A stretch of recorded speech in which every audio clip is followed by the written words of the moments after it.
Volume 12. Chapter 1101 Bullying Me? Chapter 1101 Bullying Me? As Bai Xiaochun stood there, smiling enigmatically at the Deva, no one even thought to consider who he was. Not a single person realized that he was one of the 5 celestials of the Saint Emperor dynasty. Bai Xiaochun suddenly realized that keeping a low profile was great, and in some ways, was better than doing things the normal way. No wonder a lot of big shots like to secretly mingle with the common people. It's a really wonderful feeling. It was truly nice to be in a situation like this in which he faced absolutely no danger. When the Deva saw his seemingly pleased smile, and heard his words, he suddenly got a very strange feeling.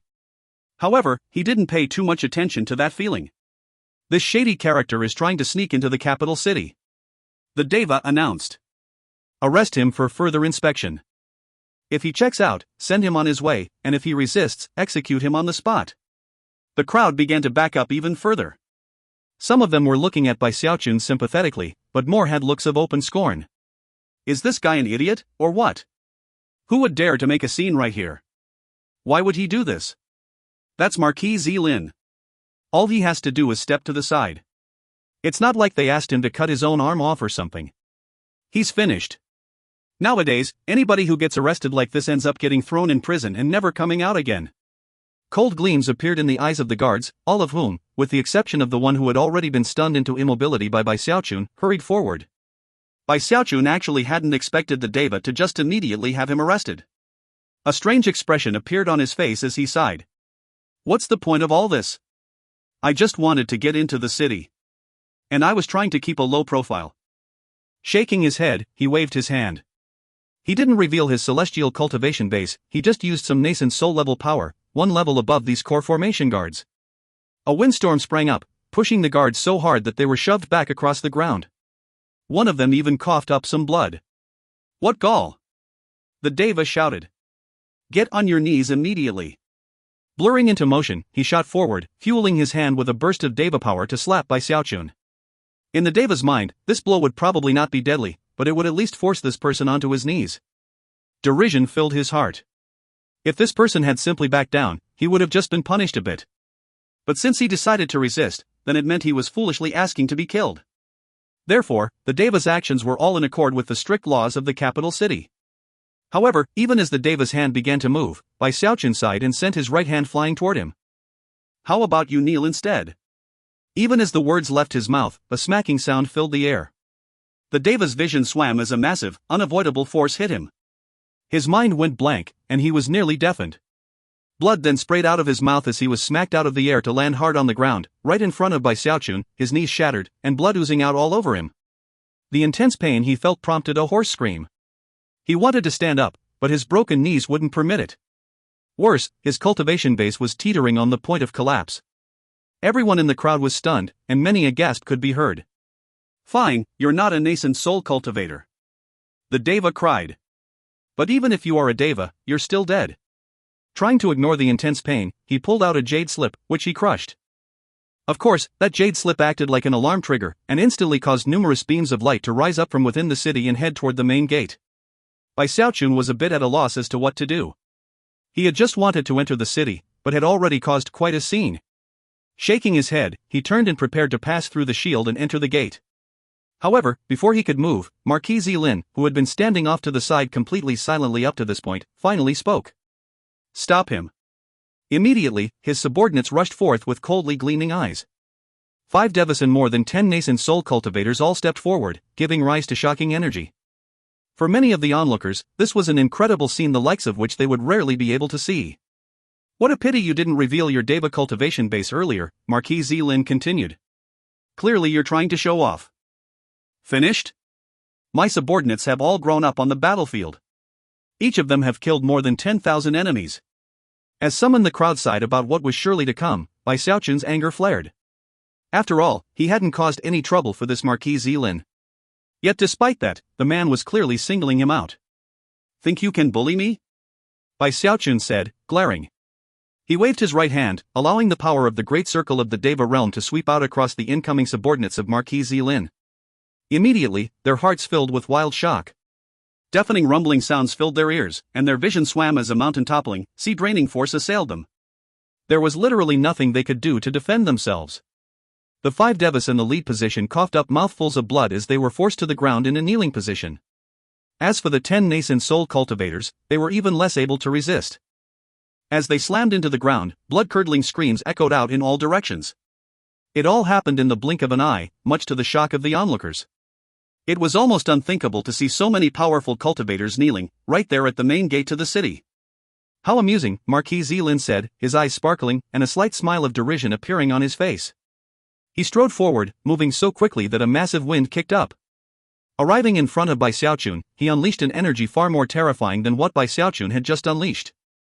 This was not the early demigod realm, it was the power of the Great Circle. However, Bai Xiaochun's expression remained the same as ever as he reached out with his right hand and casually waved his hand toward Marquis Zilin. "You kneel too," he said coolly. His hand became something like an all-destructive mountain that could crush everything. Marquis Zilin seemed like he had been moving quickly, but to Bai Xiaochun, it was nothing more than a snail's pace. As for the wind he had kicked up, it felt like the breath of a child, and the massive force that caused the air to ripple was so weak he could dispel it with ease. That was the difference between demigods and celestials, and showed how vastly superior a Dao Seed was. Rumbling sounds echoed out as Bai Xiaochun's palm hit, not the Marquis Zilin there in front of him, but something obscured behind him. The air rippled and distorted as a second Marquis Zilin stumbled out. That was how Marquis Zilin operated. When he appeared in public, he would keep his true self hidden, and have a clone act openly. Of course, demigods in the Heavenspan realm couldn't normally create clones, and it was the same for demigods in the eternal immortal domains, which made this strategy particularly effective, and also rare.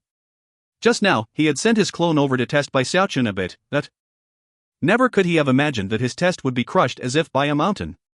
The buzz of conversation rose up as both Marquis Zilin and his clone had their cultivation bases nearly destroyed. The intense force he could now sense caused him to tremble, and his eyes to shine with disbelief. He wanted to ask this person who he was, but before he could, the energy slammed into him, forcing him down. Blood sprayed out of his mouth as well as his clone's mouth as both of them were slammed into the ground. Thud! Dust billowed out as the audience looked on, stunned. Marquis Zilin's subordinates were in a daze, but even more shocked was the Deva in charge of this gate. Waves of shock battered him as he realized that there was only one explanation for this, as unbelievable as it seemed. As soon as the idea entered his head, it nearly drove him mad. Celestial.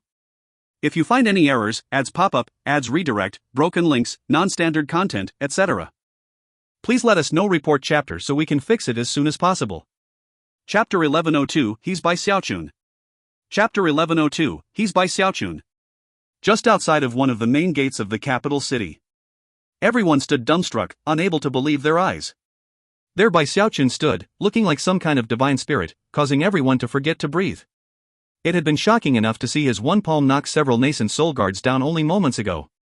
At that point, they had assumed that he was some wandering master. Then another palm forced the Deva expert to kneel, causing them to gasp with the realization that this young man was actually a powerful expert.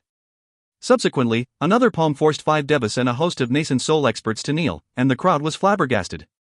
At that point, they had assumed that Bai Xiaochun was a demigod. Never could they have imagined that he was actually a celestial. After all, celestials were not a common thing. In all of the eternal immortal domains, there were only 12. More shockingly, this person only needed one palm to deal with Marquis Zilin's attack. The sight of Marquis Zilin and all of the other powerful experts kneeling in front of the city gate caused the onlookers' minds to simmer on the verge of exploding. They felt like they were being struck by a million lightning bolts, until their minds went blank. None of them dared to even think. What was happening right in front of them was so profoundly shocking that they would never forget it for the rest of their lives. At this point, the Deva in charge of the gate muttered something, tearful words spoken as if in the ultimate despair. Because of the deathly silence that filled the air, his muttered words echoed like thunder into the ears of the already stunned audience, causing many of them to gasp. Celestial. It took only a moment for the silence to be broken, replaced by a massive commotion.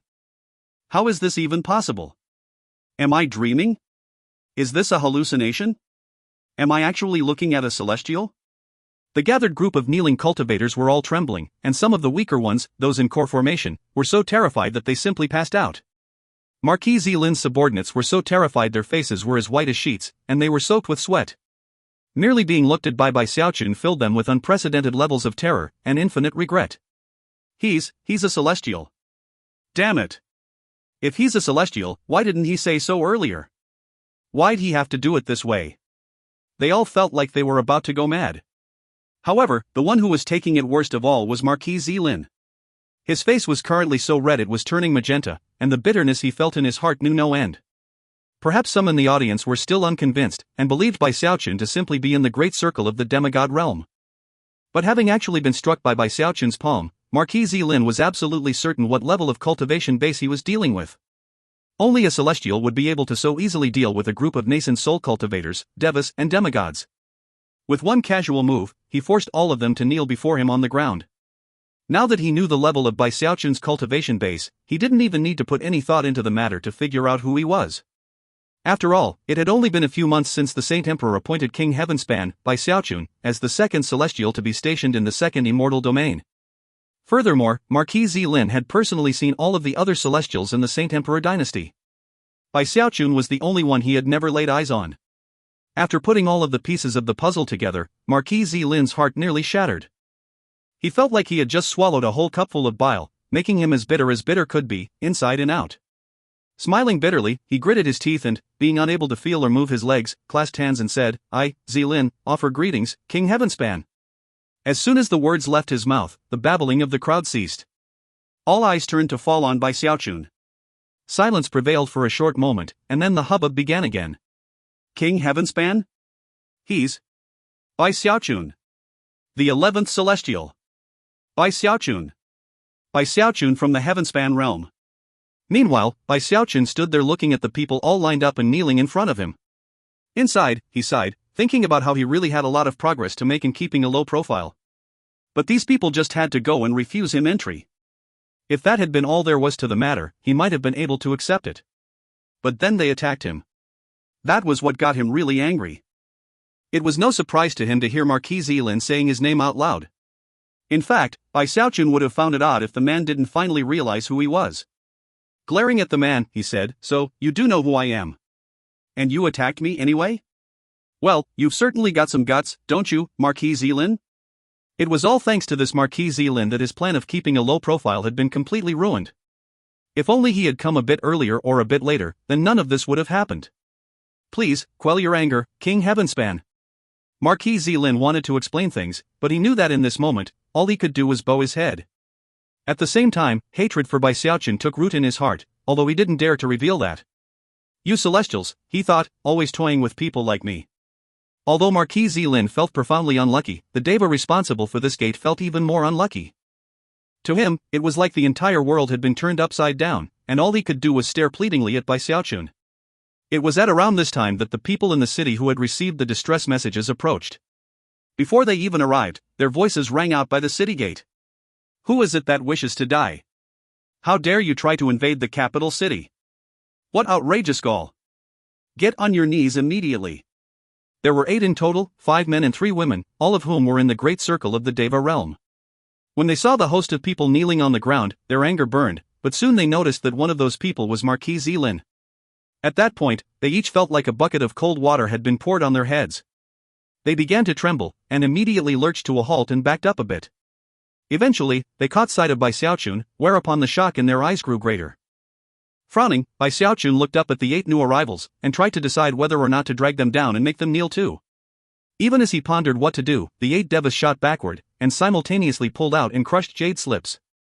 Subsequently, a massive, majestic divine sense swept out from the city. It was like a tempest that could shake the heavens and topple the earth, that could crush anything and everything in the area. It made the devas seem like ants, and the demigods like dogs. All of the cultivators in the capital city were shaken to the core, and began to tremble as their cultivation bases were suppressed. It was the same with everyone at the gate, including Marquis Zilin, who began to shake visibly. As a direct descendant of celestial aged spirit, how could Marquis Zilin not recognize this divine sense? As for everyone else, it wasn't difficult for them to guess its origin.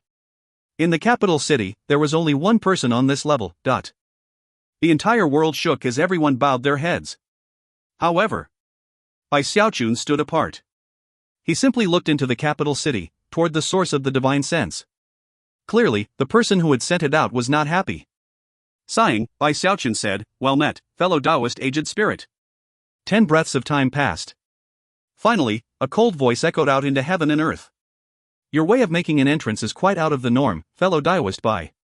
Men, go escort King Heavenspan, by Xiaochun, into the city. Each of celestial aged spirits' words echoed like heavenly thunder, shaking the entire city. And in response, several beams of light shot up into the air. Within those beams were 10 demigod experts stationed in the capital city, and all of them shot directly toward the city gate. If you find any errors, ads pop up, ads redirect, broken links, non-standard content, etc., please let us know. Report chapter so we can fix it as soon as possible. Chapter 1103, Keep a Low Profile. Chapter 1103, Keep a Low Profile. 10 demigods who served under celestial aged spirit here in the capital city arrived in beams of bright light.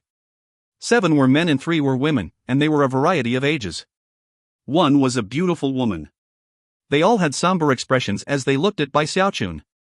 Ignoring Marquis Zilin and the other kneeling cultivators, they clasped hands and bowed deeply to Bai Xiaochun. Greetings, King Heavenspan. Many gasps could be heard in the stunned crowd. What was happening right in front of their own eyes seemed completely unbelievable. As for Bai Xiaochun, he sighed in his heart. He was no longer the puny cultivator he had been back when he first stepped into the cultivation world. He was a celestial, and although he couldn't actually read people's thoughts, it was easy for him to guess what they were thinking. Although these 10 demigods were acting with respect, from the way they addressed him, it was easy to judge their attitude. They were welcoming him to the city out of formality, but didn't really want him there. Moments later, a large number of devas approached, as well as tens of thousands of ordinary guards. As they formed ranks outside the main gate, the sound of tolling bells filled the city. Then, cultivators clustered around him to escort him inside. Marquis Zilin never rose to his feet the entire time. Although people like him weren't necessarily required to follow the orders of someone like Bai Xiaochun, in his presence, they had to act with utmost respect. Considering that Bai Xiaochun had personally punished him, no one would possibly show him any goodwill right now. After all, no one wanted to share in his punishment. And thus, it was with a show of great pomp, and yet with little passion, that Bai Xiaochun was received into the city. Everyone was shaken as he was led to a location in the city center, where an extremely luxurious mansion Saturday. It covered an area of at least 30,000 meters, and rose high into the sky. Its grounds contained ornamental rocks, deep pools of water, and small streams with bridges over them. Verandas existed everywhere. Intense pressure filled the entire mansion, as well as strong spiritual energy.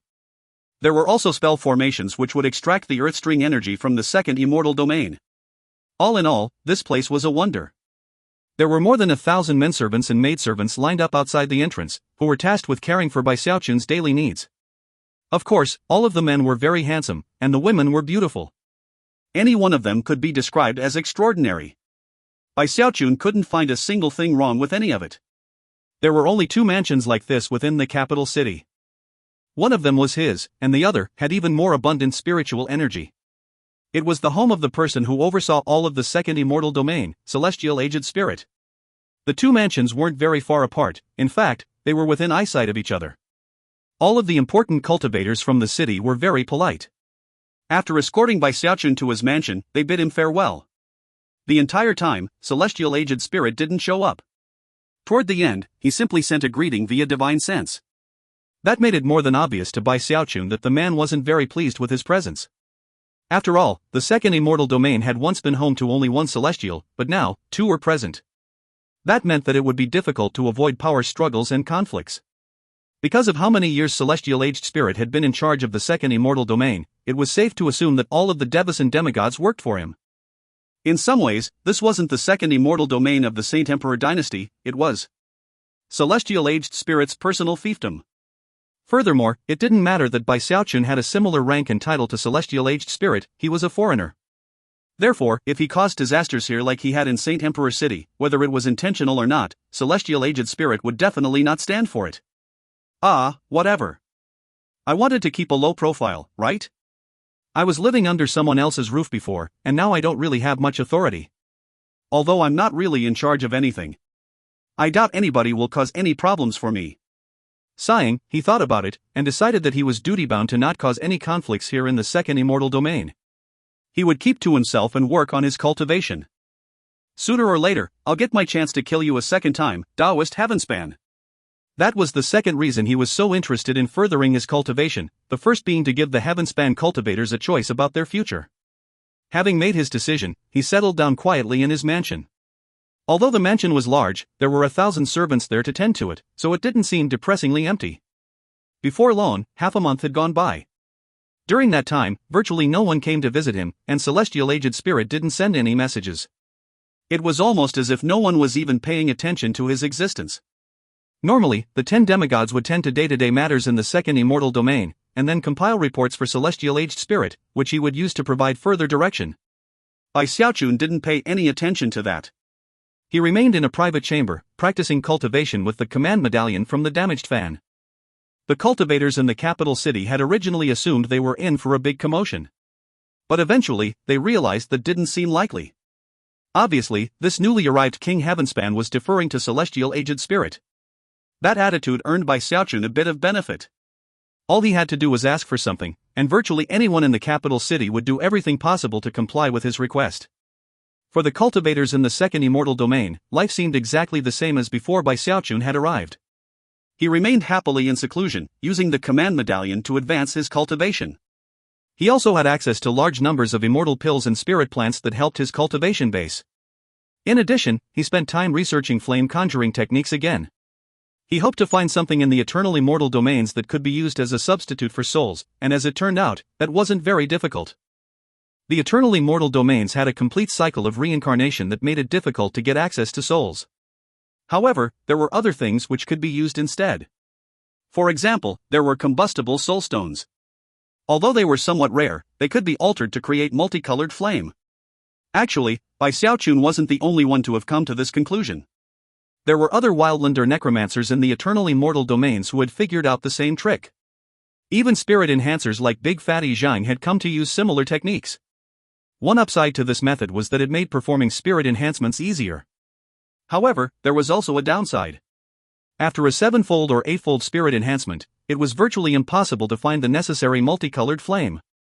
Even back in the days of the Wildlands, it was possible to see how spirit enhancement and necromancy were connected, and now that fact was even more obvious. What a pity.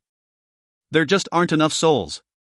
Bai Xiaochun shook his head as he looked down at Bai Hao's spark-shaped scar on the back of his hand. Bai Hao was still sleeping, and Bai Xiaochun was slowly coming to the conclusion that it was only by means of flame conjuring that he could wake him. It wasn't possible to create high-level multicolored flame, but he did create plenty of 8-fold enhanced magical items and medicinal pills. He even refined the Greatsword of the North. He didn't have much free time. Before long, 3 months had gone by.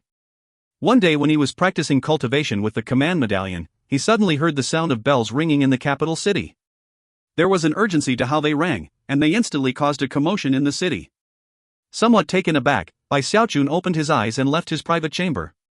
Almost immediately, one of his servants ran over, looking very alarmed. Clasping hands and bowing, he said, "Exalted One, only an hour ago, Celestial Ghostmother from the Vile Emperor dynasty led an army to attack the last northernmost prefecture we control. It looks like henceforth, not a single one of the 5 northern prefectures will belong to the Saint Emperor dynasty. True war is about to begin." From the way his voice trembled, it was clear how much despair he felt. If you find any errors, ads pop up, ads redirect, broken links, non-standard content, etc., please let us know. Report chapter so we can fix it as soon as possible. Chapter 1104, Intolerable Bullying. Chapter 1104, Intolerable Bullying. What are you so worked up for? Bai Xiaochun barked, glaring. The servant shivered, then took a deep breath in an attempt to calm himself down. As far as Bai Xiaochun was concerned, this wasn't a big deal at all. Whether or not the Vile Emperor dynasty and the Saint Emperor dynasty went to war had nothing to do with him. Besides, it didn't seem likely to him that the 2 dynasties would actually launch a full-scale war anytime soon. If there was nothing else to worry about, perhaps they would. But the enormous sovereign visible in the sky was no mere myth. In a situation like that, why would the 2 dynasties possibly go to war with each other? Besides, 4 prefectures had already been lost in the north of the second immortal domain, so if the final northern prefecture went too, why would anyone be surprised? Perhaps it was the fact that it had been a long time since any of the prefectures in question had changed hands that had people so wound up. The truth was that his analysis of the matter was quickly proven correct. Celestial Ghostmother simply occupied that final prefecture, and didn't make any other hostile moves, much less start a war. In fact, she didn't even kill anyone. The demigod in charge of the prefecture, as well as many of the cultivators under his command, were summarily deported to the Saint Emperor dynasty. What is Gongsun Wan'er doing over here? Bai Xiaochun thought. Matters of war didn't interest him, but he was definitely curious about what Gongsun Wan'er was up to. Whenever he thought about the fact that Ghostmother was actually Gongsun Wan'er, he felt very pleased with himself. And he couldn't help but wonder how angry the vile emperor must have been to find out what had happened. Technically, Ghost Mother and Gongsun Wanner were one and the same, but not in all respects. Ghost Mother was loyal to the vile emperor, and was vicious and merciless. As for Gongsun Wanner, she was also vicious and merciless, but considering everything that had gone on, she was much more closely connected to Bai Xiaochun. Why do I feel like I've heard about this prefecture before? Bai Xiaochun thought carefully about the matter before he realized the connection, and it caused him to laugh. That was where Marquis Zilin was stationed, wasn't it? Marquis Zilin had indeed been the preceptor of the last northern prefecture. After the incident at the city gate, Bai Xiaochun had been somewhat interested in his fate. A few days after he had been forced to kneel, Celestial Aged Spirit finally ordered him to leave the capital city. From that, Bai Xiaochun could see Celestial Aged Spirit's attitude in the matter. Although it seemed like he was respecting Bai Xiaochun's feelings, that wasn't really the case. Furthermore, Marquis Zilin's hatred of Bai Xiaochun only continued to deepen. As for the demigods in the other prefectures, they joined with their compatriot in hating him. It was something that couldn't be changed easily. Bai Xiaochun was aware of all of this, and although he wasn't too happy about it, he didn't feel that it was appropriate to do anything. As far as he was concerned, he was the type of person who did monumental things. How could he possibly lower himself to the point of quibbling over minor grudges? Poof. Back when I was a government official in the wildlands, there were some people who called me the venomous magistrate. Flicking his sleeve proudly, he ignored the matter and went back into his private chamber to continue his cultivation. After a few days of tension due to the matter of that one northern prefecture, the people in the second immortal domain seemed to accept the matter, and things calmed down. One afternoon as Bai Xiaochun was meditating in his private chamber, his transmission jade slip vibrated. After taking it out and scanning it with divine sense, his face lit up. Hurrying out of the chamber, he headed to the main entrance of his mansion, where he saw someone familiar, standing there tall and straight. It was the Giant Ghost King.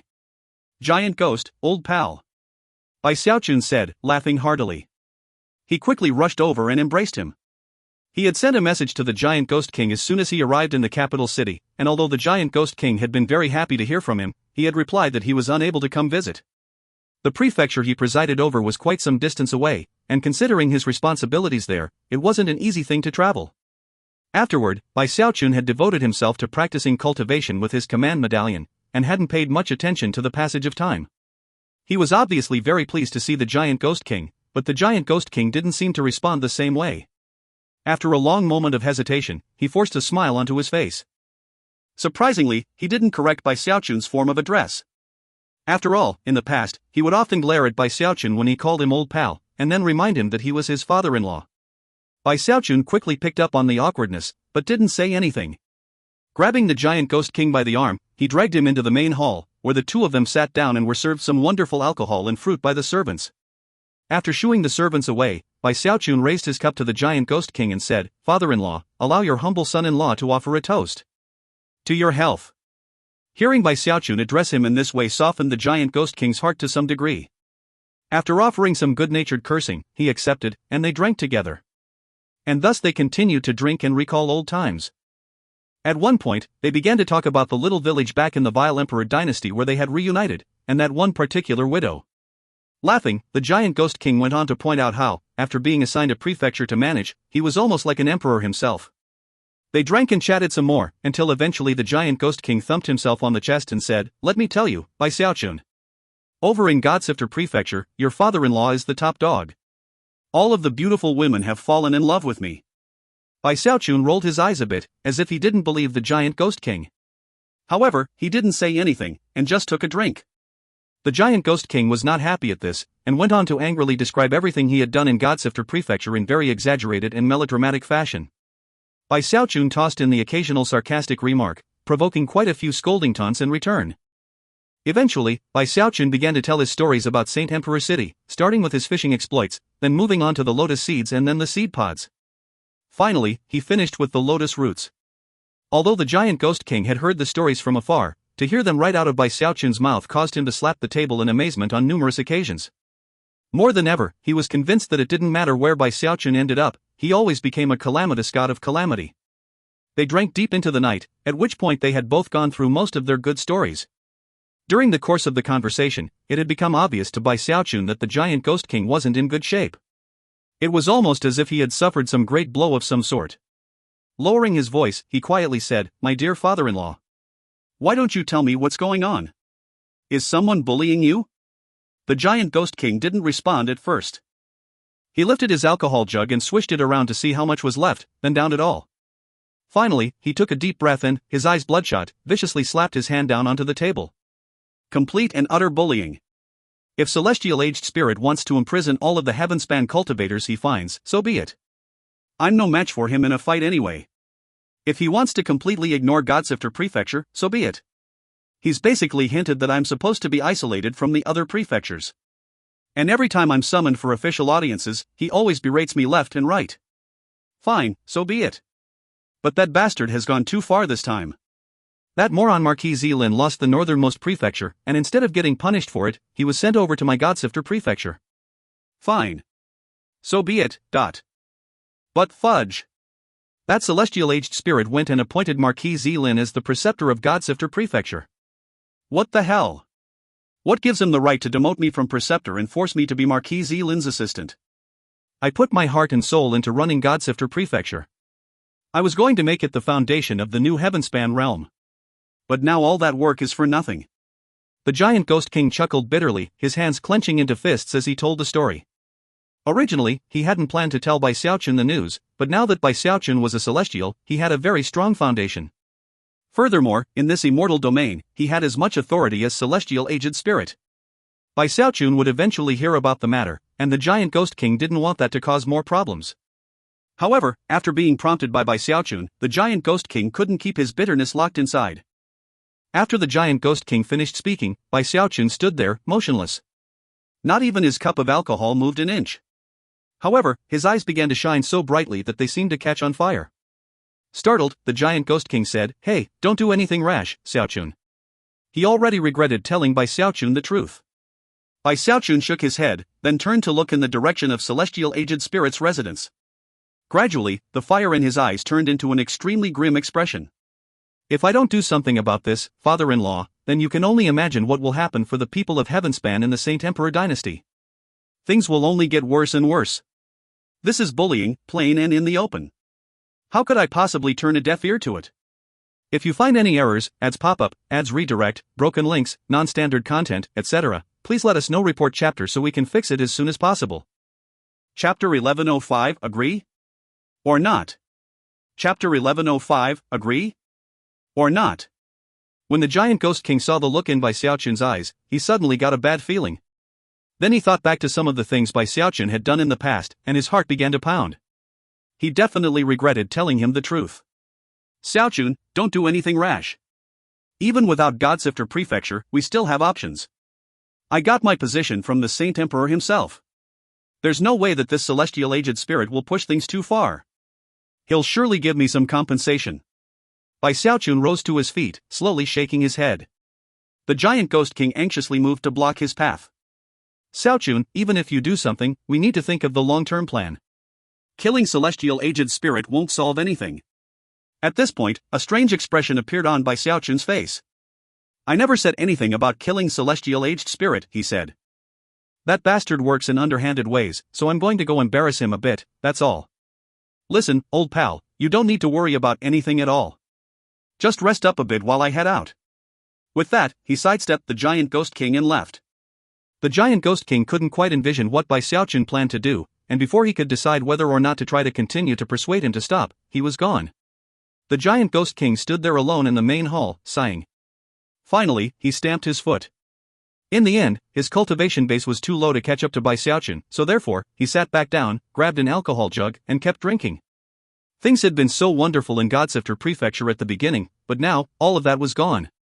Even his ambition had taken a significant blow because of what had happened. It affected him so badly that Xiaochun was able to tell that something was wrong just by looking at him.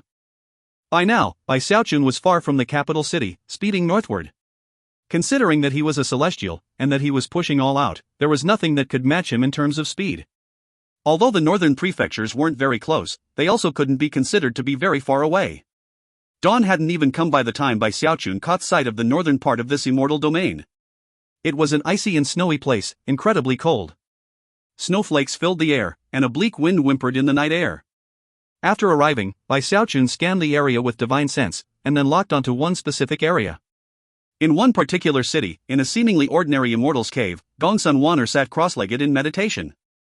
As the celestial in charge of this northern part of the second immortal domain, she didn't actually need to be present in the north all the time. But after returning to the Vile Emperor dynasty from being kidnapped, the Vile Emperor had realized that she was slightly different than the old Ghost Mother, and had become slightly suspicious of her. In order to prove herself, and to solidify her position within the Vile Emperor dynasty, she had come here and taken over the 5th prefecture to prove her loyalty. Even as she sat there in meditation, her heart stirred, and her phoenix-like eyes opened. She was inherently beautiful, an effect that was even more pronounced as she looked coldly out of the corner of her eye at the entrance to her immortal's cave. For some reason, despite her beauty, she seemed profoundly icy and cold. Before long, Xiaochun's voice could be heard outside. His only company as he stood outside of her immortal's cave was the gently falling snowflakes.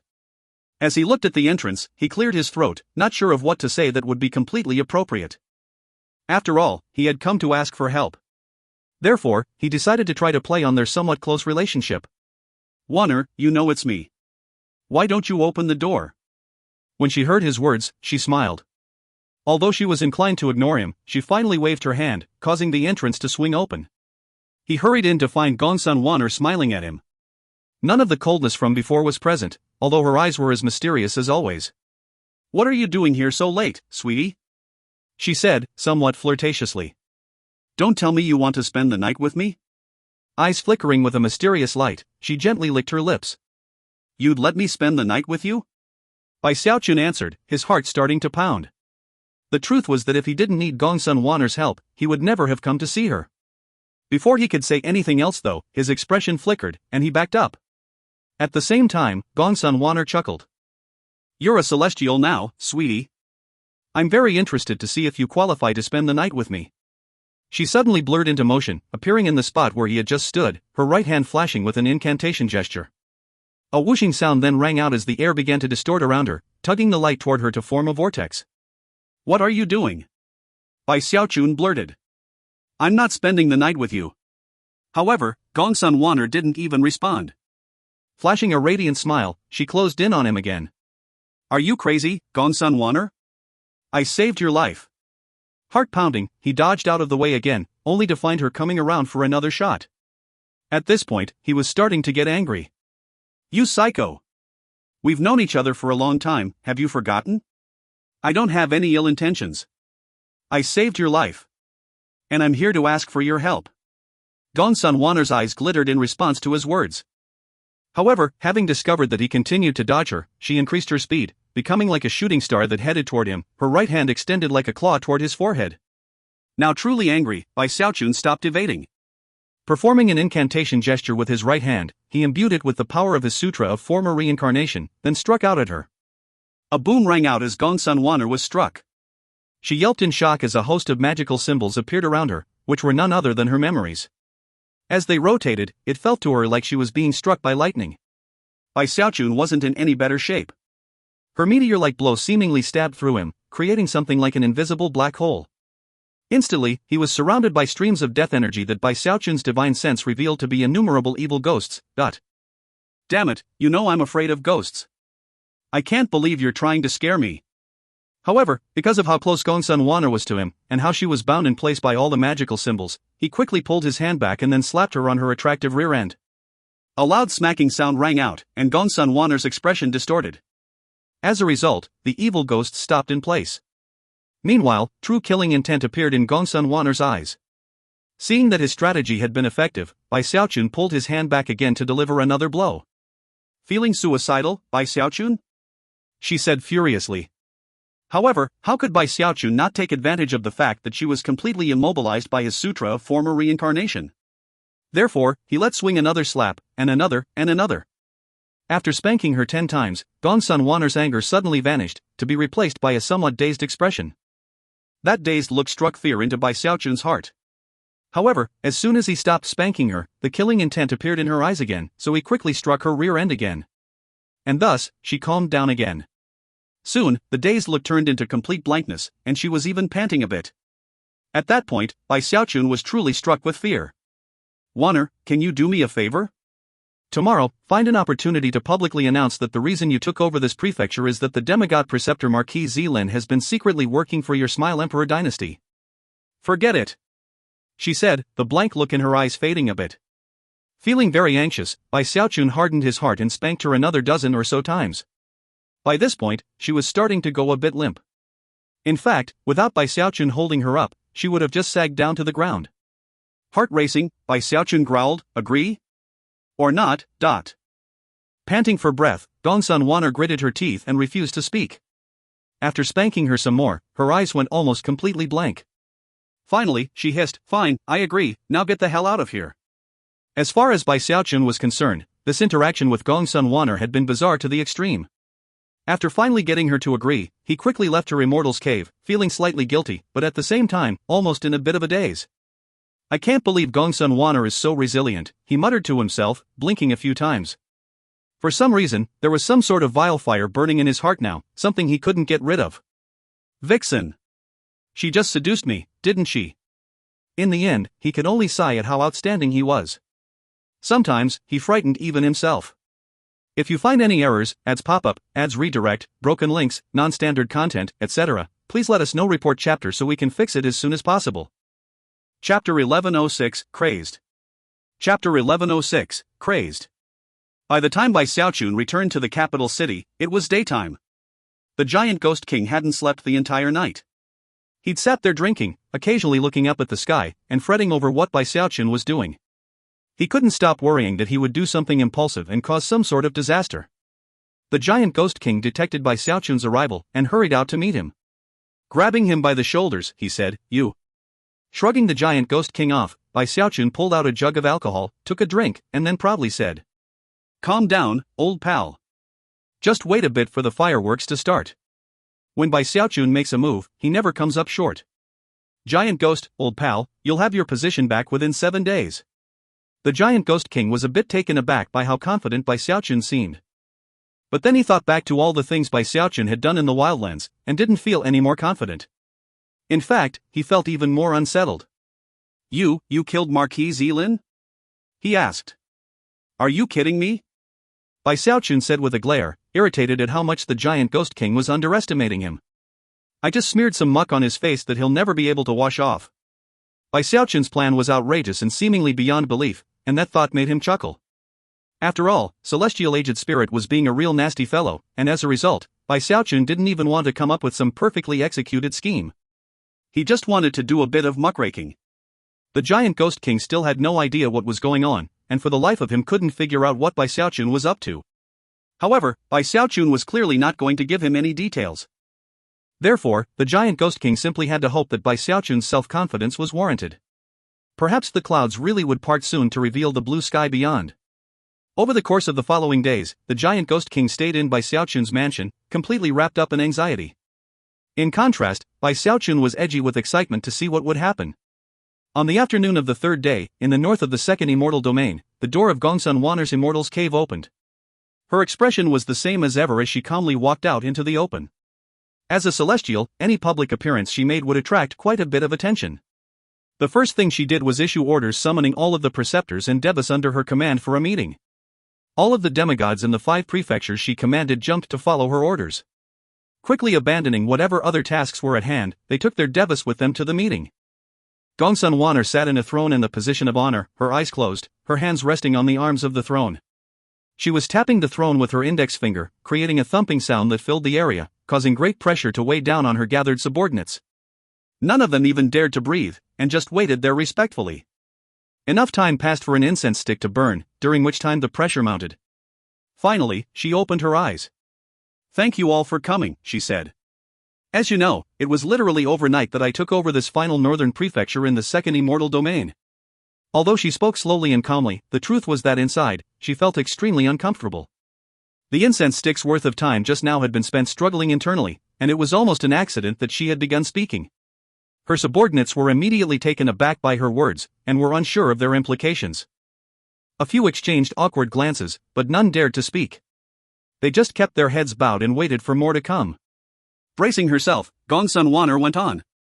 The only reason it went so smoothly is that, the preceptor previously in charge of this prefecture, Marquis Zilin of the Saint Emperor dynasty, is secretly loyal to the Vile Emperor dynasty.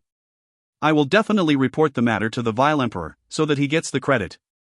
Even she found these words to be particularly bizarre, but there was nothing else she could do. Rising to her feet, she left the main hall. Silence reigned. The demigods and Devis all looked around with wide eyes, their jaws hanging open. They had assumed that Ghost Mother would summon them to a meeting for some important reason, and simply couldn't imagine why she would call them here just to say this. A long moment passed before everyone recovered enough to start talking. Many a strange expression could be seen on their faces. Did Marquis Zilin offend the exalted celestial? That has to be it. And he must have offended her badly.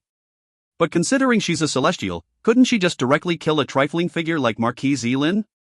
Why the intrigue? Besides, isn't accusing him publicly too obvious? Who would possibly believe it?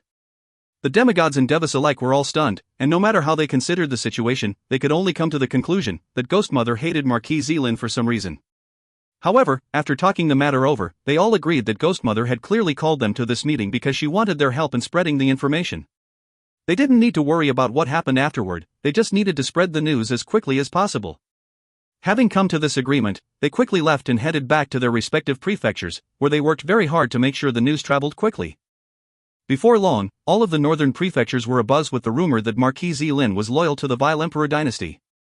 Of course, the north was only a subsection of the second immortal domain. And of course, both dynasties had spies in the other.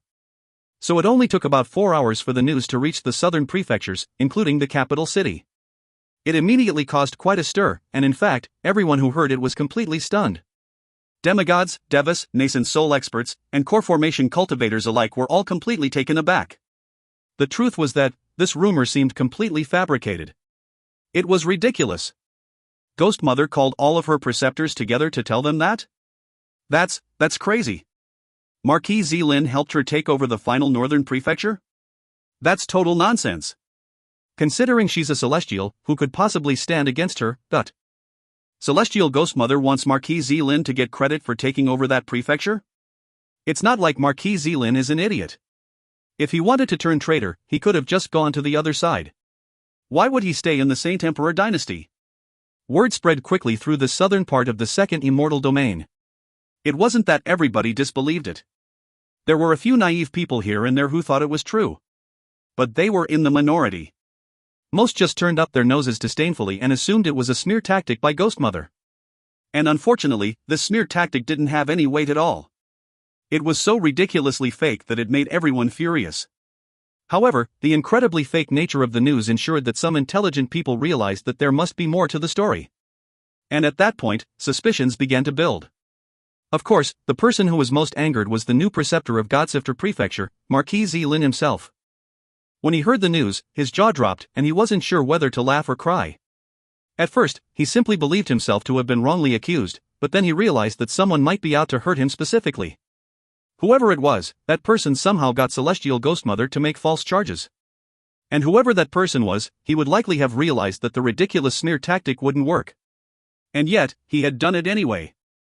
The whole situation made Marquis Zilin completely furious. And of course, he already had his suspicions about who was behind it. Eyes flickering, he murmured, "Don't tell me it was that King Heavenspan? If you find any errors, ads pop-up, ads redirect, broken links, non-standard content, etc., please let us know. Report chapter so we can fix it as soon as possible." Chapter 1107, Xiaochun makes a scene. Chapter 1107, Xiaochun makes a scene. As word spread through the capital city, more and more slanderous talk about Marquis Zilin could be heard. When the giant Ghost King finally caught wind of it all, his jaw dropped. Of course, he immediately assumed that Xiaochun was responsible, and sighed at how useless it all seemed. Of course nobody would believe that, the giant Ghost King thought. Feeling a headache coming on, he headed over to ask Xiaochun about it. However, as soon as he arrived, he saw Xiaochun walking out of his private chamber, clad in a violet robe adorned with dragons. He wore a kingly crown, and fully radiated the aura of a celestial. There was something profoundly magnificent about him that caused the giant Ghost King's breath to catch in his throat.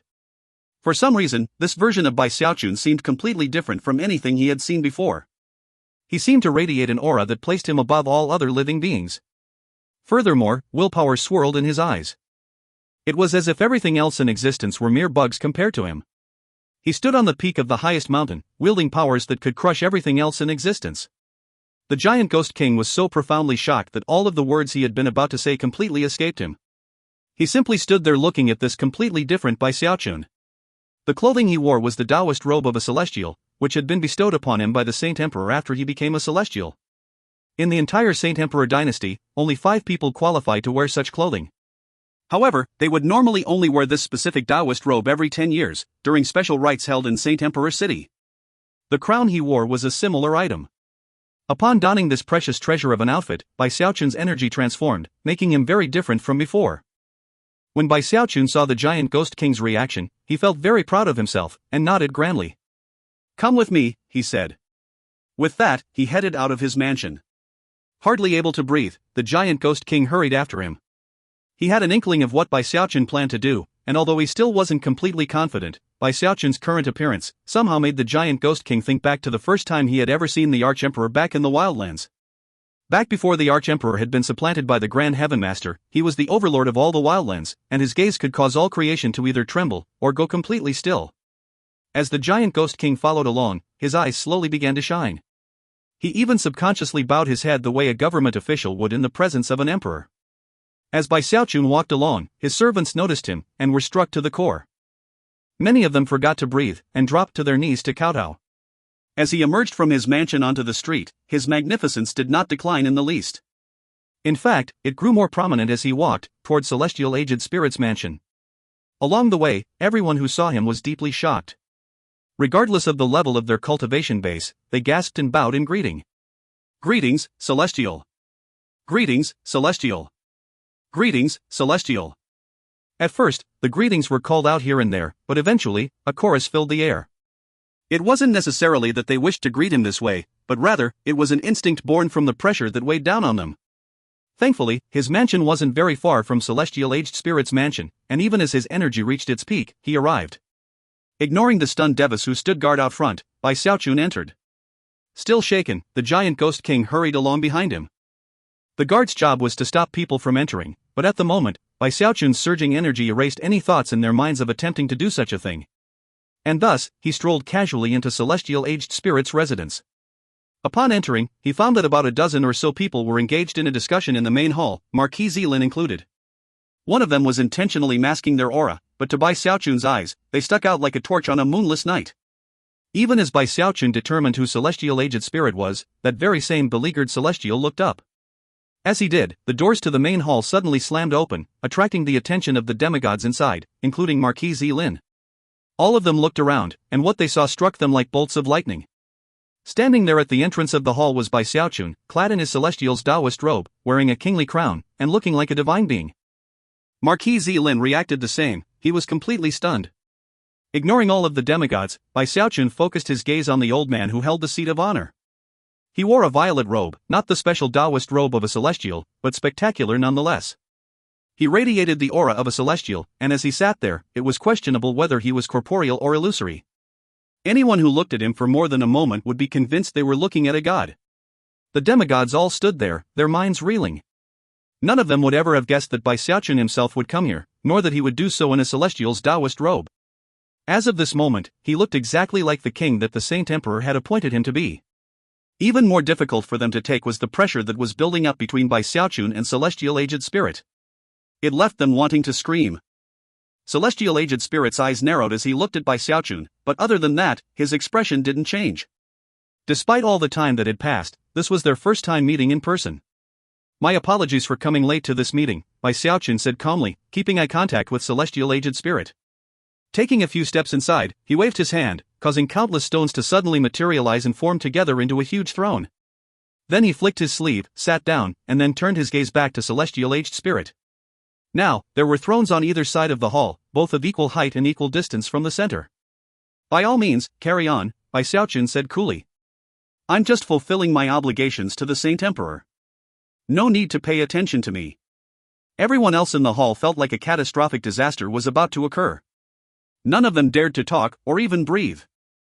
As for Marquis Zilin, when he saw the giant ghost king standing behind Bai Xiaochun and off to the side, he could only hope that Celestial Aged Spirit would be able to strike fear into Bai Xiaochun's heart. Celestial Aged Spirit looked coldly at Bai Xiaochun for a moment, and then suddenly laughed, a cold laughter filled with scorn. Then he looked away from Bai Xiaochun and said 2 words. "Carry on." The demigods hesitated for a moment, but considering what Celestial Aged Spirit had just said, they had to brace themselves and continue their discussion. Exalted One, I've already begun to investigate the matter regarding Marquis Zilin. It's definitely slander. That's right. It's a tactic the Vile Emperor dynasty uses a lot. If we cast suspicion on Marquis Zilin, then we'll be playing right into the Vile Emperor dynasty's hands. Your humble servant requests that we make an official proclamation in the second immortal domain, declaring Marquis Zilin's innocence. After everyone had their say, Celestial Aged Spirit's lips curled up into a cold smile. Request granted, he said. Then he rose to leave. However, it was at this point that Xiaochun looked up and said, "Hold on. If you find any errors, ads pop-up, ads redirect, broken links, non-standard content, etc., please let us know. Report chapter so we can fix it as soon as possible."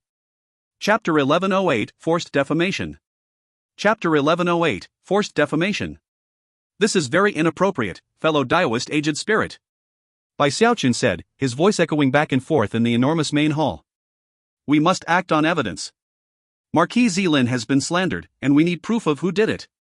I find it hard to believe that the mighty celestial ghostmother of the Vile Emperor dynasty would slander a trifling demigod. Unless, our Marquis Zilin managed to offend celestial ghostmother. But if he did, then it wouldn't matter if he felt it was safe in Godsifter Prefecture. Ghostmother could easily slip in without anyone realizing it and just kill him. Xiaochun left the demigods in the hall deeply shaken, including Marquis Zilin. As for Celestial Aged Spirit, he simply narrowed his eyes and allowed Xiaochun to speak. He knew that Xiaochun had been appointed to serve in the second immortal domain by the Saint Emperor himself, and possessed the same official authority as himself. At the moment, he didn't regret demoting the giant Ghost King to provoke Xiaochun. In his opinion, the second immortal domain should only have one voice of authority, and in fact, the Saint Emperor himself had hinted that he also felt the same. Regardless, Celestial Aged Spirit knew that he had to strike a blow to Xiaochun's credibility and reputation. It didn't matter that Xiaochun had been keeping a low profile, and spending all his time practicing cultivation. To Celestial Aged Spirit, that wasn't enough. He wanted to actually make a move, and therefore, he stripped the giant Ghost King of his title of Preceptor. When Xiaochun was then powerless to do anything about it, it would ensure that everyone in the second immortal domain knew that Celestial Aged Spirit was the only true authority. However, he had to admit that in some ways, he had underestimated this King Heavenspan. That was something that he had begun to realize as soon as the rumors about Marquis Zilin reached his ears. Don't you see how suspicious this all is? Xiaochun said, forcefully slapping his hand down onto the arm of his throne. The demigods in the hall all struggled to breathe. Although Xiaochun's words weren't particularly incisive, considering his status and the level of his cultivation base, they were still like deadly weapons that pierced all the way to the souls of the demigods. The 10 of you oversee the capital city. Are you telling me you really can't see how odd this all is? Just think for a moment. It's a good thing I'm here. I can only imagine how things would be with only the 10 of you around. Is this really how you usually handle affairs? Fine, let me ask the 10 of you a question. You say that Marquis Zilin hasn't betrayed our country, but would you stake your life on it? He virtually yelled his final sentence, causing something like a tempest to whip through the main hall. The 10 demigods' faces went pale in response, and they shivered and subconsciously stepped back a bit. None of the demigods dared to act as a guarantor for Marquis Zilin. However, Marquis Zilin was under enough pressure as it was, so therefore, he braced himself, clasped hands, and said, Celestial Bai, I'm innocent. Someone is slandering me. Inwardly, though, he was cursing. He might have had his doubts before, but as of this moment, he was convinced that Xiaochun was the one responsible for the slander. He didn't dare to say it, of course. Nor did anyone else in the hall, although they all had come to the same conclusion. Everyone was thinking the same thing, but saying it aloud was a different story. A demigod could not openly criticize a celestial, no matter the circumstances. And therefore, this interchange was doomed to be one-sided. I'm not qualified to pronounce your innocence, Xiaochun continued. We need proof. Perhaps in other situations we could let the matter slide, but this is different. This is a matter of treason. A matter of losing an entire prefecture. Without evidence to rely on to judge the matter, we will have to let His Majesty the Saint Emperor make the final judgment. He didn't even look at Marquis Zilin when he spoke, he stared straight at Celestial Aged Spirit. Marquis Zilin was about ready to explode, but barely managed to keep control. The loss of that prefecture has nothing to do with me, he said. When a mighty celestial like Ghostmother makes a move, a demigod like me can't do a thing about it. Xiaochun's eyes widened into a glare. Shut up. It would have been better to keep your mouth shut. But now that you mention it, I'm curious why Celestial Ghost Mother didn't actually kill you. And not only did she not kill you, she just let you go.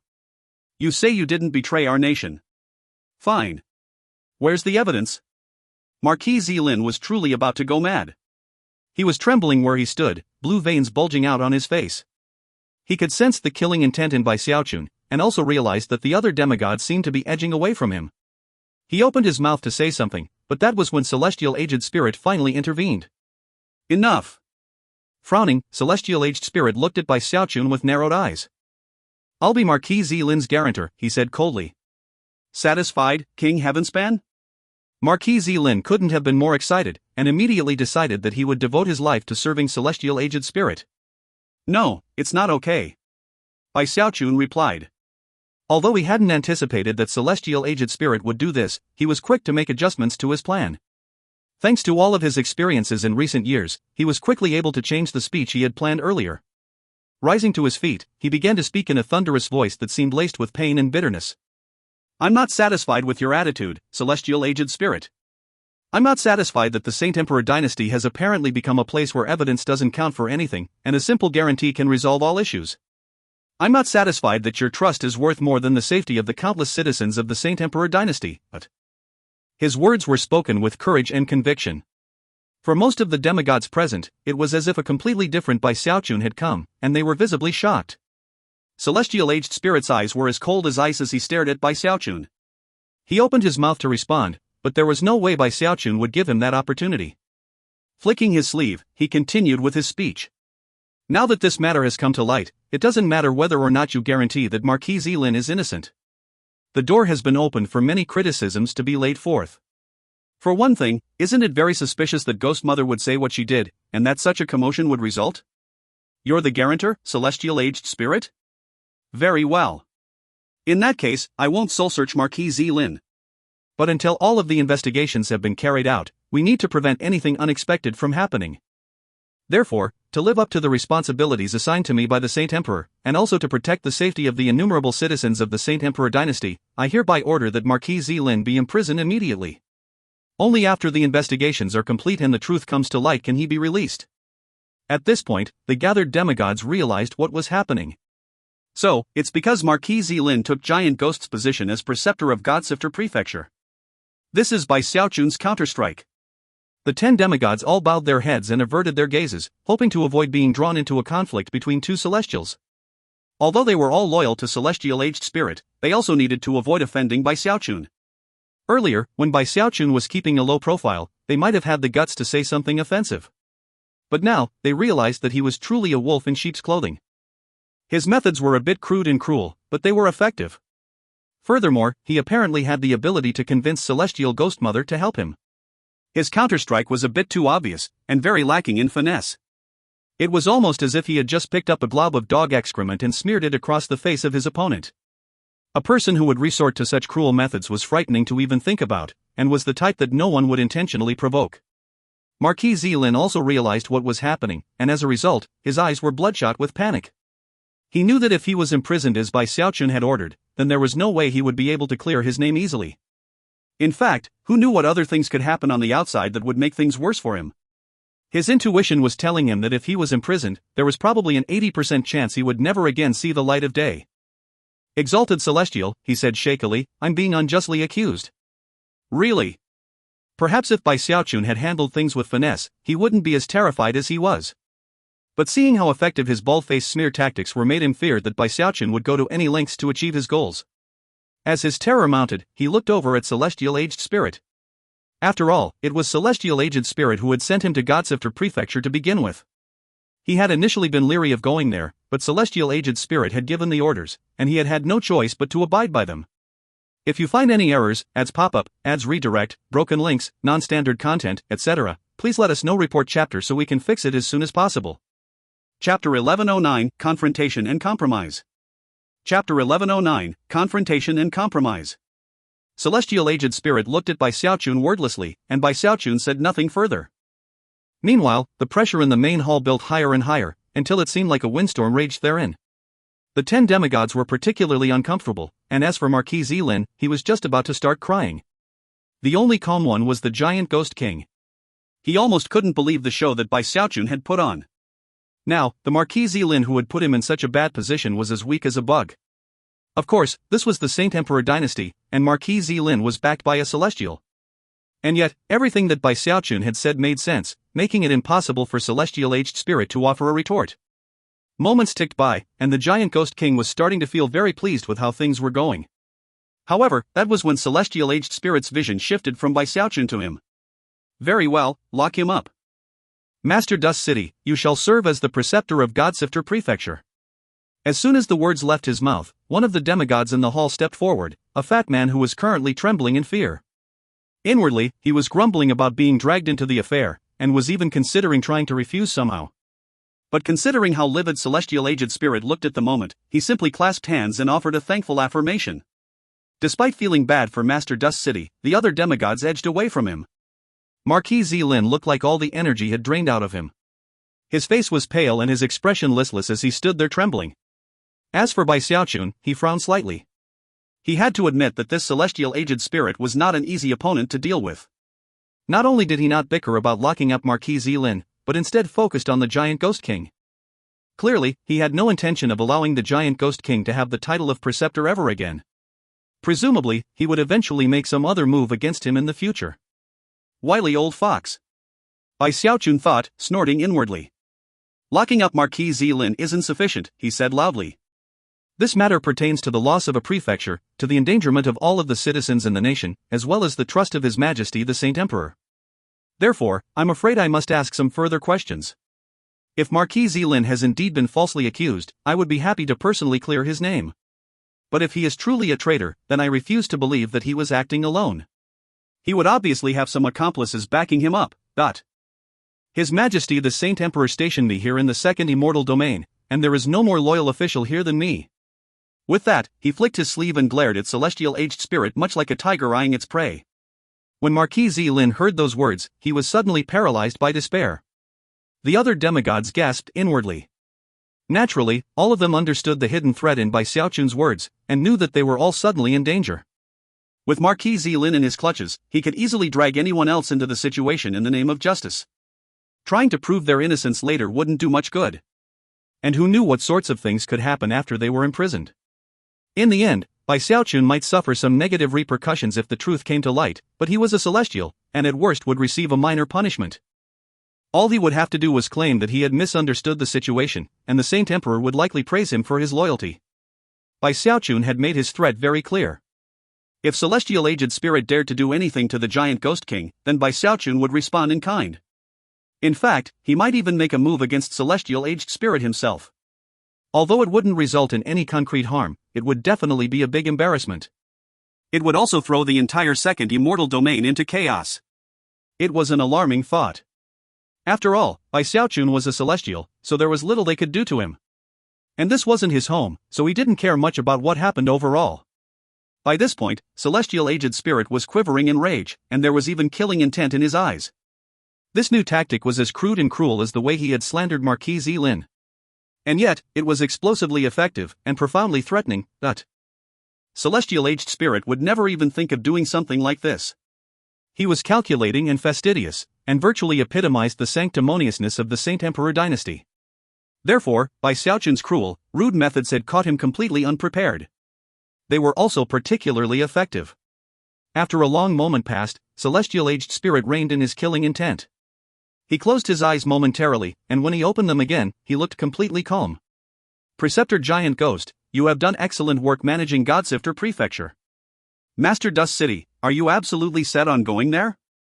The demigod Master Dust City was very excited. The truth was that he wasn't set on going to Godsifter Prefecture. In fact, he had no desire whatsoever to do so. Stepping forward, he clasped hands and bowed deeply. Your humble servant can't even compare to fellow Daoist Giant Ghost. Whether in terms of talents, virtues, cultivation base, governing ability, etc., I don't even come close to him. I am more than willing to forego the position of preceptor.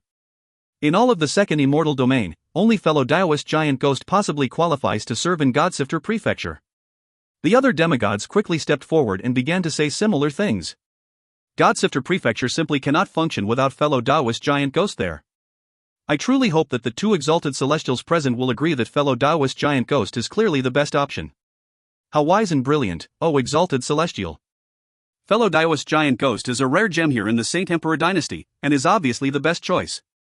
After everyone spoke, celestial aged spirit nodded his head. Let it be so. Finally, the giant ghost king had his position returned to him, although he didn't take much pleasure in it. Having seen this confrontation with his own eyes, he knew that it meant Bai Xiaochun could no longer maintain a low profile in the second immortal domain. Furthermore, there was likely more to come. As for Bai Xiaochun, he was shivering inwardly with apprehension. He would rather celestial aged spirit fly into a rage. That would have been less nerve-wracking. Instead, he got very calm, which seemed far more sinister and foreboding. But now that they had come to an agreement, it did no good to look back with regret. Looking around at the demigods, as well as Marquis Zilin, he smiled. After some thought, I've come to the realization that, considering all of the services Marquis Zilin has performed for the Saint Emperor dynasty, it seems silly to be so hard-hearted over such a small matter. Marquis Zilin, I for one believe that you were slandered. His words caused all of the demigods to breathe sighs of relief. All of a sudden, they realized that this King Heavenspan wasn't impossible to work with after all. And he wasn't the type to push matters to the bitter end. Most excited of all was Marquis Zilin, who had been struck by one wave of misfortune after another this day. As of this point, he was furious with celestial aged spirit, and although he had mixed feelings about Bai Xiaochun, mostly respected him. Rising to his feet, he clasped hands and bowed deeply to Bai Xiaochun several times in a row. Of course, celestial aged spirit noticed all of this, and a grim look once again appeared in his eyes. As of this point, both he and Bai Xiaochun viewed each other as wily foxes. Matters of face had just barely been handled properly in the interchange. However, both of them knew that they were now rivals, and that if the opportunity presented itself, a major conflict would result. Finally, celestial aged spirit turned and left. As for Bai Xiaochun, he wasn't somber like before. He smiled as he said a few words to the demigods, then took the giant ghost king with him back to his mansion. Once inside, the giant ghost king let out a long sigh of relief. Bai Xiaochun had originally intended to ask him to stay for a few more days, but he was too anxious to get back to Godsifter Prefecture. After all, if he was gone for too long, who knew what problems might arise there? Before leaving, the giant ghost king stepped forward and embraced Bai Xiaochun. Xiaochun, you've really grown up. With that he stepped back, threw his head back and laughed heartily. Then he became a beam of light that shot toward the capital city's teleportation portal. Bai Xiaochun watched him leave. For some reason, the giant ghost king seemed to be getting much older, causing Bai Xiaochun to sigh and think back to everything that had happened in Giant Ghost City. Eventually, he headed back into his mansion, where he sat down cross-legged in his private chamber and pulled out the command medallion from the damaged fan. Even after studying it in much detail, he hadn't found any other function to it than the spiritual energy it emitted. It seems like the spiritual energy is slowly running out. But what exactly does this thing have to do with that fan? After thinking about it for a bit more, he went back to cultivation. With the help of the command medallion, the immortal pills, and the spirit plants, his cultivation base had advanced significantly. He was now getting very close to the peak of the early celestial realm. And much of that speed was because of the energy in the medallion. If you find any errors, ads pop up, ads redirect, broken links, non-standard content, etc., please let us know. Report chapter so we can fix it as soon as possible. Chapter 1110 Reuniting with the Grand Heaven Master. Chapter 1110 Reuniting with the Grand Heaven Master. Days passed. The matter between Marquis Zilin and the Giant Ghost King didn't cause a huge controversy in the capital city. In fact, few people had even been aware that the Giant Ghost King had been stripped of his title and position. The rumors about Marquis Zilin quickly died down. In accord with the approval of both Celestial Aged Spirit and Bai Xiaochun, all of the power and resources of the second immortal domain were employed to get rid of the rumors and any ill effects they had. To people who weren't in the know, the second immortal domain seemed very peaceful and quiet. However, the preceptors from the various prefectures, as well as the 10 demigods stationed in the capital city, all knew that a storm was brewing. At the center of that storm were Bai Xiaochun and Celestial Aged Spirit. They were like gods to everyone else, so the mere idea of them at odds with each other had people trembling in fear. No one knew when the storm would hit. Perhaps it would be soon, or perhaps it would take some time. But they knew that it would come sooner or later. Pressure mounted, and everyone who was aware of the tension between the two celestials acted with extreme caution in everything, doing everything they could to avoid setting one of the celestials off. As alarm built in the hearts of the people aware of the conflict, an old man in the capital city was paying close attention to everything. He normally wore a nondescript green robe, and would sit at a table on the second floor of one of the taverns in the city. He would arrive in the morning, and would sit there sipping alcohol and staring off into the sky. No one knew his name, but there was something tranquil about him that made it seem obvious his cultivation base was extraordinary. Because of the gleam of intelligence that existed in his eyes, anyone who thought to probe him out and perhaps do him harm would give up on such thoughts immediately. After all, within his calm gaze, there was also something profoundly incisive. There was something about him that surpassed ordinary cultivators. Clearly, he had once held a position of incredible power and authority. That was the only way he could possibly have the extraordinary air to him that he did. He was none other than the Grand Heaven Master. He had originally been looking for the giant Ghost King, but after arriving in Godsifter Prefecture, he found that there was a new preceptor. Thus, he had come to the capital city. Although he had not been there to personally witness by Xiaochun's counterattack, he could pick up on the clues and hints. First there were the strange rumors. Then the giant Ghost King's position had been restored, and Marquis Zilin seemed to have fallen out of favor. From that, he could guess much of what had occurred. Although he wasn't sure whether to laugh or cry at Bai Xiaochun's methods, he had to sigh a bit. After all, Bai Xiaochun was a natural-born trickster, and in that regard, was worthy of praise. Although things seemed peaceful and quiet, after everything the Grand Heaven Master had seen in the Arch-Emperor dynasty, how could he not tell that a storm was brewing? Therefore, he changed his plans. Instead of seeking out the giant Ghost King, he took up residence in the capital city, both to keep an eye on Bai Xiaochun, and also to size up the city around him, which was the center of power in the second immortal domain. On one particular afternoon as he sat there in the tavern, the Grand Heaven Master put down his cup of alcohol, and his eyes began to glitter brightly. "It's just about time," he murmured. With that, he left the tavern and headed toward Bai Xiaochun's mansion. Bai Xiaochun wasn't paying attention to the outside world. He was completely focused on the damaged fan's command medallion. The energy within the medallion was slowly being emptied out, and as it was, a faint gravitational force was being revealed. It wasn't powerful enough to affect any physical objects around it, but Bai Xiaochun's keen senses detected it. Shocked, he realized that the command medallion likely was an object that could be used to gain access to the fan. It was in the midst of his study of the command medallion that he suddenly sensed a familiar aura outside of his mansion. As soon as he detected it, his eyes snapped open. The Grand Heaven Master? There were a few people from the Heavenspan realm who had left a deep impression on him. One was the aloof gravekeeper, and the other, the cruel, callous Taoist Heavenspan. And then there was the Grand Heaven Master, who came in second only to Taoist Heavenspan when it came to ambition and ruthlessness. He had turned the Arch-Emperor into a mere figurehead, and had even kept the 4 heavenly kings under control, despite the fact that they were so distanced from him physically. In a time when the Wildlands' true leader was weak, he managed to keep the place fully united. Of course, that only lasted until Taoist Heavenspan sent all 4 of his main armies against the Wildlands. Even then, they had fought back for years. Some of the Grand Heaven Master's success in all that had to do with the existence of the Gravekeeper, but not much. Any person like him, whether they were from the Heavenspan realm or not, could be considered extraordinary even in the eternally mortal domains. If he had thrown his lot in with the Saint Emperor, he might not have ended up being as important as Bai Xiaochun, but would still have been shockingly valuable. In fact, had he truly been willing to sell out, he could have caused major waves in either of the dynasties. But now, here he was outside of Bai Xiaochun's mansion. He was still in the peak of the demigod realm, but due to some good fortune he had come across in the eternally mortal domains, when he concealed his aura, only a celestial who was actively probing him would be able to tell his level. Shocked, Bai Xiaochun put away the command medallion, vanished, and reappeared outside of his mansion. The first thing he saw was the Grand Heaven Master, standing there tall and straight in his green robe, his eyes glittering with wisdom and insight. He looked like an ordinary old man, albeit somewhat older than before.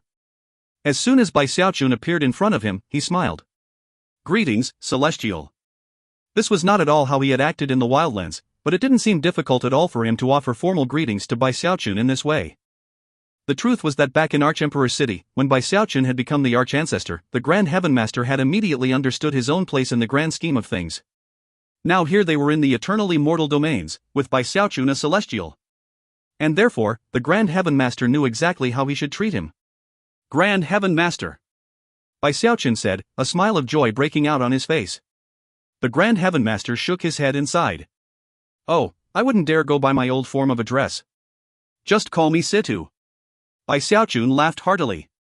"Oh, that kind of stuff isn't important. Come in, Grand Heaven Master." The truth was that Bai Xiaochun really didn't care much about forms of address. Grabbing the Grand Heaven Master's arm, he led him into the mansion. Along the way, a warm smile covered the Grand Heaven Master's face as he looked around. Eventually, they reached the luxurious and extravagant main hall. At this point, the Grand Heaven Master couldn't help but sigh again.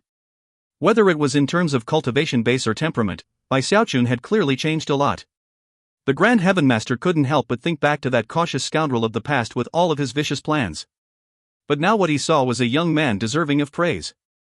In fact, he was the type of person that the Grand Heaven Master was willing to forego his own personal gain to assist. Looking at Xiaochun with his wise eyes, he slowly said, "Celestial, you currently have 3 major problems that I can help you solve." Moments ago, he had seemed like nothing more than an ordinary old man. But now, he suddenly seemed capable of doing anything. Anyone who saw him now would realize that he was absolutely an extraordinary individual. "Please, tell me everything," Xiaochun said, eyes glittering expectantly. "First, your relationship with Celestial Aged Spirit is not particularly important, but you definitely need to establish a solid foundation in the second immortal domain. Second, the eternal immortal domains are vast, and there are many obstacles preventing the people of the Heavenspan realm from reuniting. If they aren't gathered soon, they will be assimilated into the other dynasties. Third, although it may seem that you are working toward a goal, the truth is that you don't have any specific direction." With each of these 3 points, his voice grew louder and louder, until it rang back and forth in the hall. "Celestial, did I get close to hitting the mark? If you find any errors, ads pop up, ads redirect, broken links, non-standard content, etc., please let us know. Report chapter so we can fix it as soon as possible." Chapter 11:11, The Grand Heaven Master's 3 Strategies. Chapter 11:11, The Grand Heaven Master's 3 Strategies. Xiaochun didn't say anything. He sat there on his throne looking at the Grand Heaven Master, a slight smile on his face that contained a hint of approval. Xiaochun had not always possessed this skill. He had learned it from the Saint Emperor. Actually, Xiaochun was a very quick learner, something that had benefited him a lot in his life. Whenever he encountered someone who was more outstanding than him in some way, he would imitate that facet of their personality or behavior. Of course, he wouldn't sit there quietly smiling if he were dealing with the giant Ghost King, or other people he was close to. But this was the Grand Heaven Master, an ambitious and ruthless political master. Although he had come to offer help of his own initiative, Xiaochun knew that a powerful cultivation base alone would not be enough to keep him in check. And thus, he subconsciously imitated the Saint Emperor, smiling in warm and encouraging fashion. When the Grand Heaven Master saw that, he also smiled. It was a sincere smile, backed by an emotional sigh. Earlier, he had been committed to his plan, but now he was absolutely convinced that this was the right thing to do. Just like the giant Ghost King, he truly felt that Xiaochun had grown up. Almost as soon as that thought entered his head, though, he realized that it wasn't appropriate. Although he and Xiaochun would not have a strictly formal political relationship, there was still a need to maintain propriety. If he always thought of Xiaochun as a child who had grown up, then one day that could lead to a major disaster. He took a deep breath and closed his eyes, and when he opened them again, the only thing they held was deep and sincere respect. Clasping hands, he bowed to Xiaochun, and then somberly continued speaking. "Celestial, the way to resolve the first problem, the key to establishing a firm foundation, is actually very simple. Whether it comes to winning the hearts of the people, or gaining the political upper hand, I can help you do that very easily." From the way the Grand Heaven Master spoke, and from the intelligent gleam in his eyes, it seemed he was absolutely confident in being able to do as he had said. The simplest method would be to call upon your authority as a celestial to issue a decree stating that every government official in the second immortal domain, from the foundation establishment stage up to the demigod realm, will have their monthly stipend doubled. And the expense will be paid by the capital city. If Aged Spirit refuses to agree, then it will arouse public anger. If he agrees, then your reputation will increase. He will definitely have a tough time deciding what to do. After all, the money actually isn't yours, Celestial, you'll just be delivering it. When Xiaochun heard this, his eyes brightened. It was definitely a ruthless move.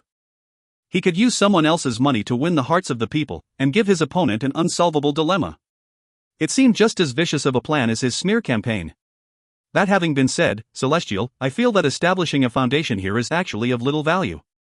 With Celestial Aged Spirit so close, no matter what advantage you gain, Aged Spirit can always figure out a way to bypass the law and attack you directly. Thankfully, your cultivation base gives you a measure of protection against petty plots and schemes. And that is also one of your greatest strengths. Therefore, I would like to ask you to consider carefully what you want to do. Our true goal is not to just establish a foundation here. We want to take advantage of your position to make plans for the future. We want to secure something truly beneficial, for example, the northern part of this immortal domain, which now no longer belongs to the Saint Emperor dynasty. At this point, he gave Bai Xiaochun a meaningful look. Bai Xiaochun thought about the vague words the Grand Heaven Master had just spoken, but after a moment, still didn't understand fully. However, he did get the point that their true goal should be the north. Acquire more than just titular power, he said. The Grand Heaven Master smiled and bowed to Bai Xiaochun again. Before getting into more details, allow me to address the second of the problems I mentioned earlier. Because of the interference of the two imperial dynasties, there is only one way to prevent the people of Heavenspan from being assimilated. And that is to achieve independence. That is all we need. We don't even need to ask for an equal split of the eternal lands with the other dynasties. We just need a place for the people of Heavenspan to gather. However, if you show even the slightest hint of having that goal, Celestial, it will bring sure disaster. Sadly, every day that goes by in which we don't have our independence, the weaker our position gets. So, to return to talking about the first problem, if you can solve that one, Celestial, then we will have made major progress. At that point, we can easily do something to establish our independence. Furthermore, in order to avoid arousing the suspicions of the Saint Emperor, I believe that we should strive, not for political independence, but rather, financial independence. The Saint Emperor dynasty won't mind if a prefecture exists that is devoted to spirit enhancement. A faint smile of confidence could be seen on the Grand Heaven Master's face. To him, it was almost being like back in his early days in the Arch-Emperor dynasty, when he had single-handedly shaken the world. In terms of the third problem I mentioned, in the world we live in, respect is given to the powerful. If one day you can become an Archean, then all of our problems will be much easier to solve. Therefore, I wish to wait for that day to truly make our move. Once you are an Archean, then you will have the power you need to succeed. With that, the Grand Heaven Master stepped back a few paces, clasped hands, and bowed. Celestial, if you approve of my plan, then please appoint me as a Vice Preceptor in Plumflower Prefecture. Of all of the 11 prefectures controlled by the Saint Emperor dynasty, Plumflower Prefecture is closest to the north, and is also the most suitable prefecture to act as a buffer between the two existing dynasties. It is like a bridgehead, a prefecture from which armies can easily march northward if necessary. I've already done a thorough analysis of the devas under the command of the prefecture there, and am confident of how to work with them. Within 3 months, that prefecture will belong to the Saint Emperor dynasty in name only. We will be the ones who truly control it. The Grand Heaven Master seemed completely and utterly confident in his plan. A strange expression could be seen on Bai Xiaochun's face. Although most of what the Grand Heaven Master said made sense, the last part seemed the most credible. After all, when it came to seizing control and manipulating a puppet ruler, then if the Grand Heaven Master was called second best in the eternal immortal domains, there would be no one to occupy first place. After a moment of thought, Bai Xiaochun nodded and said, "Let's do it." As he did, the Grand Heaven Master smiled and rose from his bow. Subsequently, Bai Xiaochun called upon his authority as a celestial to make the necessary arrangements for the Grand Heaven Master. Earlier, it wouldn't have been very easy, but right now, the demigods in the capital city were terrified of Bai Xiaochun, and were all scared of offending him. Therefore, all his demands were quickly met. Surprisingly, Celestial Aged Spirit didn't interfere either. Apparently, he was waiting for the right moment to strike his own fatal blow. A few days later, the Grand Heaven Master got his official appointment, and left the capital city for Plumflower Prefecture. Before leaving, he offered Bai Xiaochun some advice based on his speculations about what Celestial Aged Spirit would do. Bai Xiaochun considered the advice, and after the Grand Heaven Master left, decided that he couldn't sit around passively. Clenching his hands into fists, he said, "I can't just let that Celestial Aged Spirit sit around waiting to make a move. I need to force him to come to a compromise." Having made his decision, he took action. The first thing he did was follow through with the vicious plan that the Grand Heaven Master had come up with. He was a celestial, so although he didn't really have any direct subordinates of his own, it wasn't a difficult thing to have news about something spread. Before long, everyone in the second immortal domain was talking about the same rumor. "Did you hear? King Heavenspan suggested that all cultivators in the second immortal domain have their stipends doubled." Heavens! That means expenditures in the second immortal domain are going to skyrocket. There's no way Celestial Aged Spirit will agree to that, is there? If this happens, I'm definitely going to go offer my thanks to King Heavenspan in person. Talk spread so rapidly that it was like a windstorm. Some people tried to suppress it, but that turned out to be impossible. Anyone who tried to quell the rumors became suspect. After all, it was a matter that would benefit everyone involved. The demigods in the capital city were quite alarmed. But this was an even more ruthless move than the matter with Marquis Zilin, and therefore none of them dared to do anything. When Celestial Aged Spirit heard the news, his anger burned hot, and he very nearly erupted into a rage. Just as the Grand Heaven Master had predicted, Aged Spirit would come out on the bottom whether he agreed to the matter or not. Damn that Bai Xiaochun! When it came time for the next official governmental meeting in the capital city, Bai Xiaochun calmly proposed the matter openly. If you find any errors, ads pop up, ads redirect, broken links, non-standard content, etc., please let us know. Report chapter so we can fix it as soon as possible. Chapter 11:12, What do you want? Chapter 11:12, What do you want? The 10 demigods who served in the capital city all had their heads bowed and were staring at their toes. From the somber expressions on their faces, one might assume that there was some profound secret to be discovered within their feet. As Bai Xiaochun's words echoed in the hall, and as Celestial Aged Spirit's fury rose, the 10 demigods almost seemed to be in a trance, not willing to participate in what was happening right in front of them. God-level conflicts like this were not the kinds of things they would interfere with even if they had 10 times the guts they already had. In fact, most of them wanted to just run out the door. Celestial Aged Spirit glared at Bai Xiaochun, unable to control his rage at how disgustingly he handled matters. Whether it was the incident with Marquis Zilin, or this matter of increasing the stipend for cultivators, it made his guts twist as surely as if he had unknowingly eaten a pile of feces. What a vicious plan! Celestial Aged Spirit thought, gnashing his teeth, and yet unable to give vent to his feelings. If he refused to go along with the arrangement, then he would be playing right into Bai Xiaochun's hand. But if he agreed, the cost would be horrific.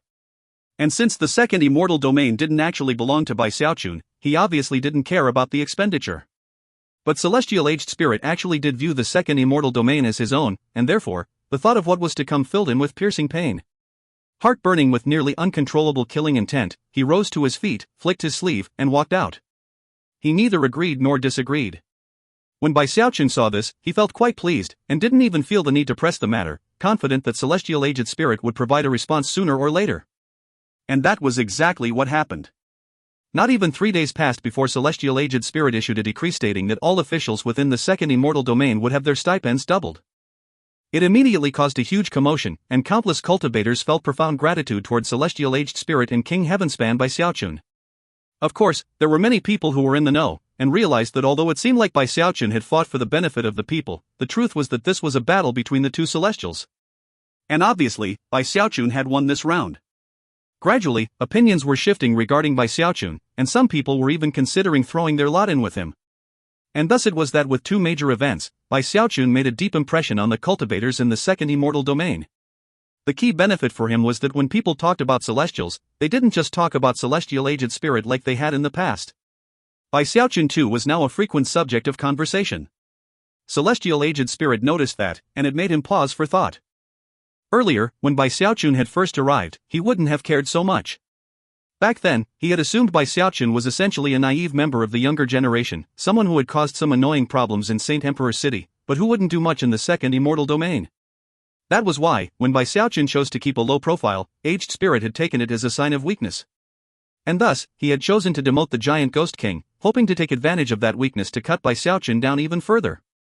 His attitude remained the same after the incident with Marquis Zilin. Although Bai Xiaochun had struck back at him, and it had been frustrating to say the least, he still looked down on him. Back then, Celestial Aged Spirit has assumed that Bai Xiaochun's crude methods were nothing to fear, and that he could slowly but surely put him in his place. But then, Bai Xiaochun made a formal proposal that was in fact a vicious and decisive plot. Only then did Celestial Aged Spirit finally start to view Bai Xiaochun as somewhat of an equal to him. At this point, he took the time to seriously consider what protracted conflict with Bai Xiaochun would entail. In the end, it wouldn't really benefit either of them, and would in fact only help the Saint Emperor. As a Celestial, he understood more than just how to crush others with power. He also knew how to compromise and make deals. Therefore, it was without the knowledge of anyone that he secretly projected an image of himself into Bai Xiaochun's private chamber. Bai Xiaochun was there meditating. When he opened his eyes and saw a ball of mist in front of him, and the smiling face therein, he knew that, at long last, Celestial Aged Spirit had come to negotiate. After his chat with the Grand Heaven Master, Bai Xiaochun knew what it was that he needed and wanted, and also knew that he couldn't do it with only his own current status. And he also knew that the person who least desired for him to stay around in the capital city was Celestial Aged Spirit. When the smoky form of Celestial Aged Spirit saw the smile on Bai Xiaochun's face, it was confirmation that his assessment had been correct. As a result, he breathed a sigh of relief. Clearly, Bai Xiaochun didn't have some complex ulterior motives. In fact, Celestial Aged Spirit's impression of him actually improved a bit. They were both Celestials, and both knew that sometimes, a word and a smile could impart volumes. A moment passed, and Celestial Aged Spirit asked a single question. "What do you want?" Bai Xiaochun replied with one short sentence. At that point, Celestial Aged Spirit's eyes glittered, and he spent a thoughtful moment before fading away. He didn't give his response right then and there. No one knew that he had come to visit Bai Xiaochun, and he never came for a second visit. Everything appeared to go on as before. He and Bai Xiaochun still seemed to be at odds, and during the occasional meetings that Bai Xiaochun attended, they would always end up having big arguments. As a result, the demigods were constantly shivering in fear at the prospect of actual fighting breaking out. A few months later, the preceptor of Plumflower Prefecture paid a visit to Celestial Aged Spirit. Sullen and depressed, he said that he wanted to resign. When Celestial Aged Spirit asked for the reason, he said that Bai Xiaochun had sent a demigod named Situ to serve in Plumflower Prefecture as a vice preceptor. This Situ was vicious and merciless, and profoundly crafty. By using a multitude of plots and schemes, he had turned almost everyone in the prefecture against the preceptor in only about 3 months. In fact, the preceptor was actually terrified of Situ, and thus, wished to resign and leave Plumflower Prefecture. Upon hearing this, Celestial Aged Spirit began to pant in seething rage. Apparently, this was a final straw of some sorts, pushing Celestial Aged Spirit to the point where he couldn't hold on any longer. What incredible gall! "You're pushing things too far, Bai Xiaochun." Without any hesitation, he issued orders that the Giant Ghost King and the Grand Heaven Master were to lead armies from their respective prefectures to wage war in the north. Furthermore, if they failed to capture all of the northern provinces, they would be imprisoned. When the news got out, the capital city began to simmer on the verge of exploding. The demigods were all left gasping, convinced that something big was going to happen between the two Celestials. Not good. Something crazy is going to happen. Heavens! The Saint Emperor dynasty has rules, right? Celestials aren't allowed to fight with each other within the borders of the nation. As the news spread through the second immortal domain, Bai Xiaochun caught wind of it, and his eyes glittered. Then he put an enraged expression onto his face and burst out of his secluded meditation chamber, his celestial cultivation base raging out to fill the city. Without any hesitation, he aggressively headed over to Celestial Aged Spirit's mansion. "Aged Spirit, you villain, this level of bullying is outrageous." Even as Bai Xiaochun sent his divine sense smashing forward, another stream of divine sense came out to meet his. When they clashed, a deafening boom filled the ears of all the cultivators in the capital city. "Have a death wish, Bai Xiaochun?" Apparently, the conflict between the two had finally reached a boiling point. Rumbling sounds filled the entire city, and clouds of dust screamed in the air. To the people in the city, it seemed like the end of days had come. If you find any errors, ads pop up, ads redirect, broken links, non-standard content, etc., please let us know. Report chapter so we can fix it as soon as possible. Chapter 1113 Lord of the North. Chapter 1113 Lord of the North. Thankfully, the two Celestials had apparently not yet reached the point of fully losing control. After the initial cathartic impact, both of them backed down. And yet, the residents of the capital city were still gripped with terror. Everyone knew that if Bai Xiaochun and Aged Spirit truly came to blows, and didn't control themselves perfectly, then it could cause a cataclysmic catastrophe. Of course, the Saint Emperor was also notified of the tensions between the two, and Saint Emperor City as a whole was shaken by the news. There were rules prohibiting Celestials from fighting each other, especially in their own territory. But rules could not govern self-control, and the consequences of violating such rules could be immense. It was at around this time that official requests came in to the Saint Emperor from both Bai Xiaochun and Celestial Aged Spirit.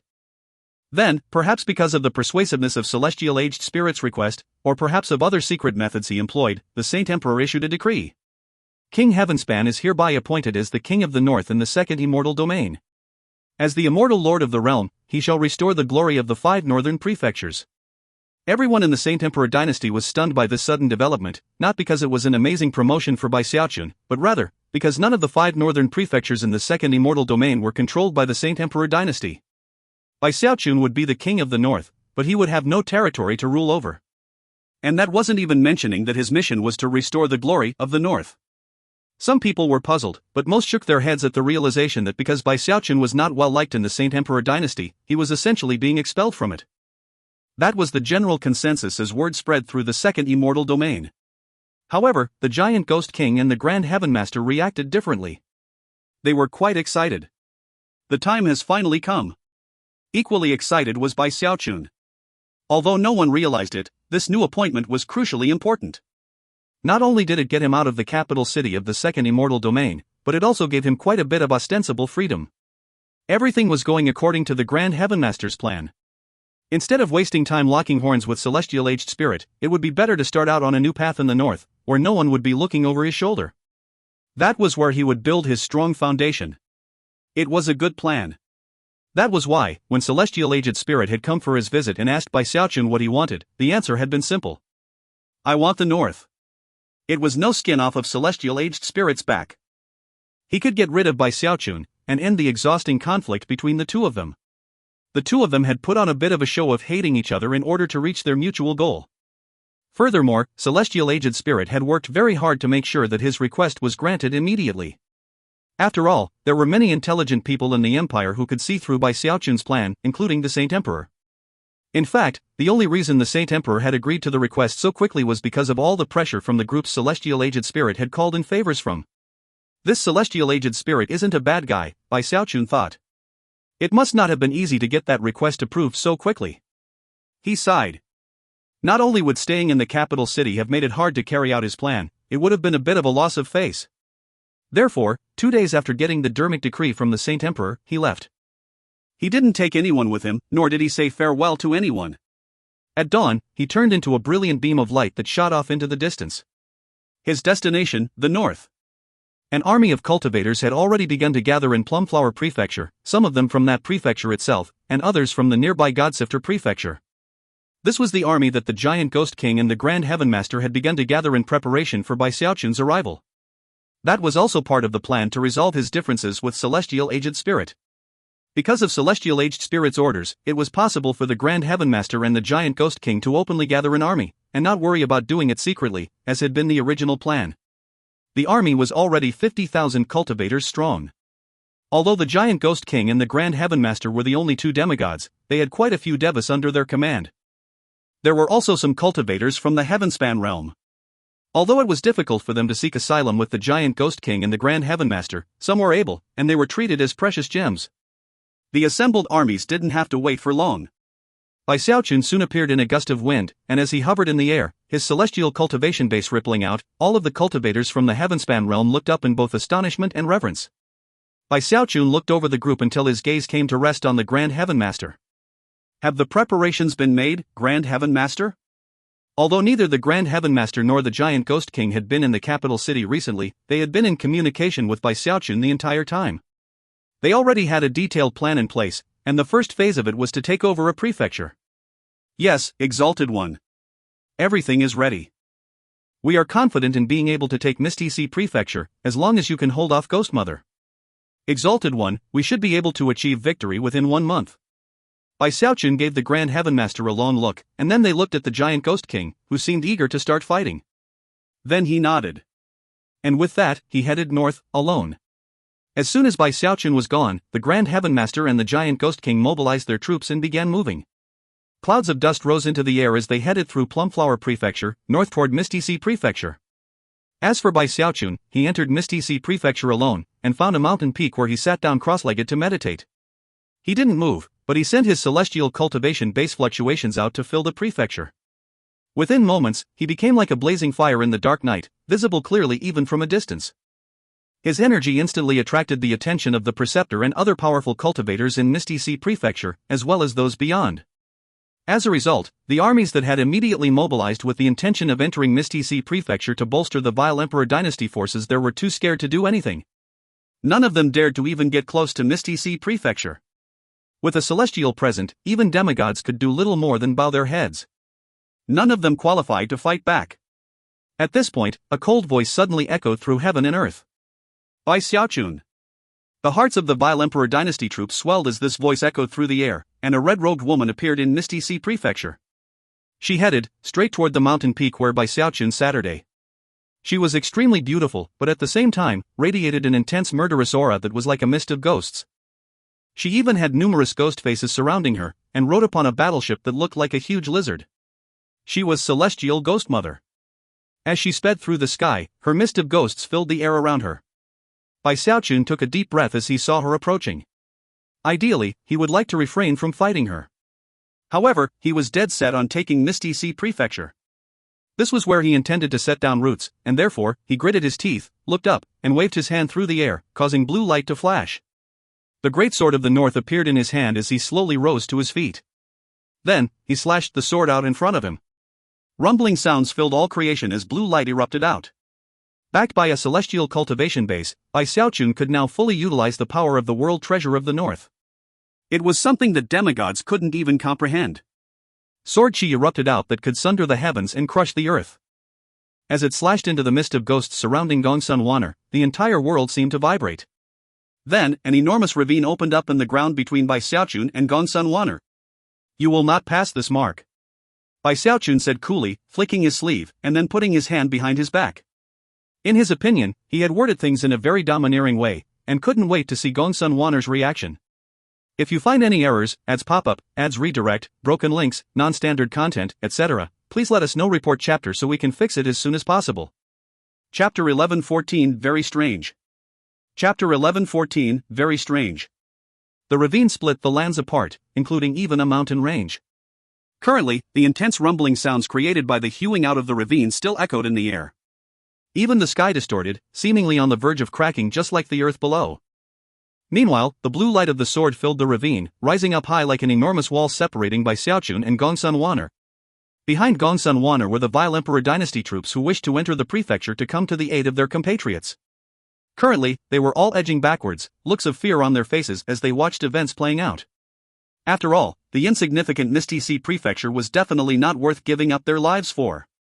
Besides, if they really wanted to enter the prefecture, they could simply go to another location to attempt do so. There was no need to enter it right here. But as a celestial, Xiaochun's intentions were key to everything. Clearly, he wanted to keep everyone out of Misty Sea Prefecture, and therefore, no matter how they tried to get in, the result would likely be the same. The only chance they might get would come if Ghost Mother kept him busy. Then they might be able to engage the forces of the Grand Heaven Master and Giant Ghost King. But this enormous blue shield of light, and the great sword Xiaochun held in his hand, were shocking to the extreme. After all, he was one of only 12 celestials in the eternal immortal domains, and was already quite famous. Is he holding a world treasure? I heard that it was forged from one of the continents of the Heavenspan realm. Not every celestial has a world treasure. This means that King Heavenspan's battle prowess is 30% greater than before. As the buzz of conversation spread, Gongsun Wanner hovered there looking at Xiaochun. A moment passed, and she smiled. However, the mysterious light didn't leave her eyes. Waving her hand, she sent sinister ghost chi roiling out everywhere. "Very well, sweetie. Let's see how strong you are now that you're a celestial." Chuckling, she stepped off of her battleship, her red gown fluttering in the wind, as well as her long, black hair. She was stunning to look at, but at the same time, terrifying. The effect was only more pronounced when she licked her lips, which somehow caused Xiaochun to think back to their last encounter. Meanwhile, Gongsun Wanner performed an incantation gesture with her right hand and waved her finger at him, causing intense rumbling sounds to fill heaven and earth as a mist sprang up. Howling sounds erupted from within that mist as numerous ghost hands reached out toward Xiaochun. Then, she performed another quick incantation gesture and opened her mouth. Instantly, a bizarre sound filled the air. It was like the sobbing of a ghost, which caused everything in the area to twist and distort, and sent invisible sound waves flying toward Xiaochun. And yet, things weren't over. She also thrust her right hand out, which began to grow larger and larger, transforming into the clawed hand of a ghost that snatched at Xiaochun. All of this takes some time to describe, but actually happened in the shortest of moments. Shaken, Xiaochun once again chopped out with his greatsword, causing rumbling sounds to fill the air. Simultaneously, he stepped forward and unleashed the undying Emperor's fist with his left hand. The ghost mist was vanquished, and Xiaochun accelerated, using the mountain-shaking bash for a burst of speed. He was like a mountain peak in bodily form, appearing directly in front of Gongsun Wanner and sweeping his sword toward her. Shockingly, Gongsun Wanner didn't dodge out of the way, but instead, opened her mouth wider. In bizarre fashion, her mouth grew impossibly wide, transforming into a black hole that began to drag Xiaochun toward it. To Xiaochun's surprise, he felt his life force being sucked out of him. "Are we really doing this, Gongsun Wanner?" he said, drawing on the Cloud Lightning Forefather transformation. In the blink of an eye, he was 300 meters tall, and using his formidable fleshly body power to fight against the gravitational force. Just when he seemed about to break free, Gongsun Wanner chuckled. "You tell me, sweetie." Even as her words floated through the air, she blurred into motion, moving so quickly it was almost impossible to see her. At the same time, her left hand became illusory, as though it were made from a mysterious mist. Anyone who could see it would see something like a viper, complete with fangs and forked tongue, that closed in on Bai Xiaochun's chest with lightning speed. Bai Xiaochun's expression flickered as he fell back. From what he could tell, killing intent really did flicker in Gongsun Wanner's eyes. It was actually somewhat frustrating. All he wanted to do in this venture was take Misty Sea Prefecture. Unfortunately, this area in the north had been a point of contention between the Vile Emperor dynasty and the Saint Emperor dynasty for many years. "You're forcing my hand, Gongsun Wanner." He quickly performed an incantation gesture with his right hand, sending out power that could distort time. All of the dust and debris in the area was shoved away from him in bizarre fashion as he waved his hand at Gongsun Wanner. Sutra of Former Reincarnation. "Damn it!" Gongsun Wanner blurted, her face falling. What she feared most about Bai Xiaochun was not his world treasure greatsword, but rather, this divine ability. She had ways of handling the greatsword, but this marvelous divine ability that was somehow connected to time itself was something she didn't know how to deal with. That was why she had taken the initiative in the fight, in the hopes that she could prevent him from unleashing it. But Bai Xiaochun's progress in the celestial realm was shocking, to say the least. Only a short time had passed, and he was already very close to the peak of the early celestial realm.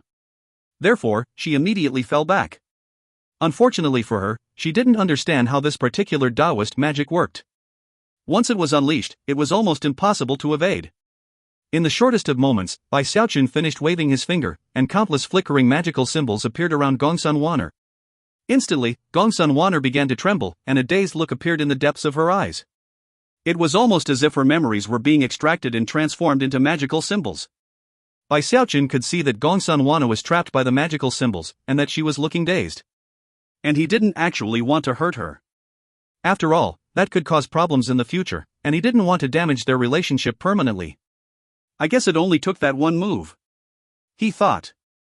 Not bothering with the fact that there were a lot of people around to see, he flew over to Gongsun Wanner, reached his hand up, and to the wide-eyed shock of the people from the Vile Emperor dynasty, he spanked her rear end.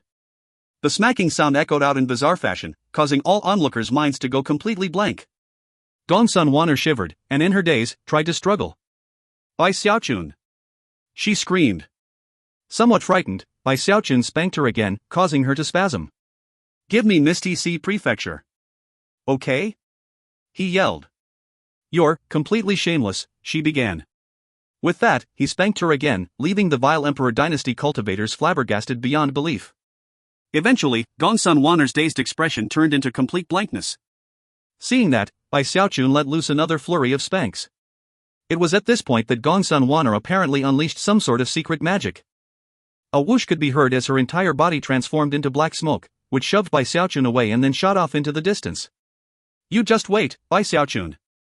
she shrieked from within the smoke. However, she didn't dare to stick around any longer, and continued off into the distance.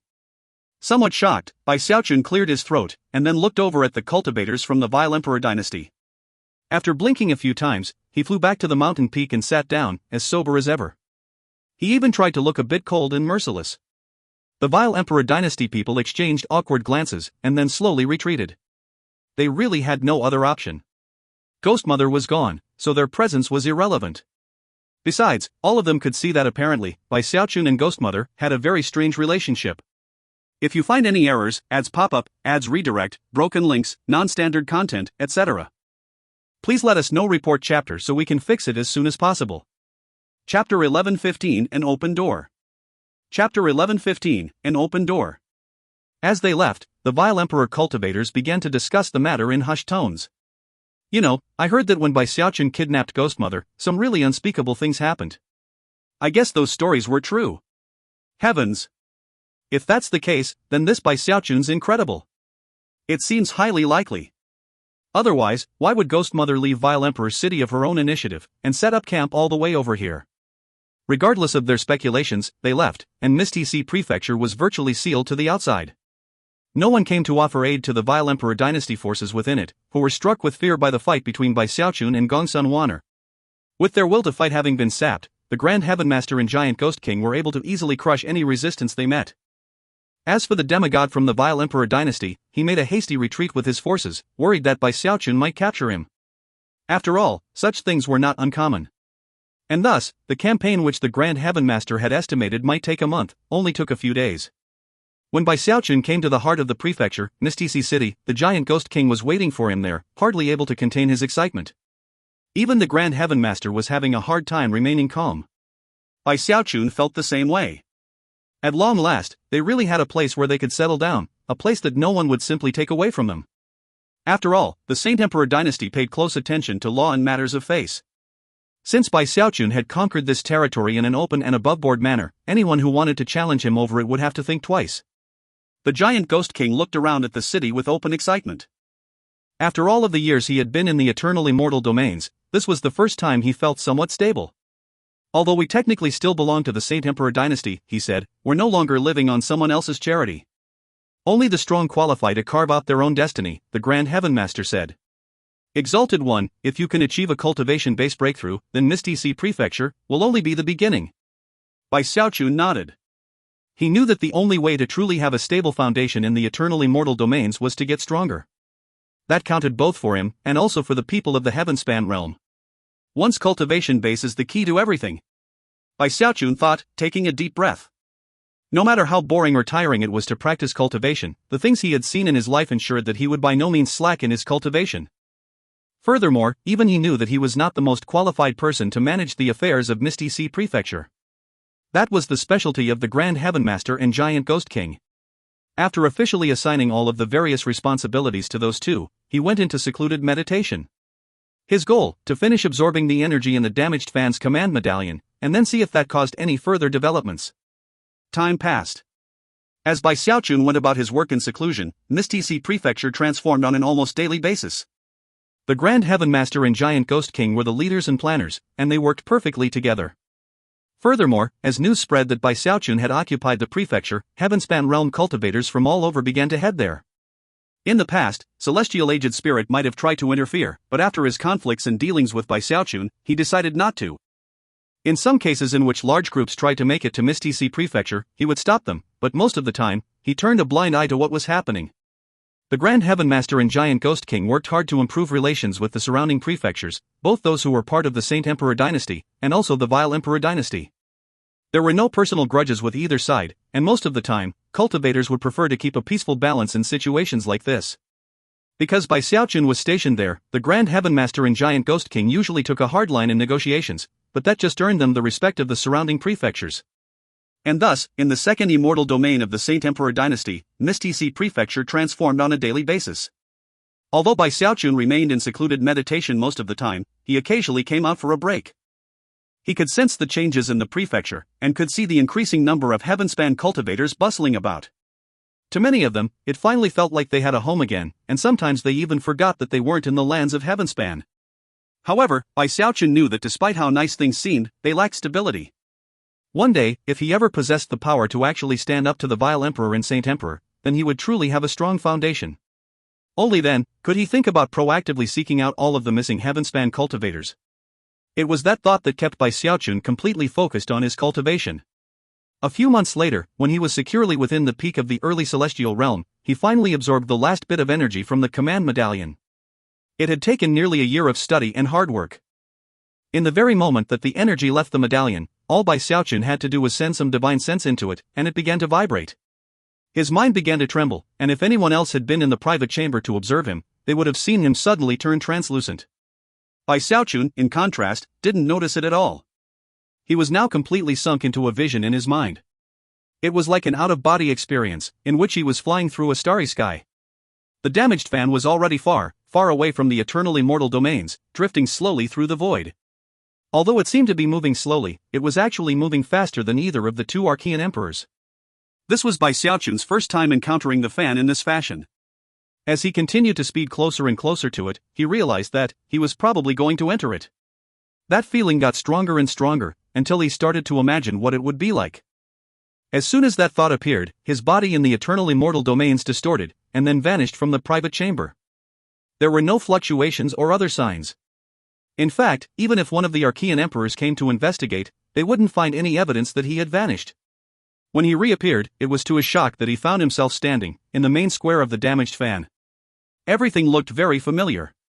It was exactly the same place where he had spent those months with the others from the eternally mortal domains. Except that he was now alone. It was almost too much to take in. Taking a few steps forward, he looked up and saw the darkness of the void. I can't believe I'm actually on the fan. Almost immediately, his heart began to pound as he worried that he might not be able to get back to the eternal immortal domains. That made him extremely nervous. He quickly pictured himself leaving the fan and returning to his private chamber in the eternal immortal domains, and as soon as the thought rose up, the command medallion in his hand turned into a black hole. His vision blurred, and when he could see again, he was back in the private chamber. This command medallion is actually a key to enter the damaged fan. He rose to his feet and began to pace back and forth excitedly. After he calmed down, he pondered the significance of this development and realized that he actually did fully qualify to acquire the legacy of the fan. After all, he was the only one who could challenge the trial by fire now. If you find any errors, ads pop up, ads redirect, broken links, non-standard content, etc., please let us know. Report chapter so we can fix it as soon as possible. Chapter 11:16 Tao Essence of Life and Death. Chapter 11:16 Tao Essence of Life and Death. After that, he made another attempt to use the key. However, nothing happened, no matter what he did. No sort of teleportation effect occurred. Bai Xiaochun's face fell, and his heart began to pound. No way. Don't tell me it will only work that one time. Immediately fretting about the implications, he tried a few more tests. When they all failed, his guts began to twist with regret. Over and over again, he nervously tried to get the key to activate, all to no avail. The command medallion now seemed completely useless and unresponsive. He spent an entire day and night scowling on the verge of tears, and filled with regret. As dawn approached, he was about ready to give up. Sighing defiantly, he performed one more test, which was when his face lit up. After the passage of a whole day, he was now able to sense the same fluctuations he had sensed with the original teleportation. However, he decided to be more cautious this time. Retracting his divine sense, he began to study the medallion a bit more. A few days later, he was certain he had come to understand the medallion as best he could. Apparently, the medallion could only be used once per day, at roughly the same time each day. If an opportunity was missed to activate the teleportation, the only option would be to wait for another day. Apparently, the command medallion wasn't powerful in and of itself, and needed to recharge by absorbing energy from its surroundings. Only once per day? That's not really enough. He sighed, but then pursed his lips to suppress his laughter as he realized that if he wanted to take more trips to the fan in a given day, he could probably just perform a spirit enhancement on the medallion. Sadly, after performing a few test enhancements, he didn't notice any significant changes to the medallion. Eventually, he decided to give up on the idea. If once it is, then once it shall be. Sighing, he focused his thoughts on entering the damaged fan, and instantly, his vision began to swim. When it became clear, he was yet again on the fan. The void outside of the damaged fan was pitch black, with the only light visible coming from the fan itself. Although it wasn't very bright, it was plenty for a celestial like Bai Xiaochun to see. Clenching his hands into fists, he took a breath, stilled his excitement, and examined his surroundings closely. Then he cautiously proceeded toward the same fan rib as he had before. As soon as he stepped onto the fan rib, the fan flared with bright light, as did the command medallion in his hand. As soon as that light shone on him, he lost the ability to move, and felt himself yet again having an out-of-body experience as he flew into the world inside the fan. He could even see what lay at the very far end of the fan, after all of the 100 levels. Shockingly, there was a stone platform, upon which was a gold-colored jade slip. It shone with boundless, holy light that instantly attracted Bai Xiaochun's attention. As soon as he examined it more closely, he was as shocked as if his mind had been struck by lightning. Inscribed on the surface of the jade slip was a line of characters. Tao Essence of Life and Death. Bai Xiaochun had never seen these particular words before, but for some reason, he understood their implication. In fact, as soon as he looked at the jade sip, the voice of an ancient consciousness spoke into his mind. I am the only sovereign from the immortal world. But the immortal world has perished, and the dome of the heavens has gone dark. By the joss flame of my world, I leave this fan behind as my legacy. Anyone who is connected to it by destiny may learn of that which existed in the immortal world, the Tao Essence of Life and Death. Shaken, Bai Xiaochun immediately attempted to peruse the contents of the jade slip, but unfortunately, it was all a blur. And any attempt to make closer contact with the fan itself resulted in a powerful force of repulsion pushing him away. It was almost like a dream. Shivering, he opened his eyes, and realized that he was still standing in the same place as before on the fan rib, and that only a moment had passed. However, after peering off toward the end of the fan rib, he realized that what he had seen was no illusion.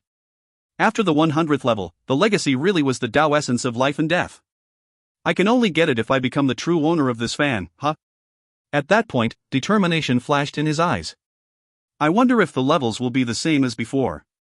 As it turned out, the first level was exactly as he remembered it. Eyes glittering, he proceeded on, and found that it was the same with the second, third, and fourth. It took no time at all to reach the 20th level. Nothing posed even the slightest obstacle. These 20 levels couldn't even be considered a challenge. Soon, he was back on the fan rib, with the 21st level in front of him. At this point, his expression turned serious. He knew that the power he had gained earlier had been equivalent to the first 20 levels. Therefore, everything after this point would be a true test of skill. Thankfully, I don't have anyone to compete with, so I don't have to worry about the time limit. With such thoughts on his mind, he decided not to immediately enter the next level. Instead, he searched all of the previous levels to make sure there were no rewards that had gone unclaimed by previous challengers. After placing such rewards into his bag of holding, he felt very pleased. This way, even if I have to go back home without completely succeeding, this journey will have been worth it. With his preparations complete, he looked around calmly. But then, an expression of hesitation appeared on his face as he thought back to the spirit automaton he had squared off against in the past, and wondered if it was awake now. After thinking about it for a bit, he gritted his teeth and strode forward into the 21st level. Almost immediately, the thunderous sound of a roaring wind filled his ears. Everything went blurry, and when things became clear, he was in a world of ice. The sky was gray, and the lands that stretched out in all directions were white. A whimpering wind blew snowflakes everywhere. Perhaps this place had once been a sea that ended up being frozen. There were no mountains or valleys, only a wide, flat plain. The frigid chi was incredible, to the point where even Xiaochun shivered. And that was with him being a celestial with an incredibly powerful fleshly body. Despite that, it felt like he was being stabbed all over, and he even wondered if the flame of his life force was going to be frozen. Any other ordinary cultivator would have been unable to take this level of cold. It's freezing here, he thought. Looking around, he tested to see if the power he had over the fan could help him here, but absolutely nothing happened. Even as he sighed regretfully, his expression flickered, and he backed up a few paces. As he did, a hole opened up in the ice ahead of him, and a fish flew out of it in his general direction. It moved with blinding speed, brushing against his arm as it flew past. Strangely, it looked almost exactly like an arrow. Despite the level of his cultivation base, if he hadn't reacted quickly enough, he would likely have been stabbed through by the arrowfish. Things weren't over yet. His face continued to flicker with shock as more holes opened up around him. In the blink of an eye, numerous arrowfish were all flying toward him at incredible speed. They were silver, and really did look like arrows as they flew through the air with incredible speed. Xiaochun could tell that he absolutely had to dodge out of their way, and that if they touched him, it would have catastrophic consequences. They moved so quickly it was almost like teleportation. And it only took moments until there were so many of them he couldn't count them, a host of glittering silver fish that was shocking to behold. If you find any errors, ads pop up, ads redirect, broken links, non-standard content, etc., please let us know. Report chapter so we can fix it as soon as possible. Chapter 1117, I'll definitely destroy you, I swear it. Chapter 1117, I'll definitely destroy you, I swear it. What kind of fish are these? Xiaochun's eyes went wide, and despite the fact that he was on an ice plane, sweat broke out all over him. Back and forth he dodged as the air was ripped to shreds by the flying fish, who all seemed dead set on poking him full of holes. It was almost like Xiaochun was a huge target, and the arrowfish were countless arrows trying to hit it. No matter how he dodged or how fast he went, they kept coming toward him in full madness. If it were a short-term thing, it wouldn't have been a problem. But after dodging fish for the time it takes an incense stick to burn, it was to his shock that he realized the fish weren't slowing down at all. In fact, it was at that point that he heard loud cracking sounds, which came from large portions of the ice plane collapsing, revealing even more arrowfish than before. Damn it, he gasped, why is this 21st level so hard? He had no choice but to keep trying to dodge. Soon an hour had passed. Then 2 hours. Then 6 hours. Xiaochun was beyond stunned. He distinctly remembered that the trials had a time limit of 2 hours, but by this point, more than half a day had gone by. And yet, there seemed to be no end in sight. From a distance, it almost looked like he was in a world of arrowfish, filled with silvery light that reflected the sun in dazzling fashion. Xiaochun really wanted to cry. Suddenly, he recalled the heavenly dragonfish, and wondered if perhaps this was happening because he had eaten too many of them. He continued to dodge the fish non-stop for another few hours. After an entire day passed without him being able to leave the level, he was starting to feel like he was going crazy. Something strange is going on here. Something very strange. Meanwhile, high in the sky above by Xiaochun, invisible to him even if he had looked up, was a boy. He was good-looking, and might have seemed charming if it weren't for the cold smile he wore. He seemed very pleased with himself as he hovered there with hands clasped behind his back, staring down at Bai Xiaochun dancing around like a monkey. I thought this brazen thief had left for good, and was a bit disappointed. And yet, he dared to return. HMMMPHH. Well, I might have been powerless in the first 20 levels, but from here on out, I'll make sure you know the meaning of despair. Looking a bit excited, the boy waved his hand, causing ripples to flow through the ice plane. Moments later, 10 times as many arrowfish as before appeared. Heaven and earth trembled under the storm of fish.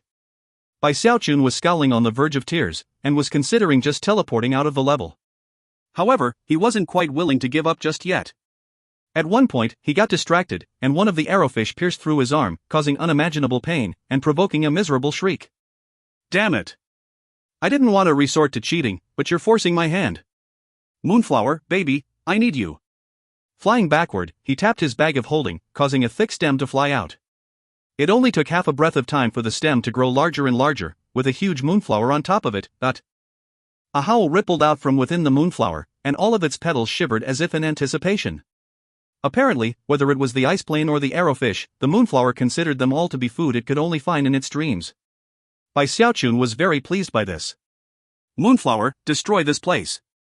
He shouted.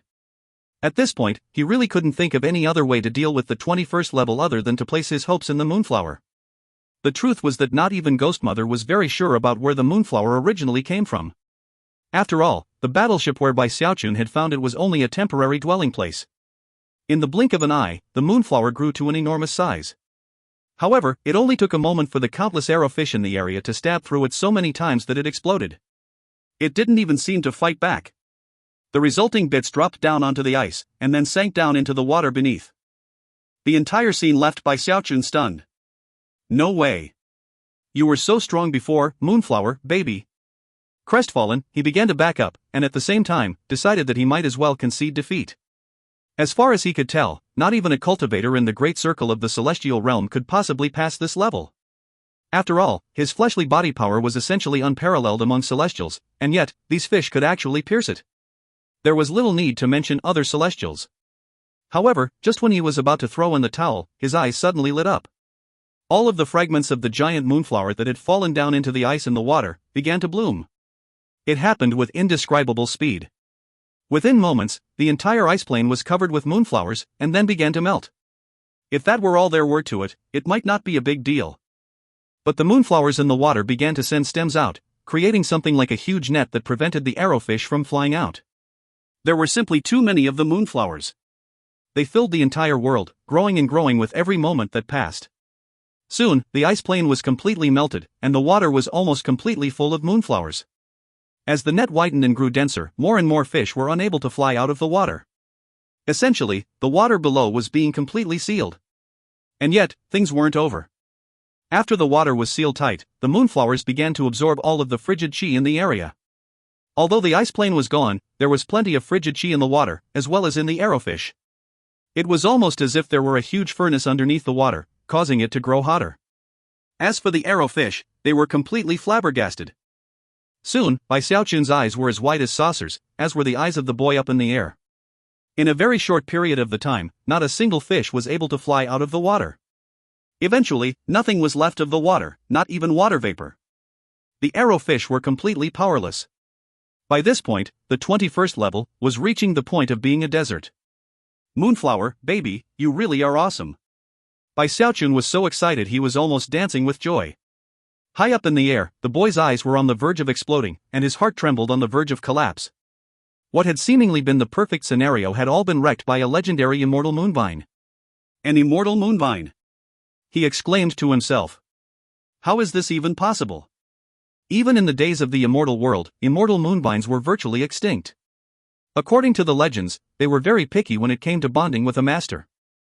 They would only choose people who were pure and honest. Damn it! How could this shameless cheater qualify to bond with an immortal moonvine? Despite how much it frustrated the boy, there was nothing he could do other than watch the 21st level turn into a scorching desert. And there was nothing he could do to prevent Bai Xiaochun from simply passing the level. Upon watching the excited Bai Xiaochun fade away from the level along with his moonflower, the boy nearly burst into tears. Damn that shameless cheater. I hereby swear an oath that I won't let you succeed.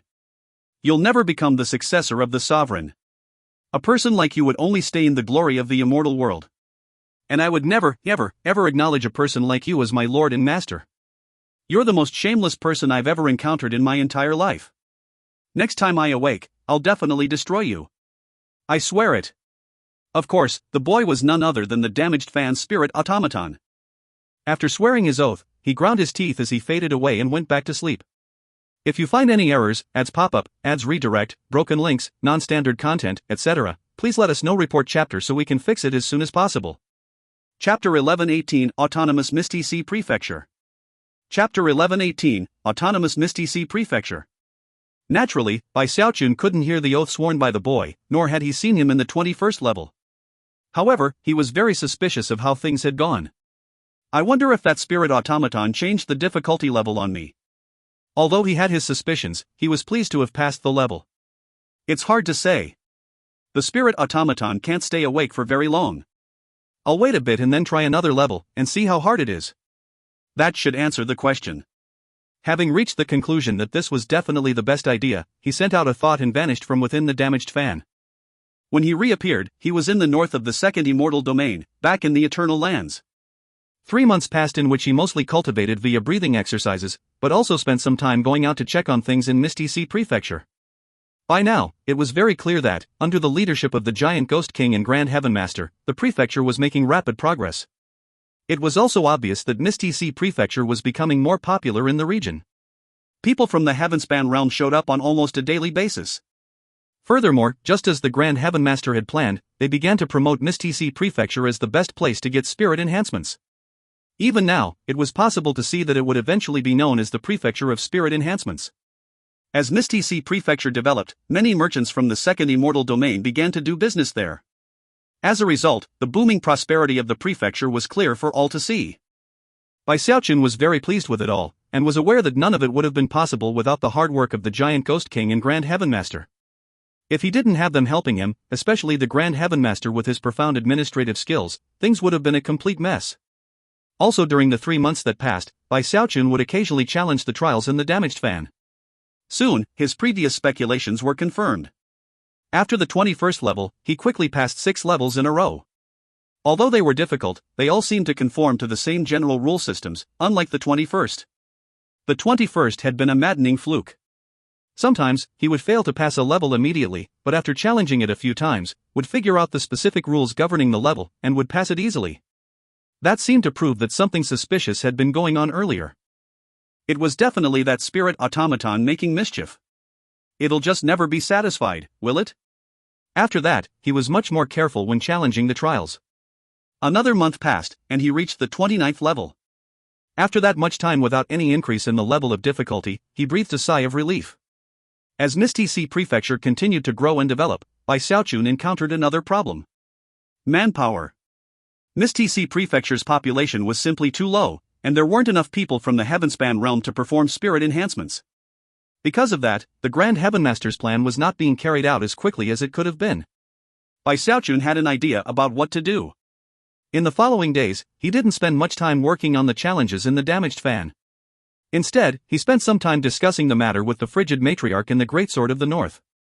Back when he had initially summoned the Greatsword of the North back in the climactic battle with Taoist Heavenspan, all of the people in the north had been sucked into the sword. Of course, most of the northerners had already been mobilized to fight in the war, but there were still more people inside the sword than were currently in Misty Sea Prefecture. If those people could be brought out and added to the population of Misty Sea Prefecture, then development would advance by leaps and bounds. Excited, Bai Xiaochun spent a lot of time talking with the frigid matriarch about the subject. A month later, when his cultivation base reached the peak of the early celestial realm thanks to his gains made in the damaged fan, an agreement was finally reached.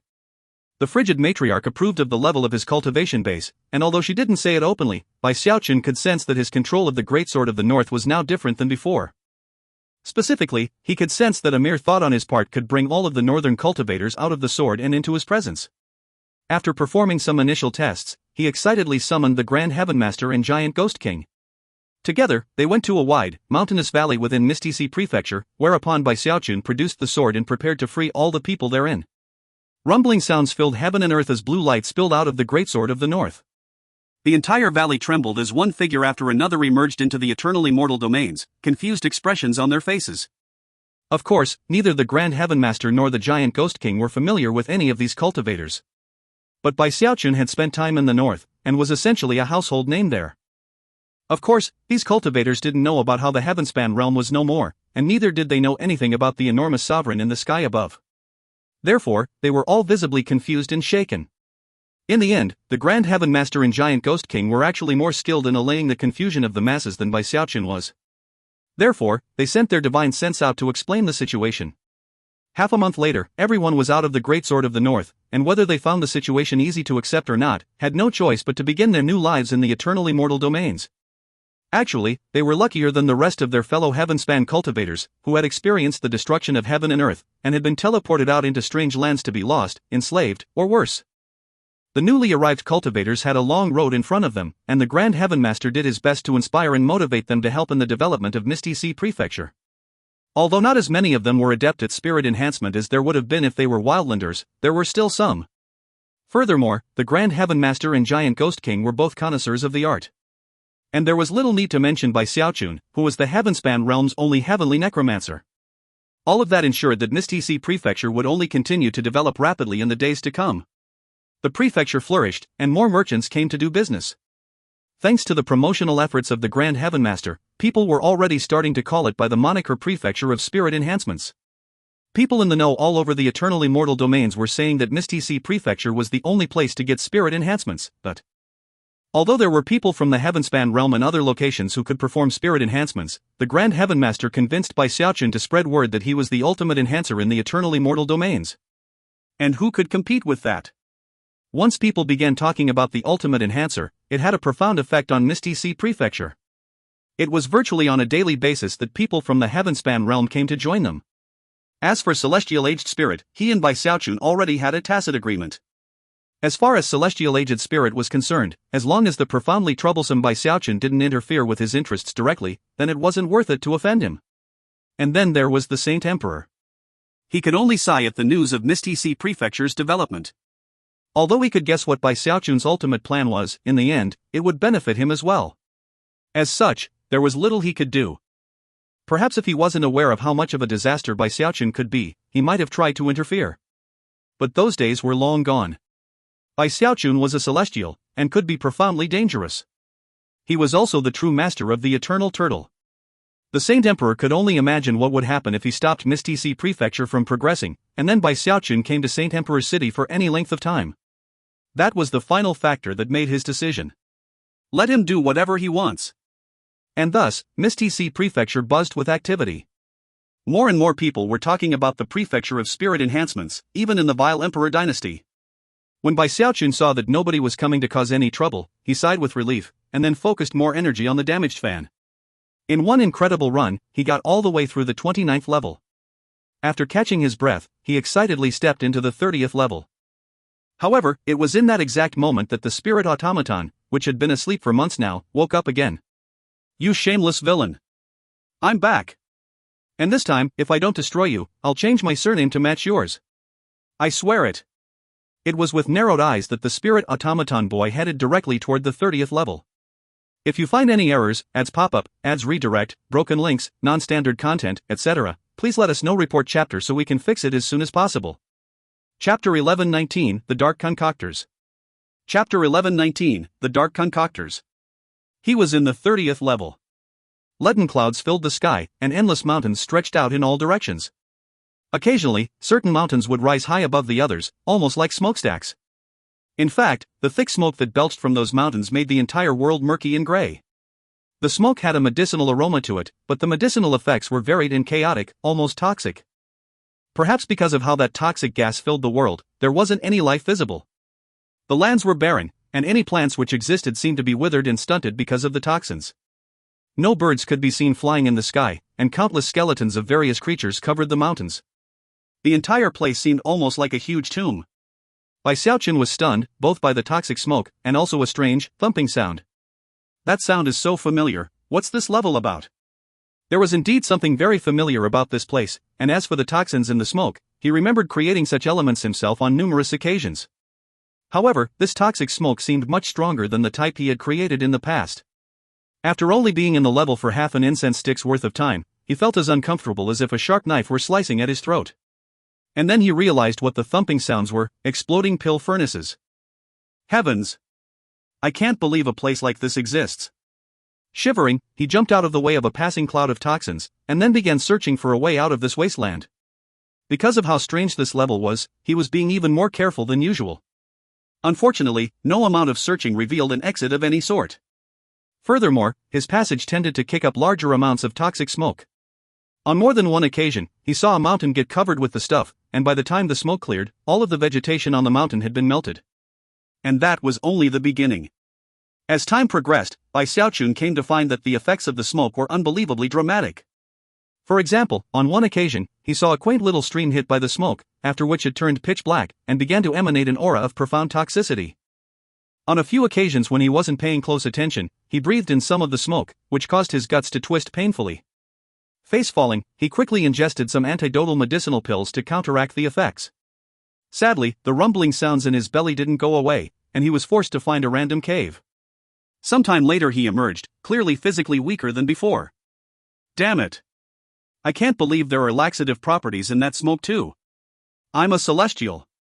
I mastered the Undying Codex. How could I possibly be affected by this kind of stuff? He was now nervous about running into some toxic smoke that had the same properties as his aphrodisiac pills. The consequences of that happening were simply unimaginable. Damn it! I'm supposed to be the one giving pills to other people. This 30th level is really strange. I can't believe that it can actually hurt me. Shaken by how difficult this level was, he cautiously sent out some divine sense to try to get a better understand of the place. Before long, a strange expression could be seen on his face as he realized that there were tribes of living beings located in the mountains. The reason he called them tribes was because they wore crude, ancient-style clothing, much like the savage giants and wildlands had worn. And yet, the creatures in these tribes could concoct medicinal pills. Even more unbelievable was that, although these living creatures resembled people, they were very small. They were imps, the largest among them only about the size of an average person's hand. Most of them were actually thumb-sized. Many of them, in the middle of their pill concocting, would suddenly jump up and dance with joy, seemingly crazed. They would also jabber in a way that he found impossible to understand. It was actually a somewhat familiar scene, and reminded him of himself when he passed certain critical points in concocting medicine. As for the streams of smoke, they were rising up from the tribes as a result of their pill concocting. When Bai Xiaochun noticed the expressions on the faces of the imps, he was shocked, but at the same time, understood everything. This world had once been a wonderful place, but it had been ruined by the imps' pill concocting. Countless living creatures had been killed by the toxic poison, and innumerable plants had been driven to extinction. Even the land and sky itself was withering because of it. Utterly terrifying, he murmured, blinking a few times. Considering how horrifying his own pill concocting often went, he actually felt quite a bit of respect for these imps. At the same time, now that he had found someone on a similar level as himself, he was almost itching to see if they were a match for him. Considering the types of problems that happened when he concocted pills, he had held back for a long time. But after catching a whiff of the toxic odor caused by the imp's concocting efforts, he suddenly felt like he couldn't control himself any longer. He really felt like he had to show these imp apothecaries how awesome he was. Wait. No. I have to control myself. After all, his goal was simply to get past this level, so having a competition with the imps would be pointless. Suppressing his impulses, he tried to think seriously about the level around him. Looking up at the toxic smoke, and then back down at the pill-concocting imps, he murmured, "Is the point of this level just to survive in hostile conditions?" Meanwhile, up in the air, the damaged fan's spirit automaton was there in the form of a boy, invisible and undetectable by Xiaochun. Hands clasped behind his back, and looking very pleased with himself, he eyed Xiaochun down below. The dark concoctors caused a big headache for the exalted sovereign years ago. Their natural talents in pill concocting are unrivaled, and each and every one of them is completely obsessed with concocting pills. Worse, the medicinal pills they concoct are the type that no one under heaven would dare to eat. Even they won't consume their own pills. HMMMPHH. Back in the day, the sovereign would say that if the dark concoctors were given the right circumstances and resources, they could destroy the entire starry sky. Although this place is only an illusion created with the power of the Tao essence of life and death, it's almost the same as if it were real. Unless this shameless cheater has the cultivation base of a sovereign, then he definitely won't last for long here. Normally speaking, the requirement is to stay in this land for 3 days. But I'll change the requirement from 3 days to 10,000. Alright, you rogue. If you manage to pass this level, I'll change my surname to match yours. I swear it. At this point, the boy couldn't help but laugh uproariously. This time, he was absolutely convinced that he would come out victorious. No one could last for long when dealing with the toxic smoke created by the dark concoctors. And unless they were careful, one could die a horrifying death. Furthermore, because the entire place was bolstered by the Tao essence of life and death, the dark concoctors could not be killed by means of the cultivation base. They could only be affected by medicinal toxins similar to their own. That was actually the only weakness to the level. One could theoretically pass the level by forcing all of the tribes that made up the dark concoctors to surrender. If they all agreed to expel by Xiaochun, then according to the rules that governed the level, not even the spirit automaton could interfere. But that's impossible.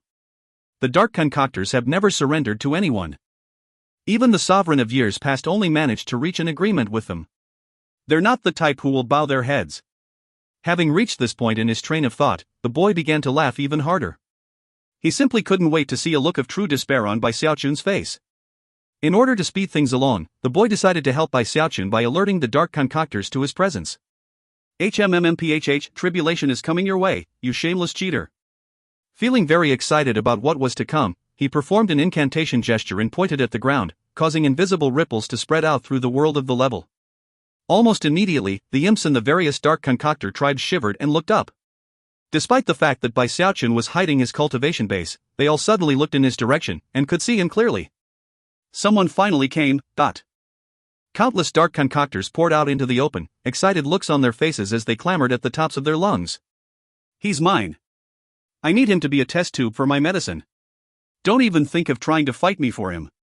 Get out of my way, all of you. This test tube belongs to my tribe. Don't run, test tube, we're coming for you. If you find any errors, ads pop up, ads redirect, broken links, non-standard content, etc., please let us know. Report chapter so we can fix it as soon as possible. Chapter 1120, Whose Patriarch Mystery Pill? Chapter 1120, Whose Patriarch Mystery Pill? Some of the imps wielded wooden rods that they would normally use to mix medicines. Others rode atop vicious beasts who had blank eyes but moved with surprising quickness. A few of them even carried pill furnaces with them. Many of them had flamestones in hand. All looked particularly excited as they raced toward Bai Xiaochun. Apparently, now that they had ruined the world in which they lived, they were very excited to see a new test tube arrive. Furthermore, considering how large of a test tube he was, it meant that countless medicinal pills they had created over years of research could finally be properly tested. The imps couldn't keep from hooting and hollering in excitement. They were looking at Bai Xiaochun like a wolf looking at a beautiful woman, their eyes shining with passion, as if they wished to experiment with him and learn every little thing about him. They were even struggling with each other to be first among the crowd, to the point where fights were breaking out. It was really very dramatic. Before, heaven and earth had only been filled with the muffled boom of exploding pill furnaces, and had been relatively peaceful and quiet.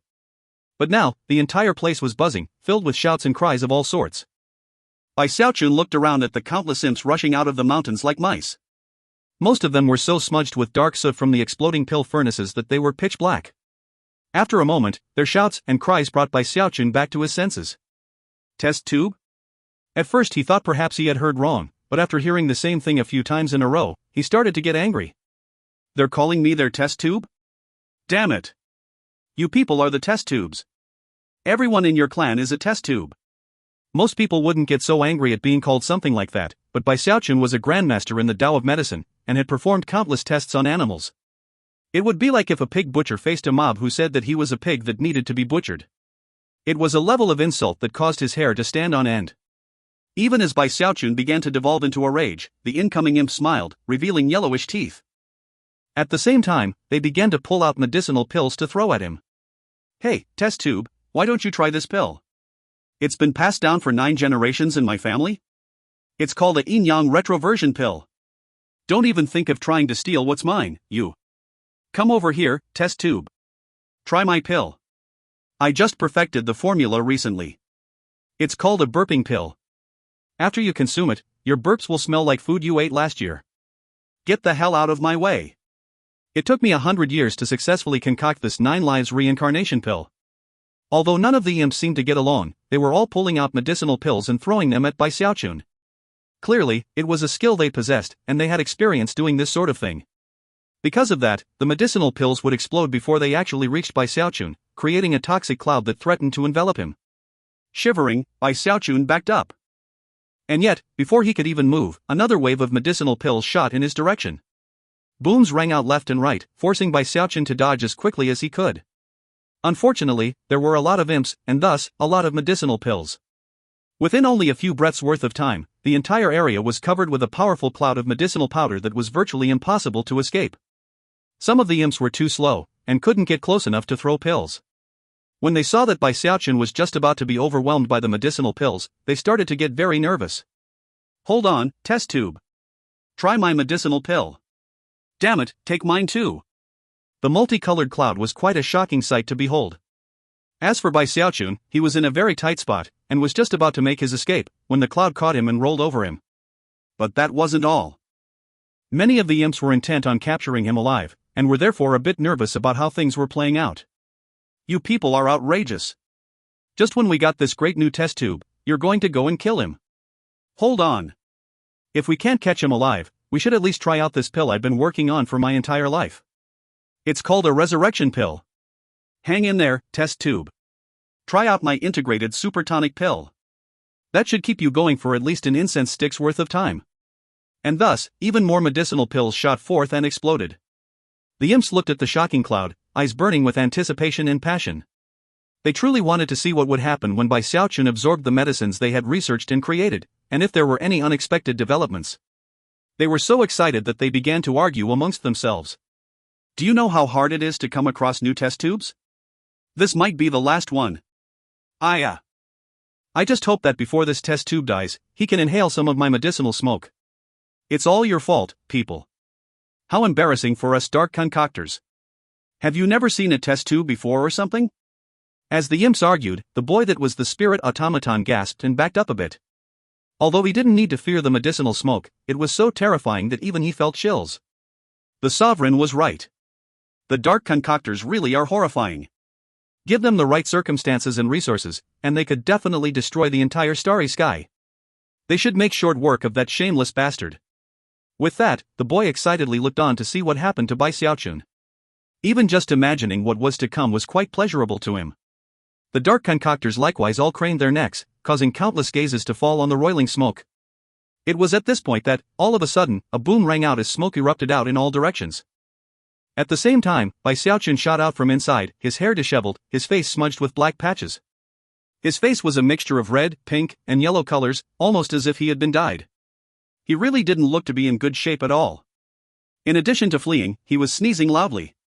Even more exaggerated was the noxious stench which spread out in all directions, and the fact that tears were streaming down his cheeks. Then he opened his mouth as if to shout, only to spit out a ball of fire. He was itching everywhere, especially in his private parts, enraging him to the point where he was nearly senseless. All of these were things that he had never experienced before in life. Worst of all was that a multitude of marks had appeared on his face. There was a tortoise, a bird, a dog, a tree leaf, and many others. Some even looked like pill furnaces. Some were even repeats of other marks. That's my mark. Ha ha ha. The test tube got one of my medicinal pills. I'm definitely the newest patriarch mystery pill. Hey, my mark is there too. See that little tortoise? This is awesome. Damn it. Why isn't my mark there? Why? I threw out over 100 pills. Don't even try to compete with me. I'm definitely the Dark Concoctor's new patriarch mystery pill. Of course, the Dark Concoctors had long since reached a point in the Tao of medicine where they could cause personal marks to appear on people who had consumed their medicinal pills. Thus, those who didn't see any marks were beating their chests and stamping their feet in lamentation. Bai Xiaochun was feeling all sorts of strange sensations, from tickling to torment. And then he heard the things the imps were saying, and his eyes turned crimson. Unheard of levels of rage began to course through him as he descended into madness. He was the one who used medicinal pills to deal with people. Now, for the first time, he was being harmed by the effects of unusual medicinal pills. It was a feeling that had him hovering on the verge of insanity. Plus, as a grandmaster of the Tao of medicine, the vicious banter and ridicule of the imps was even more humiliating. Complete and utter bullying. Damn it, you people are forcing my hand. Let me tell you, when I get pissed off, I frighten even myself. I'll show you who's the true Patriarch Mystery Pill. Slapping his bag of holding, he produced a handful of medicinal pills. If you find any errors, ads pop up, ads redirect, broken links, non-standard content, etc., please let us know. Report chapter so we can fix it as soon as possible. Chapter 1121 Xiaochun makes a move. Chapter 1121 Xiaochun makes a move. Bai Xiaochun forced himself to simply deal with the incredible itchiness he felt. To deal with those areas where he couldn't scratch, he simply clamped his legs together tightly. His face was a purplish-red color, and tears continued to flow down his face as he sneezed over and over again. There was also a burning heat that filled him that was driving him crazy. This is ridiculous bullying. You people are all bullies. As he shivered, rage coursed through him, battering at his mind, filling him with thunderous rumbling sounds. Finally, he howled and slapped his bag of holding to produce a handful of pills. He wanted revenge. He wanted these imps to realize that on the treacherous path of concocting mystery pills, Bai Xiaochun was the top expert. And experts don't like to be challenged. As it happened, the first thing he pulled out was the strange soul medicine he had used in the wildlands when he was in conflict with the other two celestial necromancers. It was a toxic medicine that led to flatulence and even diarrhea. However, as soon as he pulled the pills out, he realized that there was a problem. When inventing and concocting this type of medicine, he had never come up with a name for the pill. Now that he was using it in public fashion, it definitely needed a name. You people are going to know exactly what makes Bai Xiaochun terrifying. He shouted. Body purifying filth expelling pill. The pills flew forth, and then he waved his sleeve, causing them to explode and become a fine powder that spread out on the wind. In order to make the best use of the effects of the medicine, he employed the greatest speed he possibly could to fly around and throw out as many of his body purifying filth expelling pills at the dark concoctors as he could. Cracking sounds rang out, and the imps looked around in astonishment. After all, most of them had a hard time recalling how long it had been since someone had dared to use pill concocting to challenge them. In fact, it actually got them excited, and many threw their heads back and laughed uproariously. Ha ha ha! Who would have thought that we would find a kindred spirit here? Nice job, test tube. Very nice job. I like you, test tube. I think I'll try your medicinal pill to see exactly what it can do. Don't even think of trying to steal this pill. This is a pill duel. I can't believe that there's a cultivator who actually dares to take on us dark concoctors. Hey, test tube, I really admire your bravery. The dark concoctors didn't seem afraid at all, and excitedly struggled to be the first among their fellows to get to the medicine. It was with almost drunken passion that they tried to inhale the crushed powder. Bai Xiaochun almost couldn't believe what he was seeing. Furious, he threw out even more medicinal pills, not even bothering to worry how it might affect his overall supplies. Before long, nearly the whole area was covered with the powder from the body-purifying filth-expelling pills. The imp struggled excitedly to breathe in the powder, and then began to wait in anticipation to see what would happen. Soon, strange expressions broke out on their faces. In the blink of an eye, phhhhhhrt sounds began to ring out, and some of the imps even clutched their stomachs and squatted into a sitting position. Ah, it causes diarrhea. Hey, test tube, you're plagiarizing our medicinal pills. Is that all you can do? I'm impressed. Not a bad medicinal pill. However, definitely not on the level of our pills. You think this kind of pill will earn you the title of Patriarch Mystery Pill? I can think of 1,600 different ways of neutralizing this thing. Numerous imps began pulling out a variety of different antidotes, which they calmly consumed. Clearly, their level of endurance surpassed anything Bai Xiaochun could have imagined. Many of them continued to loudly expel noxious gas, and yet, simply stood there, looking completely calm and unfazed. Furthermore, the derisive looks and sarcastic comments made the entire thing even more humiliating. Hold your horses. Bai Xiaochun said, snorting coldly. Do you really think I would challenge you with only one medicinal pill? With that, he waved his hand to produce some of the medicinal pills he had created in the bloodstream sect when trying to work with refined corpses, that caused long hair to grow out everywhere on one's body. A vast number of such pills flew out, followed by popping sounds as they exploded. As the powder spread out, the imps seemed to be taking everything completely in stride. They didn't even attempt to prevent the medicinal power from landing on them. Before long, they began to grow long, luxuriant hair of various colors. Within moments, many of the dark concoctors looked like big balls of puffy fur. This medicinal pill isn't bad at all. So, it grows hair. Heavens! How come I never thought of that? It's a bit itchy though. So, you do have a bit of skill after all, test tube. It won't do you much good though. Check out this antidote. Although the imps were initially shocked, they quickly realized they could neutralize the medicinal pill, causing the newly grown hair to begin to shrink back. Bai Xiaochun wasn't very worried yet. He hated these imps quite a bit already, and was also a grandmaster in the Tao of medicine. Furthermore, he knew that using one medicinal pill wouldn't be as effective as using many. Therefore, he began to throw out more pills. Before the entire group of imps could completely deal with the previous pill, his eyes glittered as he resorted to using one of his 3 super pills, the breakup pill. Incredible rumbling sounds shook heaven and earth as the breakup pills exploded, transforming into a powder that filled the area. It didn't even need the wind to move, and it was immediately absorbed into the bodies of any of the imps that it touched. Breakup pills were very unique, and the dark concoctors almost immediately noticed this. Even from the way it disseminated, they could tell that there was something different about it. And yet, they were still confident, and didn't even back up. Some of them were even laughing loudly, and intentionally breathing it in. It didn't take long before, among those who had intentionally breathed it in, strange expressions appeared. This medicinal pill has some very strange qualities. It actually affects your emotions. What pill is this? Before any of the imps could begin to study the matter closely, the medicinal effects of the breakup pills began to manifest. Get away from me. I've decided that my true love is the path of medicine. I'm not meant for you. Let's break up. Break up. From now on, you do your thing, and I'll do mine. And by the way, give me back all those medicinal pills I gave you. A buzz of conversation immediately filled the dark concoctors.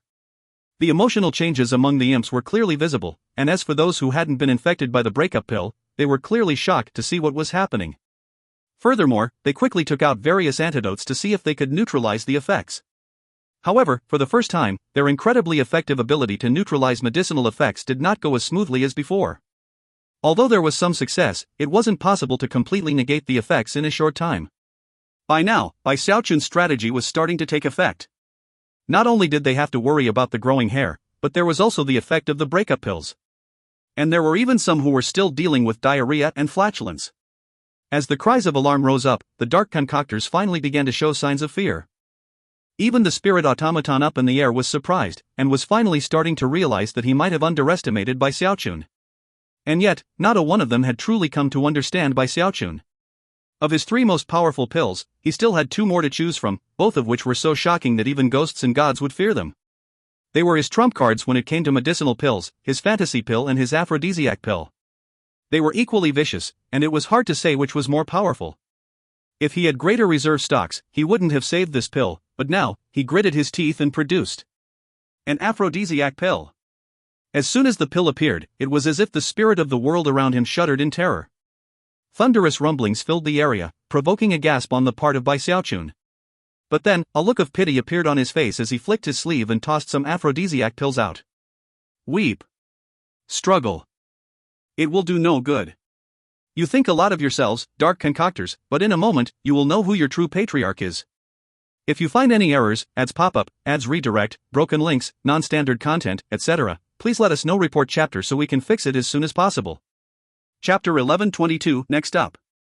Chapter 1122, next up. The aphrodisiac pill, one of Bai Xiaochun's 3 most powerful pills, had proved its formidability on numerous occasions. There could be no doubt that it was peerless in its ability to drive people to complete insanity. If it weren't for the fact that his stocks were running low, he would have thrown out even more than he had, just to make sure that these bastard apothecaries knew what it meant to tremble in despair. Besides, whether it was in terms of the physical size of the pills, or their strength, they were far beyond anything that these diminutive dark concoctors could bear. Even the relatively small amount that he had tossed out effectively counted for 10 times what it normally would have. With one flick of his sleeve, Bai Xiaochun deployed roughly 1/3 of the total number of aphrodisiac pills he had left in his bag of holding. It was even as the dark concoctors were still dealing with the breakup pills that this new pill arrived, a pill that would lead to a catastrophic tribulation the likes of which they could never conceptualize, even in their wildest imaginings. Thumping bangs could be heard as the pills exploded, resulting in something quite different than the explosion of the breakup pill, or any other pill for that matter. This pill created a pink smoke that was somehow indescribably enticing. Thanks to repeated testing and improvement over the years, that pink smoke moved with freakish speed, almost instantly covering the entire area. Even those imps who were quick to react still felt their hearts beginning to race in unusual fashion. They quickly performed incantation gestures, either utilizing certain techniques to negate medicinal effects, or producing medicinal pills that could create wind, which they hoped would drive the pink smoke away, or melt it.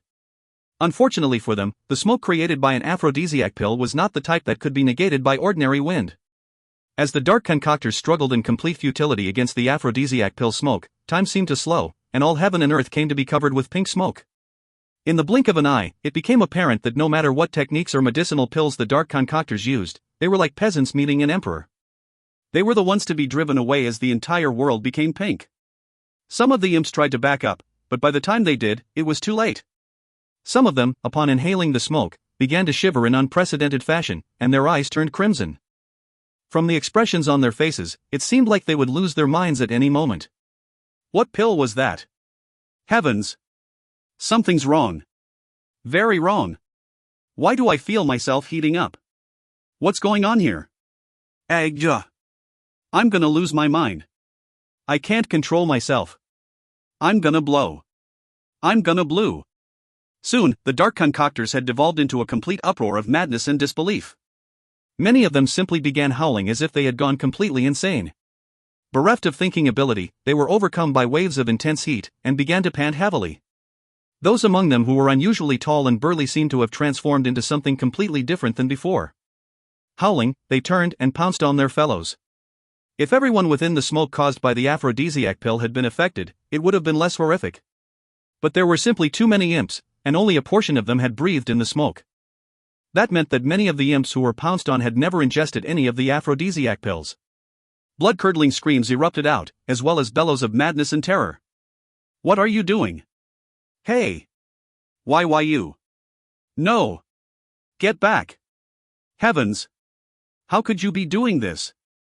Damn it! 5 of you at the same time. Get away from me! Get away!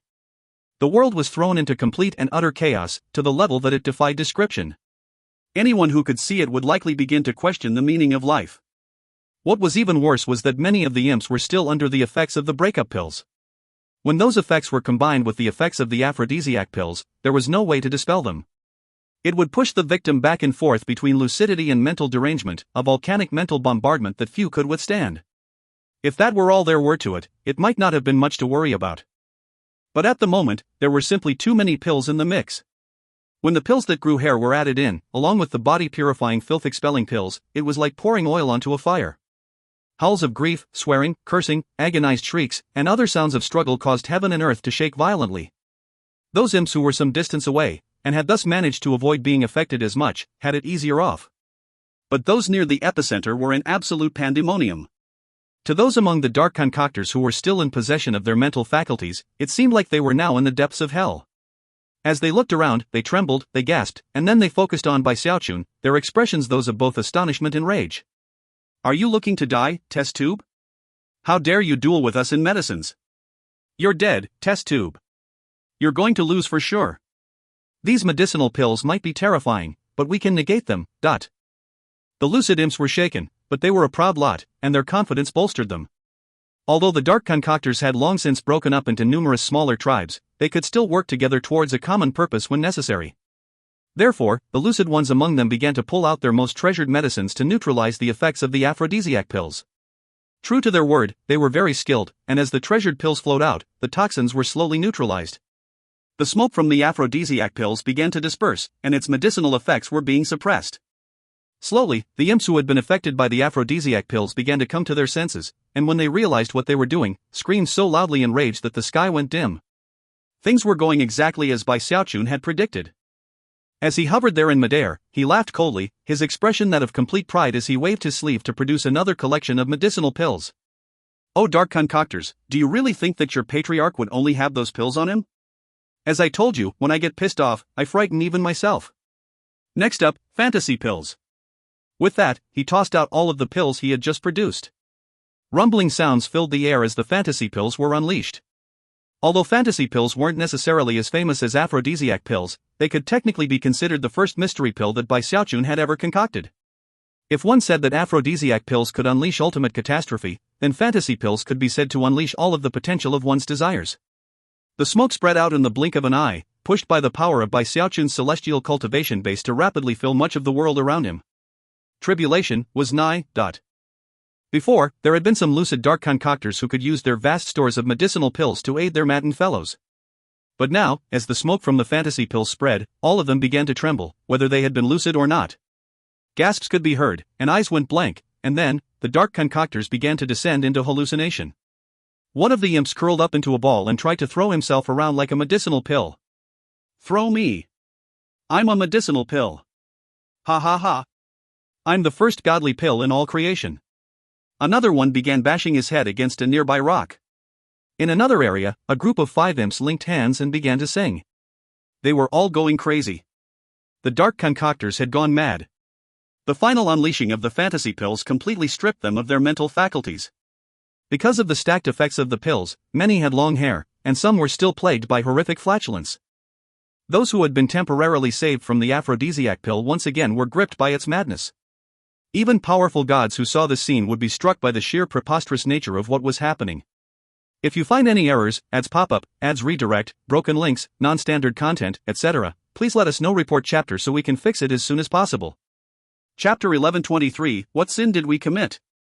Chapter 1123, What Sin Did We Commit? By Xiaochun only looked at the scene for a moment before averting his gaze. And it almost wasn't necessary to mention the spirit automaton up in the sky. Originally, he had been proudly waiting for Bai Xiaochun to make a fool of himself. But now, he was completely and utterly stunned, to the point where he almost didn't dare to believe that what he was seeing was true. The dark concoctors had gone completely mad. The screams, the gasps, the bellows, and even the occasional sighs of contentment mixed together until the spirit automaton shivered and rubbed his eyes. This is impossible, he muttered to himself. I'm definitely seeing things. Ha ha ha. That's right. It's an illusion. Just an illusion. As of this point, his understanding of life was changing completely. Unfortunately for him, after double and triple checking, and even checking his ears to make sure they were working properly, he realized that the scene in front of him was real. At that point, he gasped, his mind reeling. They're the dark concoctors. Even the sovereign feared them. Damn it. They must not be the real dark concoctors. He wanted to cry. Never could he have imagined that the shameless cheater Bai Xiaochun would actually be more terrifying in pill concocting than the dark concoctors. It's fine. I'll still be the victor here. The dark concoctors' true strength lies not just in their ability to concoct mystery pills, but in their tenacity and unyielding nature. That is what makes them truly terrifying. I can say with absolute confidence that, once the dark concoctors come back to their senses, they will work hard to rise to the top again. They will not allow anyone to pass this level. The spirit automaton was almost going hysterical trying to comfort himself. After all, even though he wasn't ready to admit it, Bai Xiaochun was almost too terrifying to deal with. As for Bai Xiaochun, as he hovered in midair, he contemplated throwing out some more medicinal pills. However, after patting his bag of holding, he realized that his stores were running too low. No. As an apothecary myself, I understand how people like us think. Successful apothecaries have to be tenacious and unyielding. Giving up is not an option. You must have obsessive focus. He glanced worriedly back at the dark concoctors, well aware that although he could temporarily put them at a disadvantage, they would eventually regain their senses. And when that happened, the fact that he was running low on pills would be problematic. Eventually, he would run out, and then he would most likely suffer a defeat at the hands of these imps. And he could hardly stand to think about what that would entail. After some thought, his eyes glittered, and he patted his bag of holding. How could I have forgotten that I have another outstanding asset other than my medicinal pills? And that is none other than my concocting methods themselves. Strange things always happen when I concoct. In the past, I would have to work hard to avoid such scenarios, or contain the effects. But here, strange effects are exactly what I need. As far as the ingredients, I don't have too many, but the dark concoctors surely do. Having reached this point in his train of thought, he burst into motion. Taking advantage of how the dark concoctors were in the grip of madness, he headed toward the nearest of their tribal headquarters. Just as he had guessed, the mountain homes of the dark concoctors were filled with endless supplies of medicinal ingredients. There were beast bones, medicinal plants, strange rocks and pebbles, and other things that he had never seen before. A quick glance proved that, although these things looked real, just like the entire world around them, they were actually partly real and partly illusory. However, they would suffice to concoct some medicinal pills. As for what kinds of pills they would make, it was hard to say at the moment. But Bai Xiaochun didn't need to spend time considering the subject. He just needed the dark concoctors to surrender. If I want to get past this level, I have to make these dark concoctors bow their heads. Taking a deep breath, he sped from one tribal headquarters to another, using all of the skills he had developed in the wildlands to perfect effect. He was like a locust that swept through the mountains, taking everything down to the grass and roots. Unfortunately, there was a huge number of tribal headquarters, some large and some small. Despite how skilled he was at this sort of thing, he didn't have time to visit them all. After about 2 hours passed, he had gone through about 70%, which was when the imps began to regain their senses. As they regained lucidity, and thought back to all of the dreadful things that they had done in the past 2 hours, they began to shout loudly in rage. "I'm gonna kill you! The dark concoctors will destroy you or die in the attempt, test tube. You're dead. I hereby swear that in the end, either you will exist, or the dark concoctors will, but not both." Innumerable imps raged with more madness than they ever had in their entire lives. It was a level of fury that reached into the heavens, spawned by a humiliation the likes of which could never be expunged. By now, they no longer wanted Xiaochun to be their test tube. The only thing they wanted to do was torment him for 10,000 years. All of them began to produce mystery pills that had either been passed down through the generations in their clans, or that they had personally concocted. From the way their murderous auras raged to the heavens, it seemed they would be willing to destroy the world if it meant getting their hands on Xiaochun. One could only imagine the battle of medicinal pills that would erupt if they found him. However, by the time the dark concoctors devolved into a maelstrom of anger, Xiaochun had already taken steps to prevent them from finding him. Having learned from his initial mistake of staying in one place, he was now moving from place to place via teleportation. On the one hand, he was truly shocked by how quickly the imps had recovered, but on the other hand, wasn't willing to just give up. "Humph. You people just wait. Things aren't over yet." He quickly produced a collection of small pill furnaces, as well as a few larger ones, and began to concoct. "You think I'm afraid of a little war of attrition?" Gritting his teeth, he performed a double-handed incantation gesture and began to divide the medicinal plants up and then throw them into the pill furnaces, which quickly began to vibrate. Once Xiaochun started concocting medicine, he would quickly sink into a state of madness. His eyes were already bloodshot as he focused, not on making pills, but on creating unusual side effects. Before long, the dark concoctors found his current hiding place, where the pill furnaces were already bright red, and showing signs of imminent explosion. In the past, Xiaochun would have been shocked and terrified at such a sight, but now, he was beaming with joy. Flicking his sleeve, he sent the pill furnaces flying out into the open. He didn't even aim them. He just sent them flying out randomly. Moments later, booms began to ring out one after another, followed by the enraged roars of the imps. At that point, he vanished, reappearing in another hiding place, where he continued his concocting work. 3 days passed, and the dark concoctors were even more angry than before. To them, the past 3 days had been pure torment. Not only was the force of the exploding pill furnaces tremendous in general, but Xiaochun had especially large pill furnaces that were extremely shocking to the diminutive dark concoctors. And there was more to it than that. On the 3rd day, dark clouds formed in the sky, and acid rain began to fall. When the acid rain hit the imps, their clothing melted, and they were racked with incredible pain. Even the ground began to corrode, as did the mountain peaks. Heavens! This is no ordinary acid rain. This stuff is hypertoxic. Damn it, damn it, damn it. The imps were completely swept up in raging madness. But then, violet lightning bolts began to fall from the sky, smashing into the ground over and over again in completely relentless fashion. Soon, none of the dark concoctors dared to even go out into the open. They could only cower in their mountain caves. And yet, the biggest tribulation of all had yet to come. Mist began to seep into their caves. It was extremely pungent, and to the horror of the dark concoctors, it contained some of the effects of both aphrodisiac pills and fantasy pills. In the past, they had experienced this horror for 2 short hours, but now, it was happening without stop. Heavens, how could this be happening? No, just let me die. This is impossible. What sin did we dark concoctors commit? Why is God punishing us in this way? If you find any errors, ads pop up, ads redirect, broken links, non-standard content, etc., please let us know. Report chapter so we can fix it as soon as possible. Chapter 1124, Just Go, Sir. Chapter 1124, Just Go, Sir. However, the dark concoctors were tenacious to the core, and definitely not the type who would surrender easily. That was only to be expected from a people who had so thoroughly impressed the sovereign to whom the damaged fan once belonged. Most other folk would have collapsed by this point. After all, the dark concoctors had already suffered so many setbacks that it didn't seem possible for it to get any worse. First was the deluge of acid rain, then the violet lightning, both of which left the entire world riddled with pits and craters. It was so bad it seemed like the land might be wiped out of existence soon.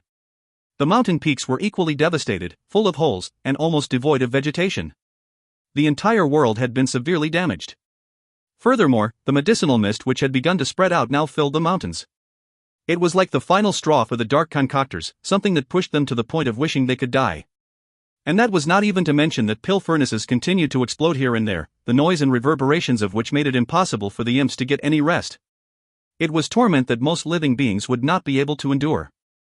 And yet, despite that, and despite the moaning and groaning that could be heard constantly, the dark concoctors endured. For an entire month. In the end, even Bai Xiaochun had to admit that he admired them. Although they were infuriating, each and every one had what it took to be a good apothecary. I should really show some respect to apothecaries like this. Bai Xiaochun was fully convinced that he needed to use his remaining supplies to continue working, to continue researching new side effects. Only by doing that could he show that he was a truly mighty apothecary. And therefore, he sank deeper into his work, producing even more mystery pills and freakish side effects. It was truly a thing of nightmares. 3 long months passed. By this time, the dark concoctors wept on a daily basis. Some of them seemed to be gasping their last breaths, racked by despair. During the months which had passed, they had used every trick in the book to try to negate the medicines assailing them, all to no avail. They were completely demoralized by the terrifying entity they were up against. We're not afraid of dying. Nor are we afraid of our people being wiped out of existence. We're not even afraid of humiliation. But being crushed by medicinal pills in this way leaves us stripped of our ideals, stripped of our passion in life. This is truly the worst of all possible nightmares. He's not human. He's a pill devil. He's a monster of medicinal pills. We thought early on that he had shown his truly terrifying nature. How could he possibly have only become more and more terrifying? Oh, heavens!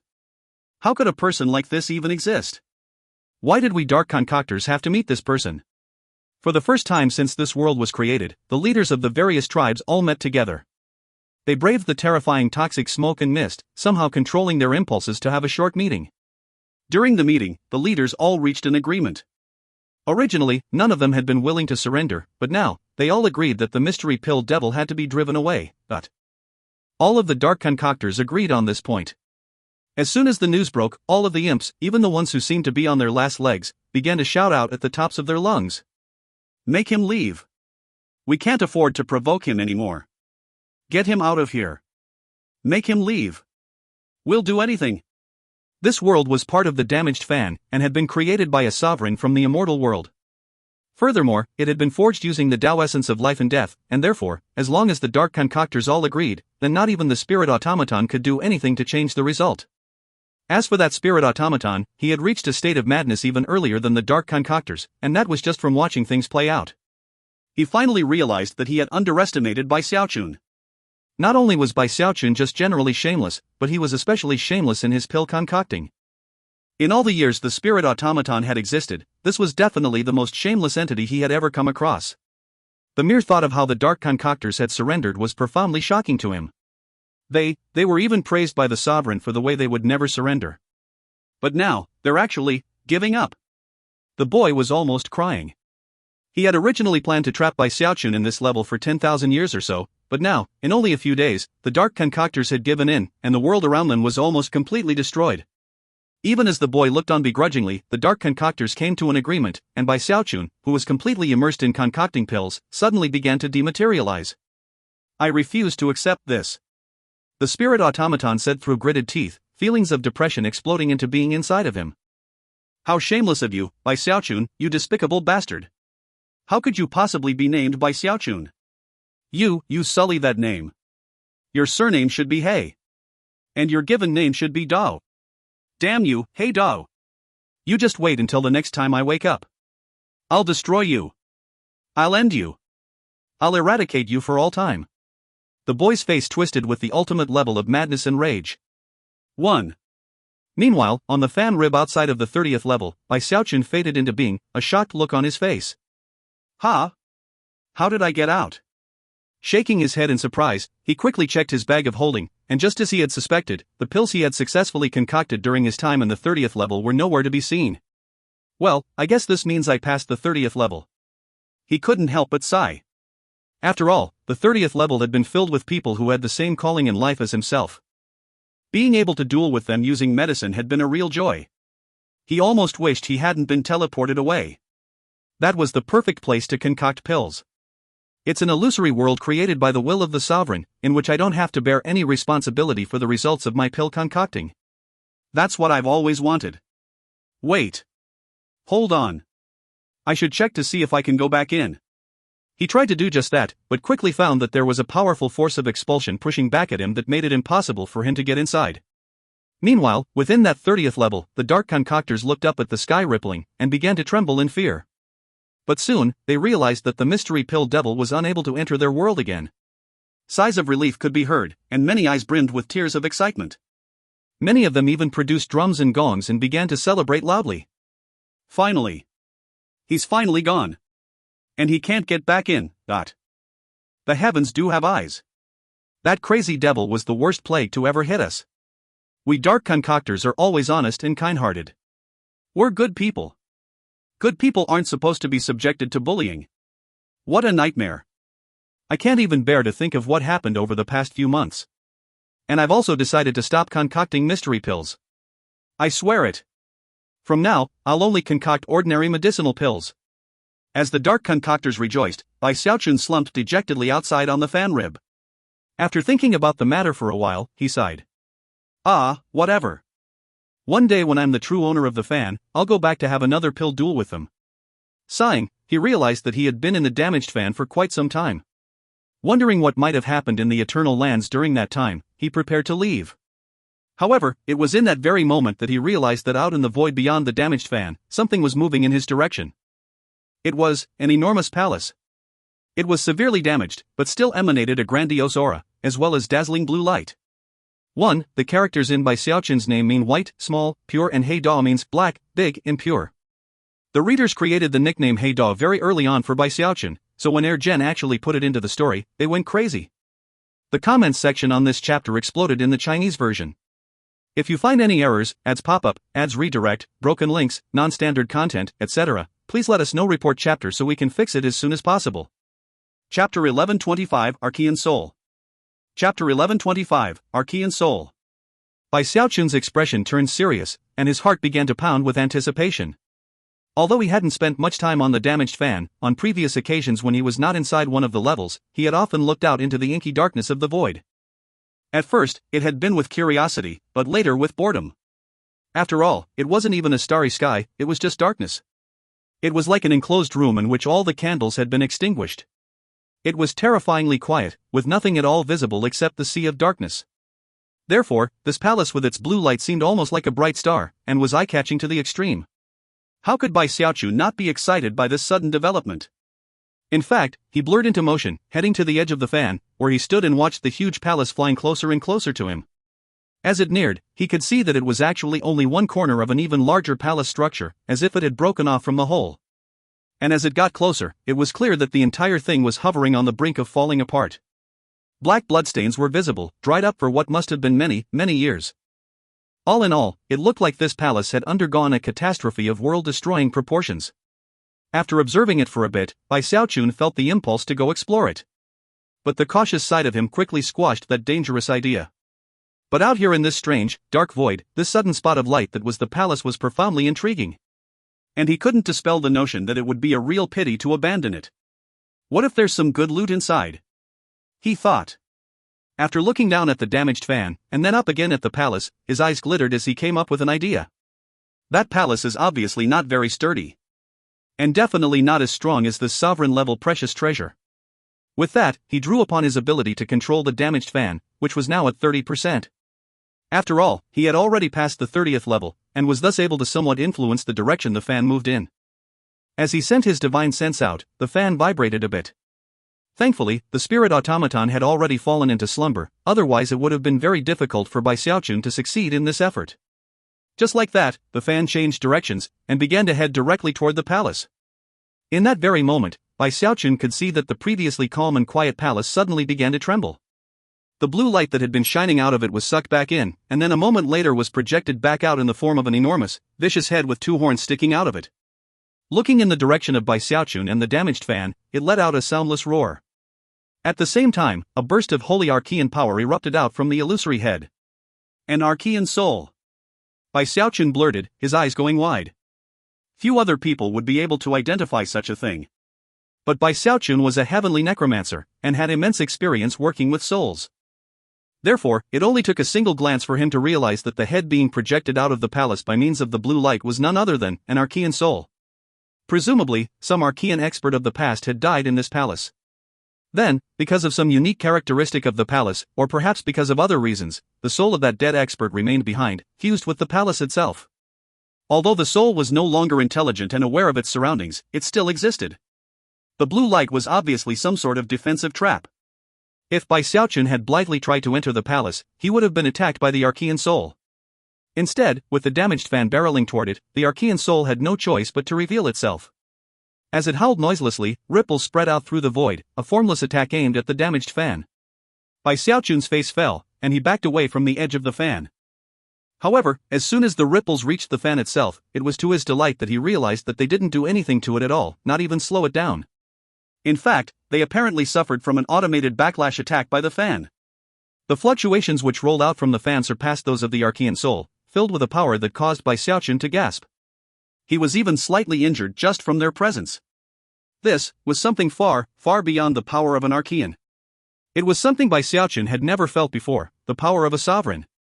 The void vibrated in response, and the eyes of that enormous blue head went wide with shock. It tried to retreat, but couldn't do so quickly enough, and the sovereign-level power slammed into the palace. The enormous palace shuddered to a stop in the middle of the void. Then, to Bai Xiaochun's shock, it rippled and distorted until it transformed into a beam of light that shot toward the fan. It was almost as if the fan was dragging it toward itself. Moments later, the palace vanished. Bai Xiaochun looked around, barely able to breathe. He was fairly certain he knew what had happened. He looked down at the fan, beads of sweat dripping down his face as he realized that he had definitely underestimated this precious treasure. Before, the image on the fan's face had featured a mountain and a river with a boat in it, within which two people were playing Go. But now, at the source of that river, a palace was visible. It became a part of the picture, it became a part of the face of the fan. His eyes went wide, and his mind spun. This development completely surpassed his powers of imagination. After taking a moment to let it all sink in, his face fell. I just wanted to explore it and see if it had any treasures inside. Even if it didn't, an Archean soul would be great to have. But this fan just went and ate it. He almost felt like crying at how badly he had lost out. Not quite willing to give up, he sent some divine sense over to the palace, drawing upon the 30% of the fan that he could control to see if he could pull the palace out of the picture. As soon as he sent his divine sense out, the river stopped flowing for a short moment. When it resumed flowing a moment later, a drop of water shot out from it and flew toward the palace. When it hit it, the palace flickered with bright light, and emitted what sounded like a defiant roar. The water spread out, covering the blue light.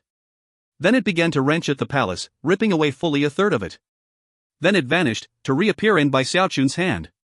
Heart-racing, Bai Xiaochun stared in shock at the drop of water floating above his palm, within which was a bit of blue light. Upon examining it closer, he could see a vicious head within that blue light, radiating an aura of anger and violence. The head couldn't escape from the water no matter how much it battered at it. Furthermore, based on the aura it emitted, Bai Xiaochun could tell that this was the Archean soul. However, it was only about 30% as powerful as a true Archean soul. For Bai Xiaochun, that was more than enough. I can't believe I can do this, he said, licking his lips. Then he threw his head back and laughed uproariously. A fan that shares. I love it. He was very excited to understand how truly strong this fan was. And after it absorbed things, it would share those things with him in proportion to how much he controlled the fan. One day, when he was truly its owner, he could easily dominate all existence. It was a truly exciting thought. Yet again, he realized that everything he had done to get this fan was definitely worth it. All right. I need to go back and get some rest. Savoring the beauty of the fact that he had acquired a portion of an Archean soul, he sent out a thought, and vanished. After reappearing in his private chamber in Mistisi Prefecture in the north, he sent some divine sense out to find that the Grand Heaven Master had apparently sensed his return, and was hurrying over to talk with him. What happened? Bai Xiaochun wondered, surprised.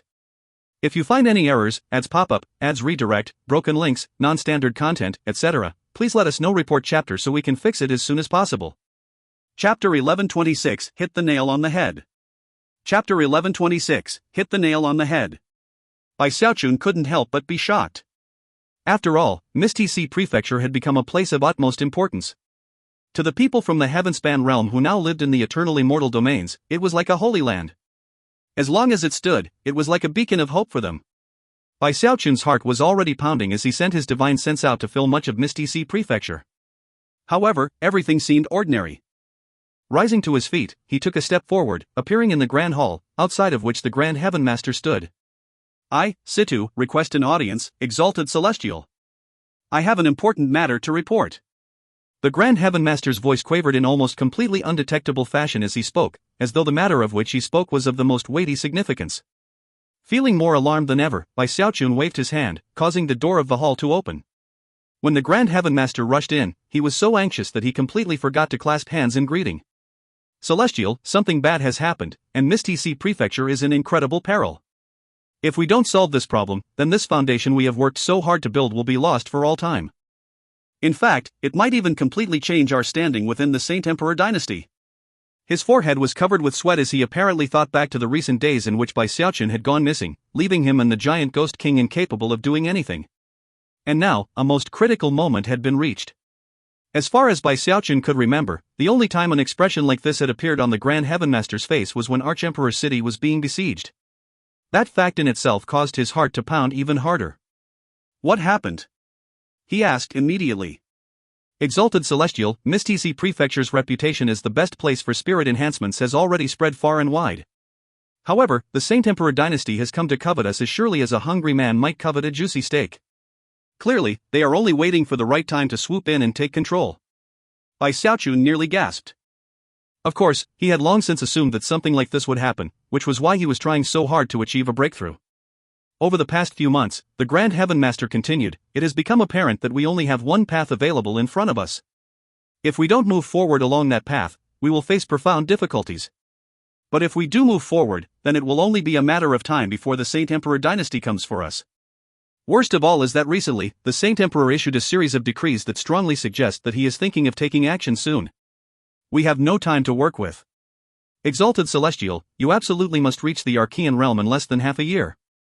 The only other option would be to create a second possible path of action, and do so as quickly as possible. The key to that second method would be to establish relations with the Vile Emperor dynasty. If we do that, the Saint Emperor will have even more misgivings than before, and we can buy ourselves time.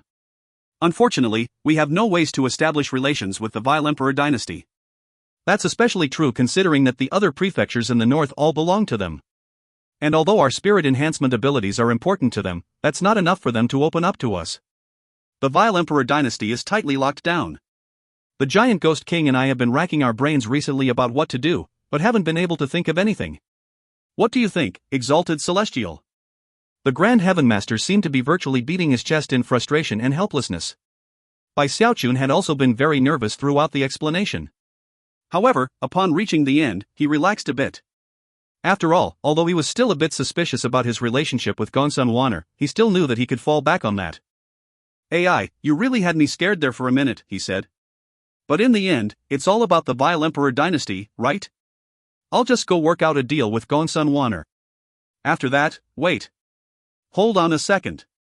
However, before he could say anything else, the Grand Heaven Master cleared his throat. No trace of his previous anxiety could be seen as he looked somberly at Bai Xiaochun, clasped hands and bowed. Speaking at a rapid-fire pace, he said, once a Celestial speaks, his orders will be strictly enforced. Exalted Celestial, please establish business negotiations with Celestial Ghost Mother as soon as possible. The best option would be to get to know her a lot better on a personal level. If things went well, you never know, the Heavenspan realm might end up with another Celestial on our side. In fact, the best thing would be for the two of you to become husband and wife. Well, Exalted Celestial, I know that you have just emerged from seclusion. Please rest up a bit. I won't bother you anymore. I'll take my leave now. Chuckling, he bowed his head, and then hurriedly departed from the hall. Bai Xiaochun was left there standing by himself, his jaw gaping and his eyes wide. Situ, you old bastard, you conned me. Bai Xiaochun wanted to get mad, but somehow couldn't. Apparently, there was no crisis at all in Misty Prefecture. All of the Grand Heaven Master's alarmist talk had just been a ruse to try to get Bai Xiaochun get closer to Gongsun Wanner. Clearly, he had heard rumors about their vague relationship. And being the wily fox that he was, he knew that if he made the suggestion directly, Bai Xiaochun would balk. Of course, the truth was that Bai Xiaochun was actually a bit terrified of Gongsun Wan'er. The Grand Heaven Master truly did want to get Gongsun Wan'er to join the Heavenspan realm. With two celestials on their side, their position in the eternal immortal domains would be stronger than ever. Some of what he had said was very true. They couldn't just rely on trade with the Saint Emperor dynasty to keep Mystic Prefecture going. Even if the Saint Emperor wasn't very happy about it, they had to establish trade relations with the Vile Emperor dynasty. And that was where the crux of it all lay. They needed to prioritize their safety.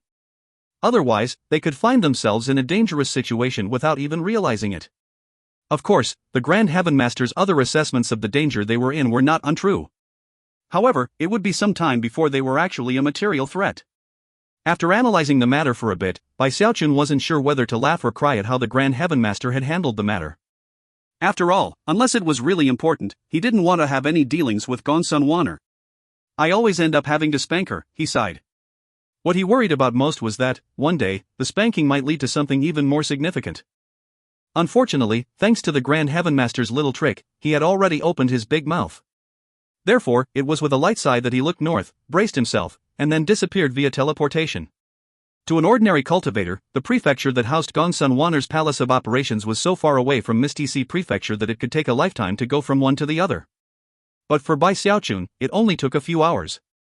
Furthermore, thanks to his undying hacks, no amount of ceiling formations did any good to slow him down. By the time he arrived, it was evening. Even as he stood there frowning, trying to decide how to enter, he heard an overly sentimental voice drifting out from inside. "Why are you here at such a late hour to see me, sweetie? Could it be that you actually do want to spend the night with me?" Her voice was so pleasant that Bai Xiaochun's heart immediately trembled. However, by now, he had come to realize that Gongsun Wan'er seemingly had two personalities. One version liked to call him sweetie, and the other was shrewish and murderous. She didn't used to be like this. Could it be that fusing with Ghost Mother changed her in some way? He already felt a headache coming on. Fearful that the situation would progress like it had the last time he came to see her, he cleared his throat and said, "Stow it, Wan'er. I'm here on official business." "Official business? That's what you said the first time you visited, but in the end, all you wanted was my help to slander a demigod. Later, we met in Mystic Prefecture, and you also said it was official business. But then, you ended up taking over my prefecture." Although her voice was still as flirtatious as ever, there was a bit of anger within it. "What, aren't you even going to come inside? Is the mighty Archancestor, a majestic celestial, really that cowardly?" "Oh, right. I forgot you're afraid of ghosts." Even as her words rang out into the evening, ghostly images appeared from within the palace, and Bai Xiaochun's headache immediately got worse. The strange thing was that, considering he had his sutra of former reincarnation, you would think she wouldn't want him to get near her. "Don't tell me she's bluffing?" he thought, growing more vigilant. Sighing dramatically, he stared at the palace and said, "Come on, Wan'er, are you doing this on purpose? Are you really trying to piss me off so that I burst in there, use my sutra of former reincarnation and then start spanking you?" With that, he slipped into a defensive stance of readiness, convinced that his words would provoke her into rushing out to fight him. However, after a moment passed, his jaw dropped when he realized that Gongsun Wan'er wasn't saying anything in response. "No way. Don't tell me I hit the nail on the head, . If you find any errors, ads pop up, ads redirect, broken links, non-standard content, etc., please let us know. Report chapter so we can fix it as soon as possible." Chapter 1127, Grandmaster Zhou? Chapter 1127, Grandmaster Zhou? Bai Xiaochun blinked a few times, his heart racing. He still wasn't sure if he could believe how things were playing out, and also couldn't understand why Gongsun Wan'er would act so strangely when it came to his sutra of former reincarnation. Don't tell me that my divine ability has some sort of fatal flaw? All of a sudden, he felt very nervous. The truth was that he had had suspicions very early on. Whenever he used his sutra of former reincarnation, it seemed to result in very unusual and shocking results, and if word about that spread, it could damage the reputation of the technique. "I created a grand divine ability, a magical technique that surpasses anything ordinary." Not wanting to pursue that line of thinking too far, he decided that it must have something to do with Gongsun Wan'er herself, and her memories. That's got to be it. I, Bai Xiaochun, am an upright and proper person. Of course the techniques I create are upright and dignified. How could I possibly make anything shady or underhanded? Having comforted himself in this way, he looked back at Gongsun Wanner's palace of operations, and considered whether or not to go inside.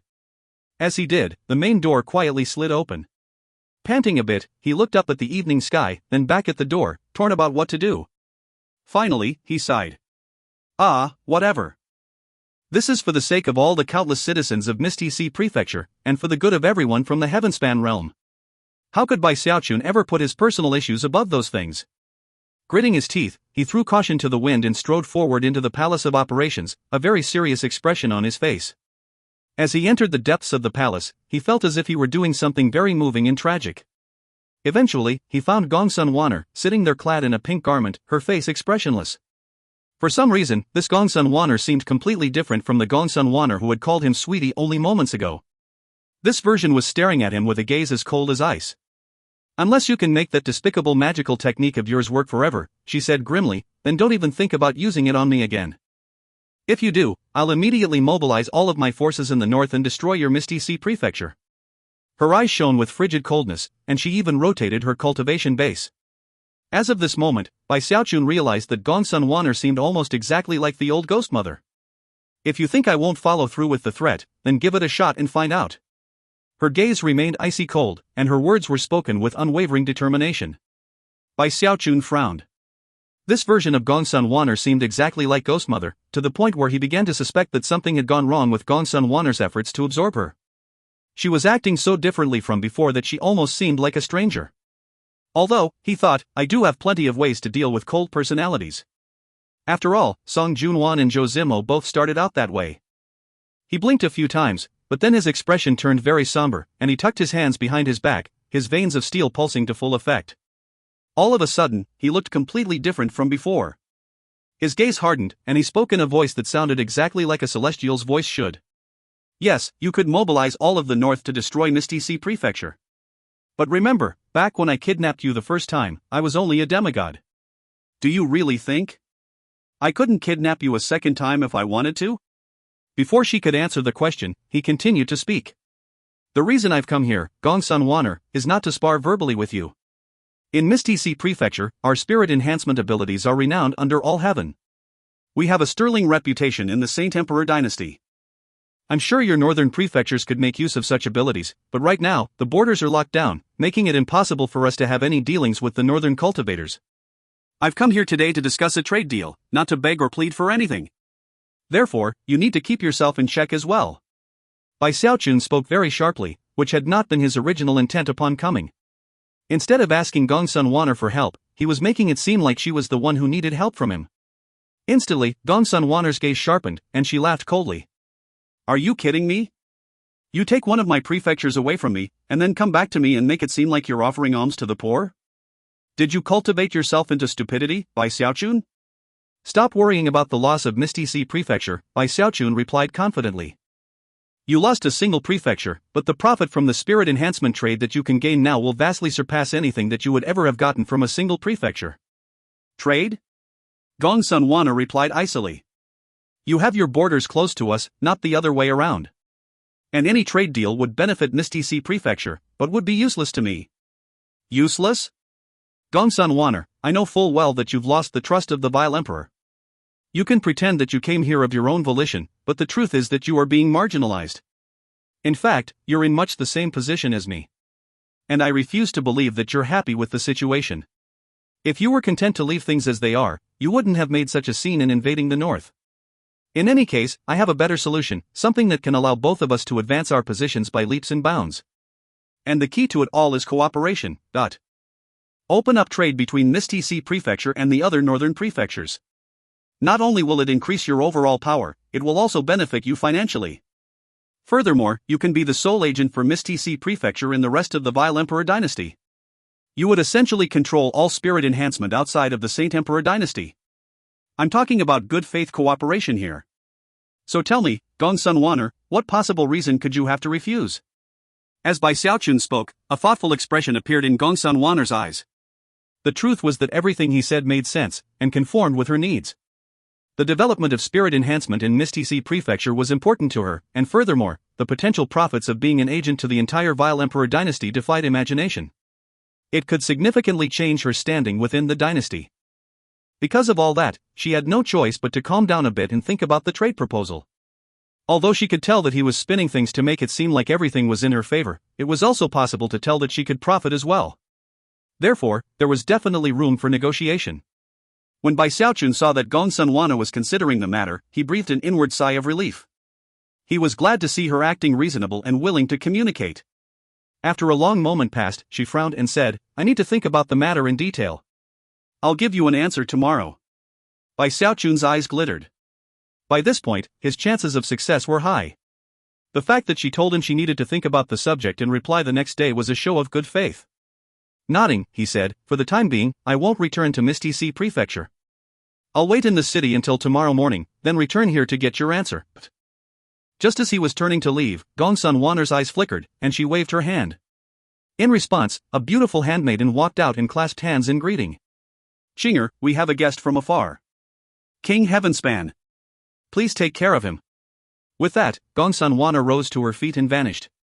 As for Bai Xiaochun, he rubbed his nose as he pondered that, although this version of Gong Sunwana was perfect for negotiating with, he actually liked the version of her that called him sweetie. Although she was less reasonable, he actually missed her. Hold on, he thought. No. I have to keep my distance from this Gong Sunwana. She's changed too much. Dispelling any such thoughts of missing her, he looked over at the pretty young Qinger, who was nothing less than a feast for the eyes. When Qinger saw him looking at her, she seemed a bit frightened. Giving a curtsying bow, she led him out of the Palace of Operations and toward a tavern outside of it. The palace was located on top of a huge mountain, and had other buildings and structures around it. Further down, at the base of the mountain, was the largest city in the prefecture, which was roughly the same size as Misty Sea City. Despite being evening, it was still a lively and bustling place. As they walked along, Bai Xiaochun looked down at the city below, and Qinger would occasionally glance at him curiously out of the corner of her eye. As they reached their destination, a local tavern, Bai Xiaochun chuckled and looked at her. "Is there something you wanted to ask me?" Qinger took a hesitant breath and then replied, "Exalted One, you are the #1 most powerful expert from the Heavenspan realm. I even heard that you're a grandmaster of spirit enhancement. You see, I'm very curious about the subject of spirit enhancement. I've seen some enhancements performed, and it's a very mysterious thing. Is it true what people say, that spirit enhancement runs in the blood of the people of Heavenspan? You've seen spirit enhancements being performed?" Bai Xiaochun asked. Qinger nodded. Unable to prevent a look of worship from appearing in her eyes, she said, "Of course. Right here in this very city, we have Grandmaster Zhou. The only person more famous than him is you, King Heavenspan. If you have time, you should go watch him perform a spirit enhancement." "Grandmaster Zhou?" Bai Xiaochun replied, a look of shock appearing on his face. "If you find any errors, ads pop up, ads redirect, broken links, non-standard content, etc., please let us know. Report chapter so we can fix it as soon as possible." Chapter 1128, Startled. Chapter 1128, Startled. Yeah. Grandmaster Zhou is super awesome. I'm sure you've heard of him before, Exalted Celestial. Merely mentioning this Grandmaster Zhou caused Qinger's beautiful eyes to light up with reverence. Apparently, she believed this Grandmaster Zhou's skill in spirit enhancement to be so incredible that he must be world famous. People say that back in the Heavenspan realm, Grandmaster Zhou was one of the most powerful spirit enhancers in existence. Everywhere he goes, the people of Heavenspan treat him with the ultimate respect. Furthermore, the natural laws of the Heavenspan realm showed special favor to him. When his world was destroyed, he wasn't hurt at all.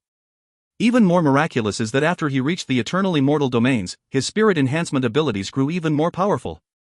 I also heard that Grandmaster Zhou has a dear acquaintance, a person whom he has been searching for ever since the destruction of his world.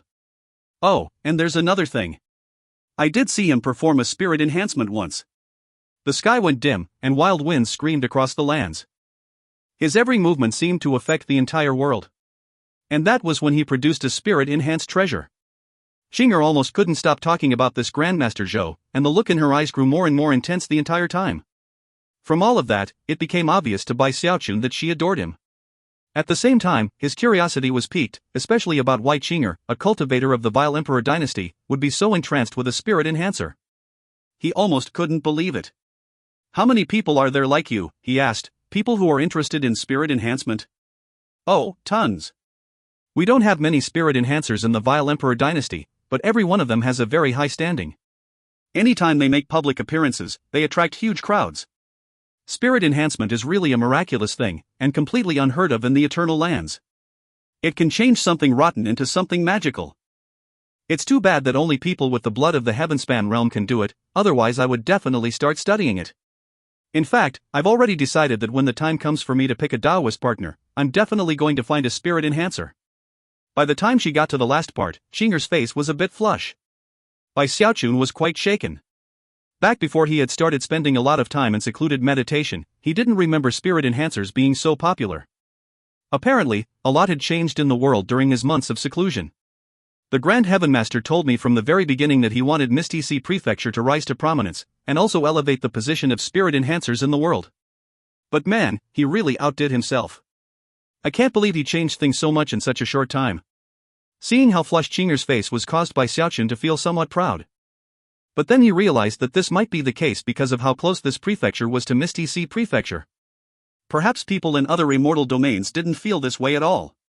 Either way, it was a good start. Bai Xiaochun was in a great mood, and realized that getting the cultivators of the eternal immortal domains to like spirit enhancers was definitely a good thing. And the more he could do to promote that attitude, the better. Having reached this point in his train of thought, he was more interested than ever in this mysterious Grandmaster Zhou.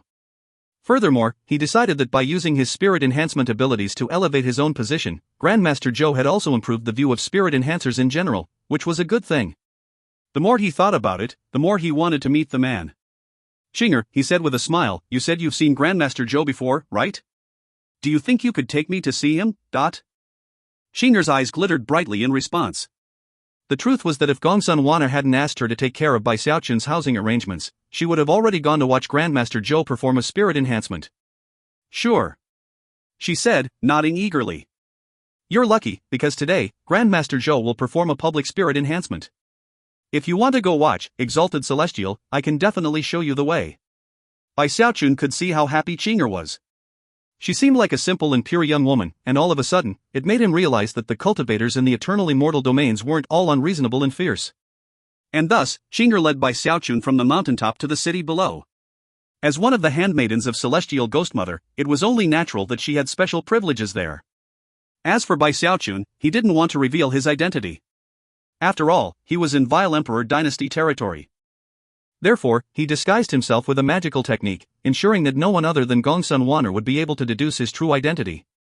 It was evening, but the streets were still packed with crowds of people. It was very lively. Most of the inhabitants were actually natives to this prefecture, people from local cultivator clans. So to them, there was little difference between living under the Saint Emperor Dynasty or the Vile Emperor Dynasty. Regardless of which government controlled the area, this was their home. Although the laws of the Vile Emperor Dynasty were somewhat different, in terms of daily life and cultivation practices, there were few differences. Of course, there were also cultivators who had come from far-off places with Celestial Ghostmother, who hoped to set down roots here in the north of the second immortal domain. There was a buzz in the air. Shops were open, with patrons going in and out constantly. Laughter could be heard, as well as the shouts of peddlers hawking their wares.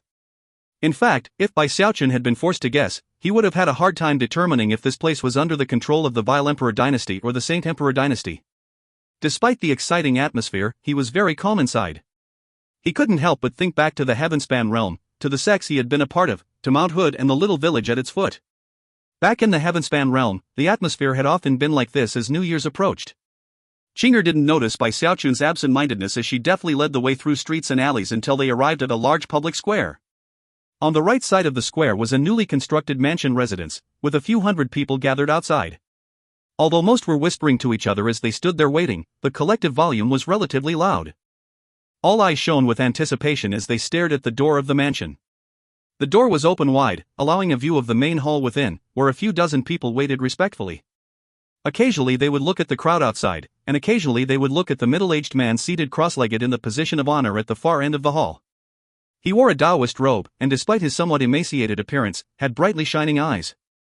He had the demeanor of a transcendent being as he clasped hands and bowed to one of the people in the hall, who happened to be a demigod. This middle-aged man was only in the nascent soul stage, and yet, the demigod treated him with utmost respect.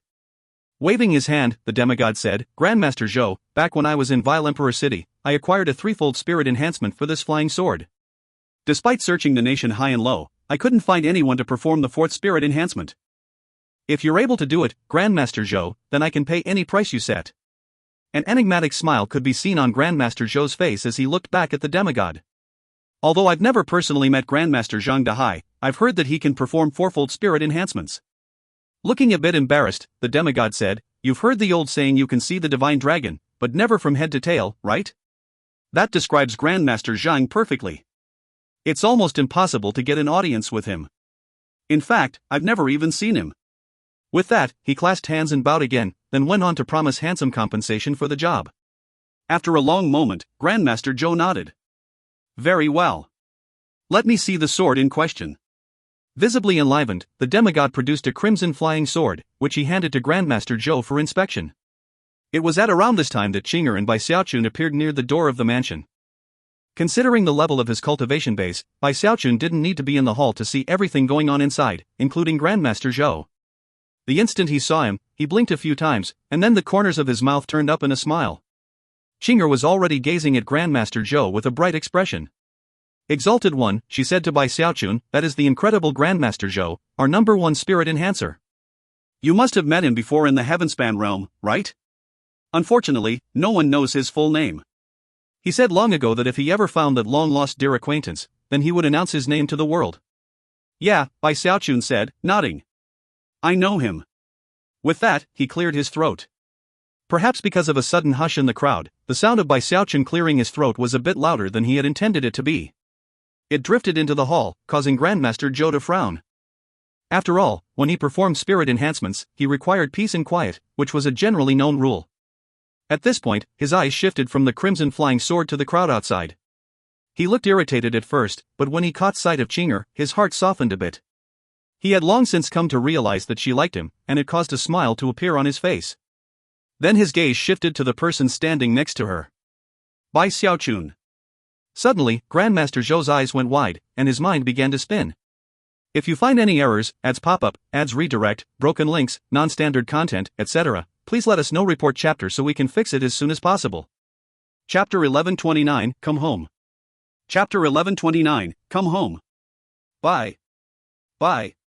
Grandmaster Zhou almost couldn't breathe correctly, and his eyes bulged so wide they looked like they might fall out of his skull. Waves of shock battered his mind like blasts of heavenly lightning. The surrounding crowd was immediately taken aback by his unusual reaction. That was especially true of the demigod, whose expression flickered as he turned to look at Bai Xiaochun, hoping to identify him.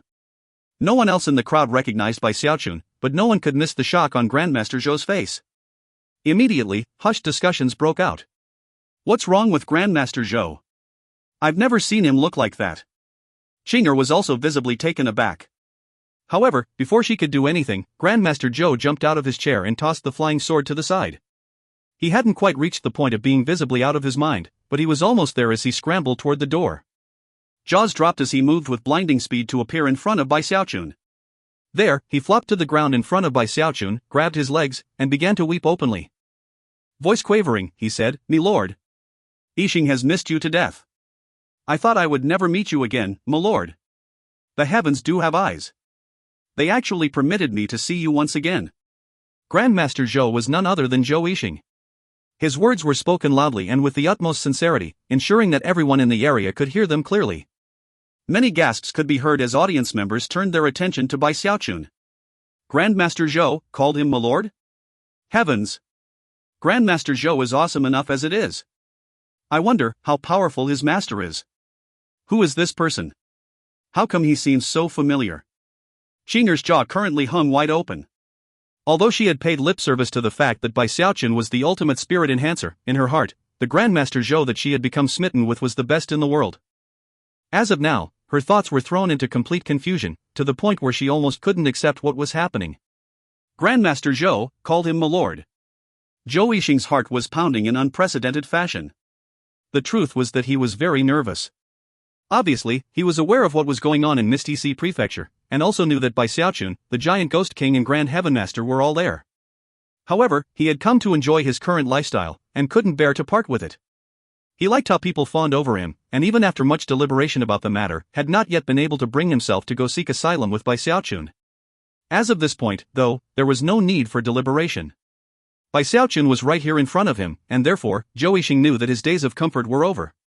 Now, he was worried that Bai Xiaochun would be displeased that he hadn't taken the initiative to go to Misty Sea Prefecture. Zhou Yixing wouldn't have given a moment's consideration to any other person. But he had been present to witness Bai Xiaochun's rise to prominence in the wildlands.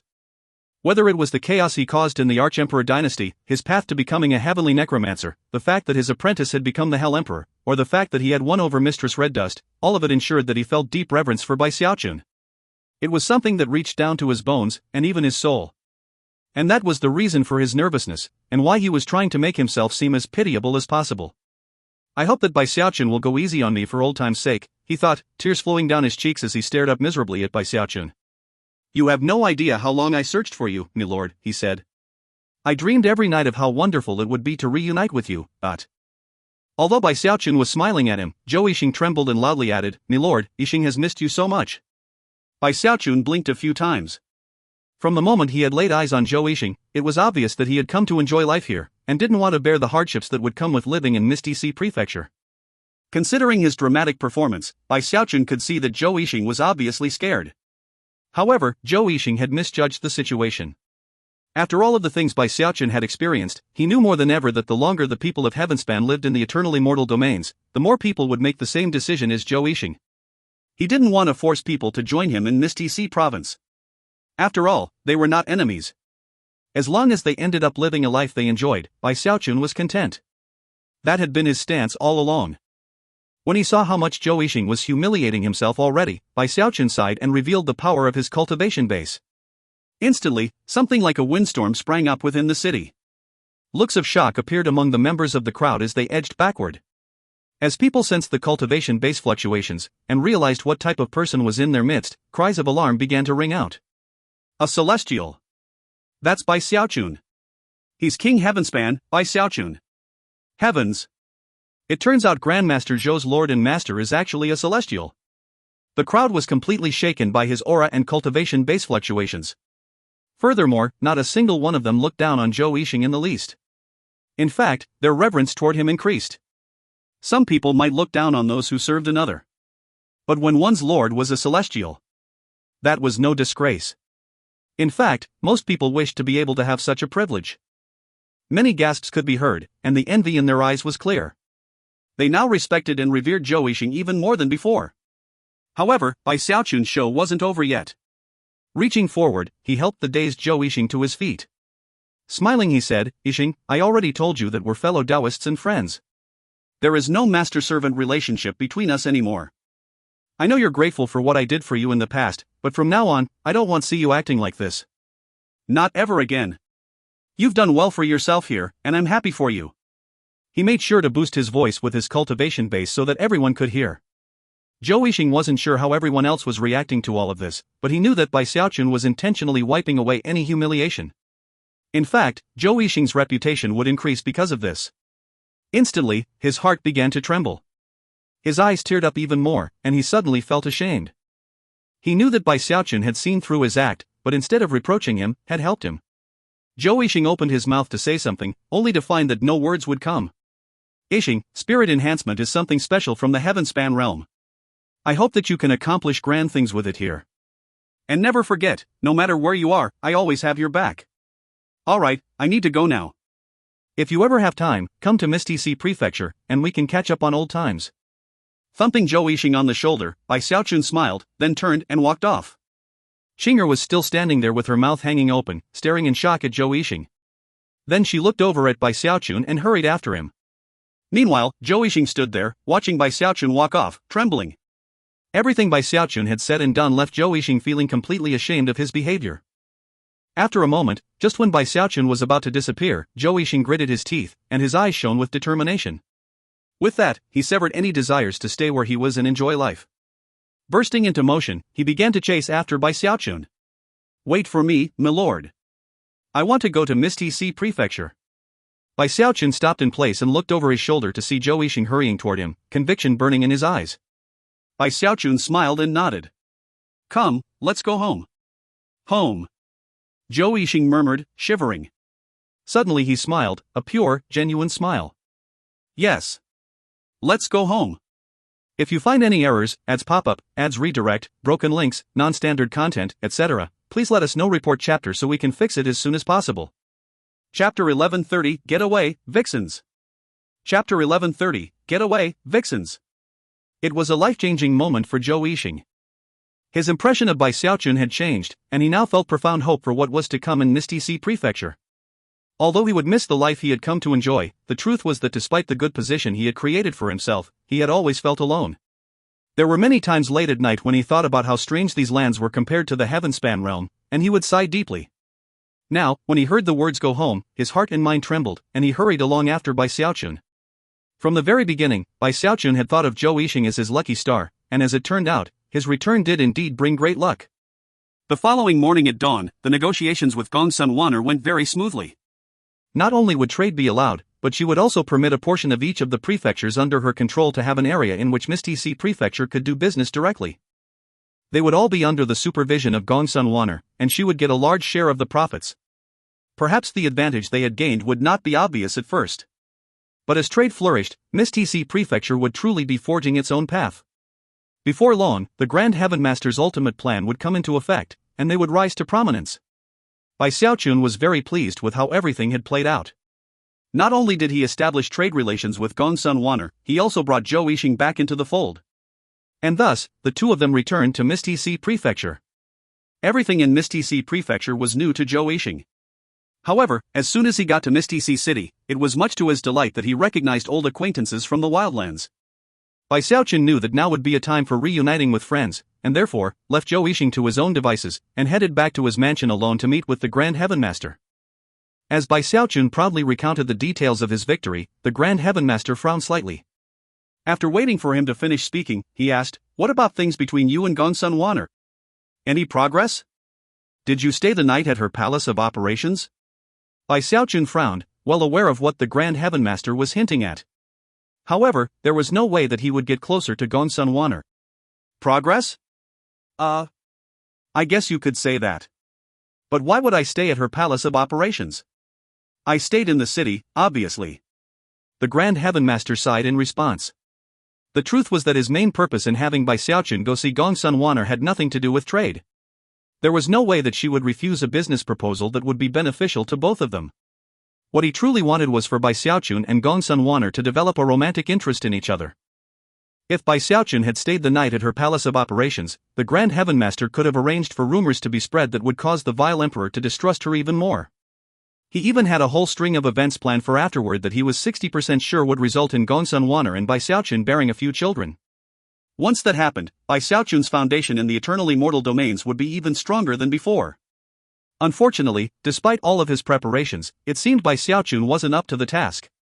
If something like this had happened back in the wildlands, the Grand Heaven Master would have been furious, and might have taken direct action to force Bai Xiaochun to go along with his plan. But now, their roles had been reversed.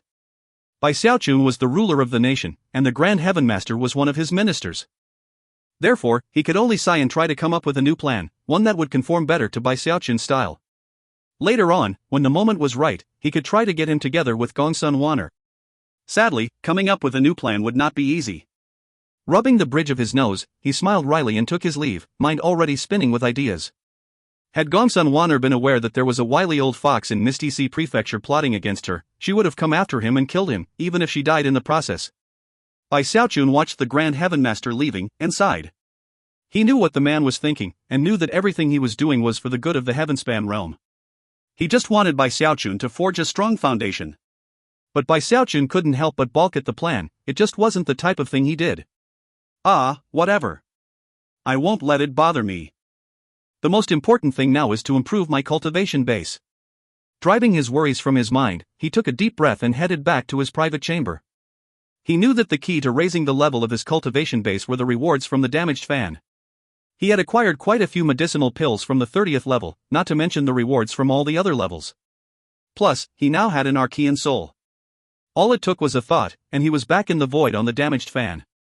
After the incident with the Archean soul, he had come up with the idea of trying to acquire other images from within the fan face. Unfortunately, it didn't work. Although he was a bit disappointed by that, he didn't waste any time, he immediately began challenging the levels. The difficulty continued to increase, but he actually enjoyed the process of analyzing the situation and coming up with new strategies. If he failed, he would try again. If he failed again, he would try a third time. In a few short days, he had progressed from the 31st level to the 39th. However, the 39th level turned out to be a nightmare. The entire world was pink, including the sky and the lands. Even the mist which filled the air was pink. And then, Xiaochun noticed figures walking toward him through the mist. As they became clear, he saw enticing curves.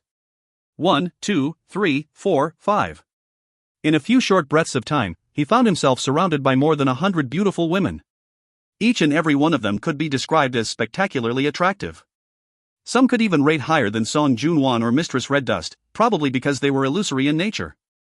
In fact, that surreal aura made them so captivating it was difficult to put into words. They were not motionless illusions. As they moved through the mist, their soft laughter rang out like chimes. Whether it was their physical appearance or their voices, these women were attractive to a shocking degree. There was also something about the pink mist that seemed capable of arousing the desires of cultivators, and made it difficult to think. When Xiaochun sensed that, and saw everything around him, his eyes went wide. Heavens, what kind of level is this? He shivered as the women drew closer, making it easier to see them, and at the same time, making their beauty even more enticing. Eyes flashing, he backed up and performed an incantation gesture with his right hand, causing the ripples of a magical technique to spread out. However, it didn't affect the women at all.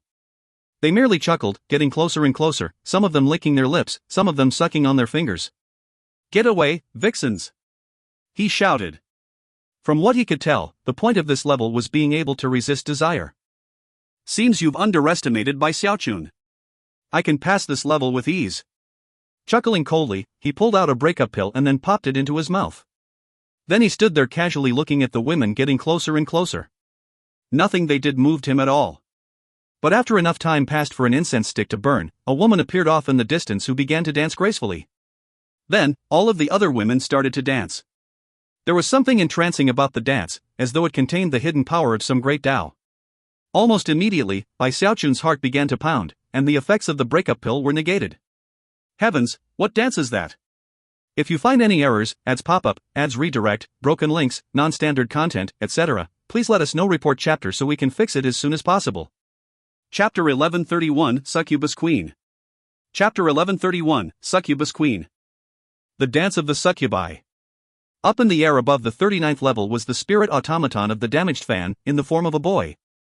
He had been awake for a while now, but hadn't interfered in any of the previous levels, worried that even increasing the difficulty level wouldn't slow down the shameless Xiaochun.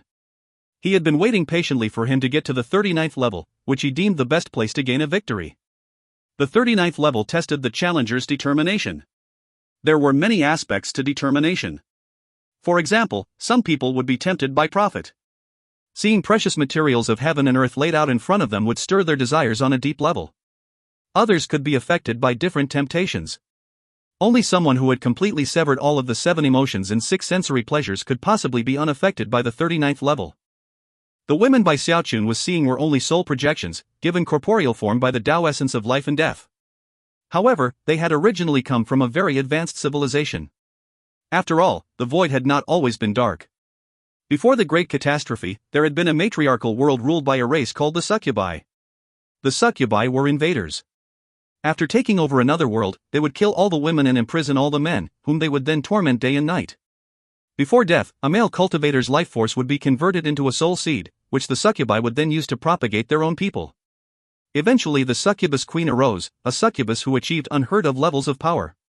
With almost no effort, she could cause any living being to be attracted to her on an instinctive level. In the 39th level, the final woman to appear would be veiled, revealing only her sensuous form.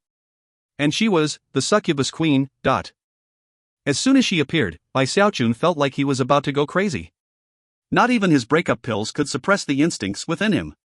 When the spirit automaton saw Xiaochun's expression changing, he immediately got excited, and couldn't wait to see how things played out. He had been waiting for this level for quite some time, and was looking forward very much the despair that was surely to come within it. If you fall into her hands a single time, I have my ways of making sure that it happens over and over again. You'll be eternally entrapped by your own desires, and will only come to your senses in the moment before you are killed in body and soul. The boy threw his head back and laughed uproariously. Considering the lesson he had learned with the dark concoctors, he no longer took Xiaochun lightly. Normally speaking, the succubus queen would never appear in this level. However, just to be safe, he had adjusted the difficulty to the highest degree. Even then, he had been a bit worried, and had spent a few extra months in slumber to be able to gather the power necessary to push the difficulty level beyond its previous limitations. Because of that, even as Bai Xiaochun was struggling to control himself, the dancing women around him all turned into succubus queens. The power that had drained his determination suddenly appeared 100 times greater than before, and the pink mist writhed as a mysterious force assailed him. His eyes instantly turned bloodshot, and he began to pant heavily. His heart pounded so hard it felt like it might explode from inside his chest. With what little control he still had left, he pulled out all of the breakup pills he had and stuffed them into his mouth. Only by doing that was he able to cool down the immense heat within. Heavens, this is just too hard. He could almost immediately sense that these women were affecting his soul. The desires within him were like a steadily burning flame that never went out. If it had been a chaotic inferno, there might have been less to worry about, as raging flames are usually quickly extinguished. But this steadily burning fire only continued to build in intensity. If he lost control, then he would lose his soul. And he shuddered to think about what would happen in that scenario. He almost considered teleporting out of the level, but then his expression flickered as he realized that the teleportation function wasn't working. Damn it! It's definitely that spirit automaton messing with things. Although consuming all of the breakup pills had cooled him down for a moment, he was more nervous than ever. They're affecting my soul. This place is fundamentally illusory. I'd say there's a high likelihood these women are souls of some sort. Considering that he was a heavenly necromancer, he was 70% certain that his assessment of the situation was correct. If they're souls, then I have plenty of ways to deal with them. He knew time was of the essence, so he quickly produced a soul convergence pill from his bag of holding and threw it out. A popping sound could be heard as it exploded, and although it had some effect on the surrounding souls, it wasn't much. The succubus queens were pulled toward the convergence spot, but then their eyes glittered, and they used some mysterious power within their voices to negate the gravitational force. That caused Bai Xiaochun's heart to pound even harder, but at the same time, it confirmed his theory. They really are souls. He bit his tongue hard to regain some lucidity, then fished through his bag of holding to produce a mask, the same treasured item that had kept his identity hidden during his time in the wildlands. It also would make him invisible to souls in the area. That was the only thing he could think of to do in the moment. As soon as he put the mask on, the succubi stopped dancing, and looked over in confusion to the spot Bai Xiaochun had just occupied. Feeling wonderful, he backed up. However, he knew that although he could hide from the women, he couldn't hide from their power. At the moment, he had only bought himself a little bit of time. Sure enough, the spirit automaton could see exactly what was going on. Drawing upon the power at his disposal, he quickly forced the succubus queens to start dancing again, which caused soul fluctuations to roll out in all directions. It's too bad I don't have time to concoct some pills, Bai Xiaochun thought, otherwise I could try to make a more powerful version of my soul convergence pill. Although I don't even have enough ingredients anyway. With that, he racked his brains trying to figure out a way to resolve the situation. Sadly, there were just too many limitations, and the level of difficulty was too high. No matter what ideas he came up with, they didn't seem good enough. As the succubus queens danced, he felt his soul stirring, and his heart slowly losing its calm. The heat inside him grew stronger, and soon, not even biting his tongue did anything to help. Damn it, I guess you have to fight the wicked with wickedness. They're just some sexy souls, right? If I have to, I can just call that old ghost out of the Great Sword of the North and let him deal with his own kind. By this point, he was really out of ideas. Quickly pulling out the Great Sword of the North, he sent his divine sense inside and, in the blink of an eye, summoned the quasi-Archean ghost that had once existed on the flag on Ghostmother's ship. When the ghost face appeared, he looked around in confusion. "Hey old ghost," Bai Xiaochun said. At first, he had assumed he would have to negotiate a bit with the ghost face. But before he could even begin talking, the ghost face shivered, and then his eyes began to shine with unprecedented brightness. Succubi. Heavens. They're actually succubi. I can't believe, they're all succubus queens. This place has the aura of a Tao essence. At this point, he trembled with incredible anticipation. It's been a long, long time since I've enjoyed the flavor of succubi. The ghost face didn't need any orders from Bai Xiaochun. Like a hungry wolf, he pounced on the nearest succubus queen. Bai Xiaochun was completely stunned, but not as stunned as the spirit automaton was. If you find any errors, ads pop up, ads redirect, broken links, non-standard content, etc., please let us know. Report chapter so we can fix it as soon as possible. Chapter 1132, An Unexpected Turn of Events. Chapter 1132, An Unexpected Turn of Events. Only when pushed into a corner did Bai Xiaochun think to fight fire with fire. Furthermore, he made the decision only after some detailed consideration, as well as the understanding of souls that being a heavenly necromancer gave him.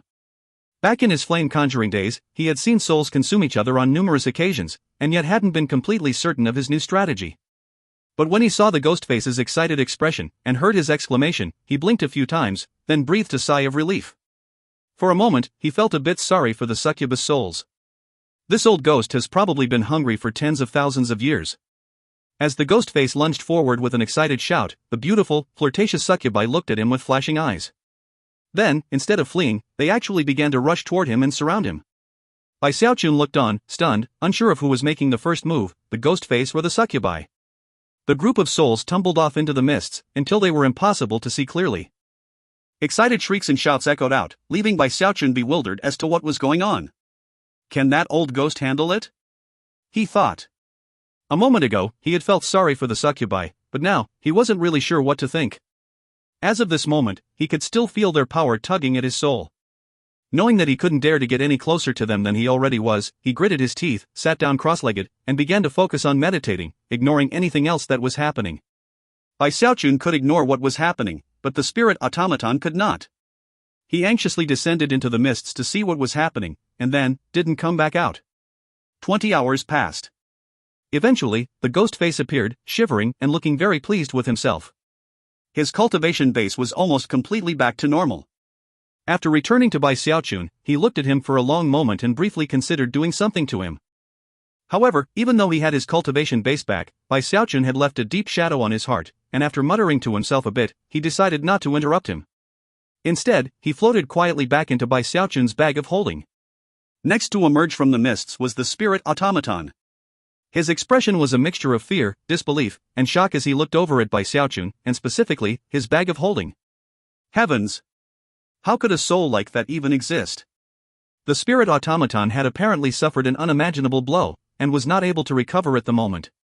Thinking back to what he had witnessed within the mists, he suddenly felt a bit sick. It was in that moment that, without warning, the Ghostface floated back out of Bai Xiaochun's bag of holding. Hold on, I need a bit more. Licking his lips, he shot back toward the depths of the mists. The spirit automaton shivered, and had to suppress the urge to cry. To most people, this place was a pink hell, but to this old ghost, it was like a holy land. The spirit automaton couldn't help but worry what would happen if the old ghost kept going. He could theoretically wreck the entire level, and completely deplete the bit of the Tao essence of life and death that the sovereign had left behind in it. Damn you, Bai Xiaochun! You shameless cheater! You and everybody you have working for you are all completely and utterly shameless. Gritting his teeth helplessly, he chose to let Bai Xiaochun simply pass the level. Performing a quick incantation gesture, he caused the light of teleportation to spring up. Not daring to wait for even a moment longer, he sent Bai Xiaochun and the old ghost out of the level immediately. As soon as they appeared out on the fan rib, the Ghostface looked around in shock, then wailed, "No. I'm not fully recovered yet." Sadly for him, he wasn't able to get back into the level no matter how hard he tried. As for Bai Xiaochun, the fluctuations that had been tugging at his soul vanished as soon as he appeared outside. The heat inside of him faded away, and he opened his eyes to see the Ghostface going crazy. At that point, his surprise turned into joy. Ha ha ha. It turns out I really am perfectly pure and clean. That couldn't have gone smoother. Only a genius like me would have thought to fight fire with fire. Even a hard level like that was super easy to pass. Shivering, he looked at the scowling Ghostface, and suddenly found him to be much more charming than before. Grabbing him, he put him back into the Greatsword of the North. Of course, the Ghostface wasn't particularly happy about that, but because of the slave seal on him, he couldn't even struggle. Looking very pleased, Bai Xiaochun considered the overall situation again, and came to the conclusion that the spirit automaton was probably awake, and that he was the reason why the level had been so dangerous. Assuming that the spirit automaton was currently watching him, he cleared his throat and loudly said, "Hey little automaton, thanks for all your hard work. You know, there's no point in resisting. Just wait until the grand and mighty Lord Bai has thoroughly subjugated you." With that, he sent out a thought, and vanished from the damaged fan. After he was gone, the spirit automaton appeared, utterly discomfited, his face viciously twisted with rage. Clearly, Bai Xiaochun's parting words had been particularly irritating to him. Shameless cheater. I'm never going to let you reach the end. I swear that next time, I'll definitely destroy you. Destroy you, yeah here. Destroy you. A howl of rage then echoed back and forth in the damaged fan. The spirit automaton had been defeated so many times by Xiaochun that he was being driven crazy. In fact, it was at this point that he started reviewing all of the later levels to try to figure out a way to screw Xiaochun over. Xiaochun had just returned to Misty Sea Prefecture, and already, something unusual was happening not very far away. One of the northern prefectures that bordered Misty Sea Prefecture was Murkbreak Prefecture, which was controlled by the Vile Emperor dynasty. On the very edge of Murkbreak Prefecture, where it bordered Misty Sea Prefecture, was a county by the name of Murknine County. Murkbreak Prefecture had a total of 15 counties, 3 of which bordered Misty Sea Prefecture, and this was only one of them. Currently, it was evening, and one would have expected the entire county to be bustling with activity. Instead, the place was deathly silent. There was nothing alive in the entire county, not even a single aura could be detected. Nor could a sound be heard from animals or cultivators. Furthermore, Murknine County was filled with masses of spiderwebs. There was so much spiderweb that the paths leading in and out of the county were completely impassable. Not even divine abilities or magical techniques could destroy the webbing. Any damage done to it was almost immediately repaired. In the northeast corner of Murknine County were 2 old men with demigod cultivation bases and somber expressions. This spiderweb showed up 3 days ago, and in only a few days, has filled the entire county. The place is now completely sealed up, except for the spot right in front of us. Presumably, it's very dangerous inside. No one has come out, nor have any messages been received from inside. Should we go in, Brother Chen? Celestial Ghost Mother has given orders for us to go investigate. If we don't go in too far, and only stay for about an hour, we should be fine. We just need to find some clues and then get out. Exchanging a glance, they blurred into motion, carefully entering Murknine County. An hour passed, and the 2 demigods were nowhere to be seen. They had disappeared as surely as a clay bowl tossed into the ocean. Except, not even a wave or ripple spread out to give any clue as to what had occurred. There were no fluctuations from magical techniques, and no sounds to be heard. A few more hours passed, and the spiderweb began to spread to cover that final gap through which they had entered. Just when that gap was about to close up, a head popped out from inside. It was none other than one of the old men from earlier, his expression that of terror. "Celestial Ghost Mother, save me!" he screamed. Just as he was about to break free from the spiderweb, something grabbed him from behind and dragged him back in. "No!" Then, the gap closed, and the man's scream faded away. Murknine County was now completely sealed. In fact, from a distance, it almost looked like an enormous egg sac. If you find any errors, ads pop up, ads redirect, broken links, non-standard content, etc., please let us know. Report chapter so we can fix it as soon as possible. Chapter 1133, The Crisis of Murknine. Chapter 1133, The Crisis of Murknine. As the egg sac formed, a strange aura began to pulse out from within Murknine County, giving birth to a gray mist. Normally, Gong Sun Wanner would have personally come to investigate the events in Murknine County, but she was at a critical juncture in her cultivation, and thus had dispatched the 2 demigods in her stead. When it became clear that the demigods weren't coming back, she realized that the situation was worse than she had initially thought. At the same time, the gray mist was spreading into Misty Sea Prefecture, leading the Grand Heaven Master and Giant Ghost King to realize that something was going on in the neighboring prefecture. There was some power at work within that mist that cultivators couldn't detect. It turned the lands gray, and even caused crevices to open up. Furthermore, the mist killed anything it touched, even the plants. Misty Sea Prefecture immediately went on high alert, and the Grand Heaven Master personally went to the border to investigate, as did the Giant Ghost King and certain other powerful experts. After seeing the situation personally, they came up with a theory about what was to come. If the mist wasn't brought under control, it would only take half a month for it to cover Misty Sea Prefecture. It was a monumental turn of events.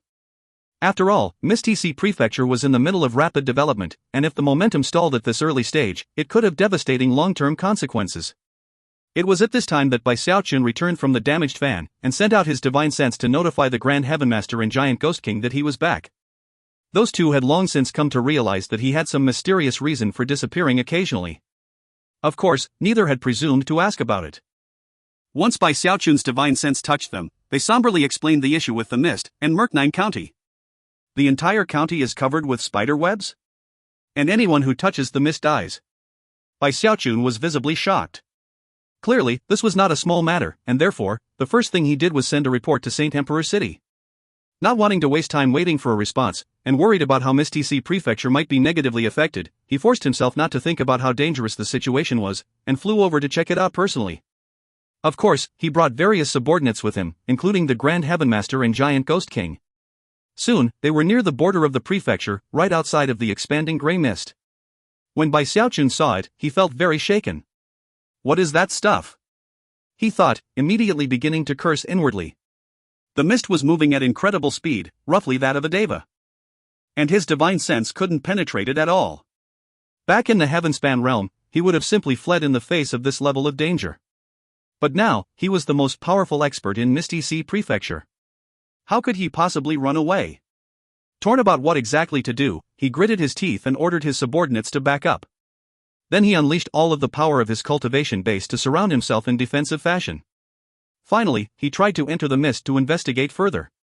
The giant Ghost King anxiously considered urging Bai Xiaochun not to do something so dangerous. However, considering that the mist was spreading rapidly into Misty Sea Prefecture, both he and the Grand Heaven Master were very worried. He'll be fine, the Grand Heaven Master said quietly. He's a celestial, and he's very cautious. Considering the level of his cultivation base, he shouldn't face anything truly deadly. The giant Ghost King merely sighed and nodded. And thus, they waited behind as Bai Xiaochun entered the mist. As soon as he entered the mist, he felt something dragging against him, almost as if he were walking through seawater, significantly reducing his speed. Apparently, there was a powerful pressure weighing down everywhere. To his relief, though, his celestial cultivation base made him like a boulder that the seawater could do nothing but flow around. Gaining a bit of confidence, he began to pick up speed, and before long was nearing the source of the mist. Murk-9 County. His first impression was that it looked like an enormous, webby egg sac. Furthermore, he found the wicked aura it emanated to be profoundly disquieting. Damn it, what exactly is going on here? Trembling in fear, he edged closer to Murk-9 County, keeping an eye on the dense, impenetrable spiderwebs. Considering how uneasy he felt, he didn't do anything rash, and simply flew along the edge of the county to inspect the webbing. After 6 hours passed, he had almost made a complete circle of the county, but hadn't found any entrances. Eyes flashing, he considered striking at the web to see how strong it was. But that was when his expression flickered, and he turned to look in a different direction in the mists. Gradually, a woman became visible off in the distance, although he couldn't quite see who she was. When she saw Bai Xiaochun, she approached. Soon, she was close enough to make out her face. Gongsun Wan'er, he said by way of greeting, keeping his voice down. 1. Bai Xiaochun. She replied. Soon she was right in front of him. Obviously, there was no need for an explanation of why the both of them were here. Considering how bizarre things were at the moment, Bai Xiaochun was actually happy to have Gongsun Wan'er around. Not wasting any time on small talk, he quickly went on to tell her everything he knew. This mist is expanding with the speed of a deva, corrodes the land it covers, and sucks the life force out of anything it touches. The strangest thing is that it extracts life force by teleporting it away, or at least, by using something that resembles a teleportation. This web is one huge structure with no entrances. I haven't unleashed any attacks to test it, but I'm guessing that any divine abilities used against it will provoke some sort of response. If we hit it hard enough, maybe we could get through in one shot. Otherwise, it will probably take a long time to get through. Gongsun Wan'er took a moment to digest all the information, then went on to tell Bai Xiaochun a few things she had come to discover. Lowering her voice, she said, 2 days ago, I sent 2 demigods here to investigate. Back then, the webbing hadn't yet formed into a single structure, and there were ways to get in. However, after the demigods went inside, I never heard from them again. Furthermore, this mist is transforming. I suspect that within 3 days, it will be expanding at the speed of a demigod. And that's probably not its full limit. Bai Xiaochun was visibly shocked by this. The two of them exchanged a glance. Obviously, there was no time to sit around waiting for either the Vile Emperor dynasty or the Saint Emperor dynasty to send reinforcements. They had to do something immediately. There were few options. Bai Xiaochun gritted his teeth, and Gongsun Wan'er's eyes flashed with determination. If Gongsun Wan'er had been on her own, she wouldn't have been willing to face the danger. But considering they were celestials, there were few places in the eternal immortal domains that they could not go. They discussed the particulars and came up with a simple plan, and then drew upon the powers of their cultivation bases. Booms rang out as divine abilities were unleashed, striking one particular spot on the webbing. A shockwave blasted out in all directions, and the web rippled, seemingly standing up to the power of the combined attack. But the web barrier had only been erected recently, and Bai Xiaochun and Gongsun Wan'er were celestials with matchlessly powerful divine abilities. A moment later, the web shuddered, and a hole opened up. Instantly, vast quantities of gray mist poured out of the hole, which began to close up the moment it opened. Go! Gongsun Wan'er said, blurring into motion to enter the hole. Bai Xiaochun suppressed his unease, braced himself, and followed. 1. I know this is a really odd place to put this footnote, but I don't think I've ever mentioned that, in Chinese culture, the main way to greet people you know is to say their name. The common word for hello and I hao is more used to get someone's attention, or to greet people who are strangers to you. If you find any errors, ads pop up, ads redirect, broken links, non-standard content, etc., please let us know. Report chapter so we can fix it as soon as possible. Chapter 1134, Creepy Village. Chapter 1134, Creepy Village. Only about 10 breaths of time after Bai Xiaochun and Gongsun Wan'er entered the web, the hole closed up behind them. Not even the slightest mark remained behind to indicate that it had once existed there. Now, they were separated from the larger world outside. Inside of the enormous webby chrysalis, Bai Xiaochun and Gongsun Wan'er had very serious expressions on their faces. Currently, they stood on a vast plain. There were no plants visible, nor any mountains. Even the land was parched and cracked, and seemingly devoid of any life force. In fact, other than the drifting mists, it didn't contain anything. Gongsun Wan'er looked around quietly, then pointed off into the distance. Last time I was in Murknine County, I passed by this area, and I distinctly remember there being a mountain range over there, but... Bai Xiaochun looked at the area toward which Gongsun Wan'er was pointing and saw absolutely nothing. The two of them exchanged a glance, and both could see the fear and bewilderment in each other's eyes. Interesting, Gongsun Wan'er said. There aren't many things in the eternal immortal domains that can be disturbing to celestials like us. A few days ago, Murknine County was the same as ever, only to suddenly become like this. As far as I can remember, nothing like this has ever happened before. Eyes flickering, she sent some divine sense out. Being the domineering person she was, she did nothing to conceal her presence, and even unleashed the power of her cultivation base, announcing to any entities within Murknine County that she had arrived. Of course, Bai Xiaochun's personality was very different. Squatting down, he scooped up a handful of soil. It almost felt like nothing more than ash. He blew on it, and it dispersed into the air. Everything as far as the eye could see was the same, covered with layer upon layer of ash. This is even worse than the areas outside that the mists have covered, he murmured. Gongsun Wan'er retracted her divine sense, a frown on her face. Strangely, after sending her divine sense out past a certain level, she was unable to retract it, and was forced to simply dispel it. Performing an incantation gesture with her right hand, she reached up and touched her forehead, then sent out some more divine sense. There's a village up ahead, she said. Something's alive there, but my divine sense can't enter the area, so it's hard to say what. With that, she blurred into motion. As for Bai Xiaochun, he suppressed his unease, took a deep breath, and followed her. Everything was absolutely still and quiet, without even the hint of any wind.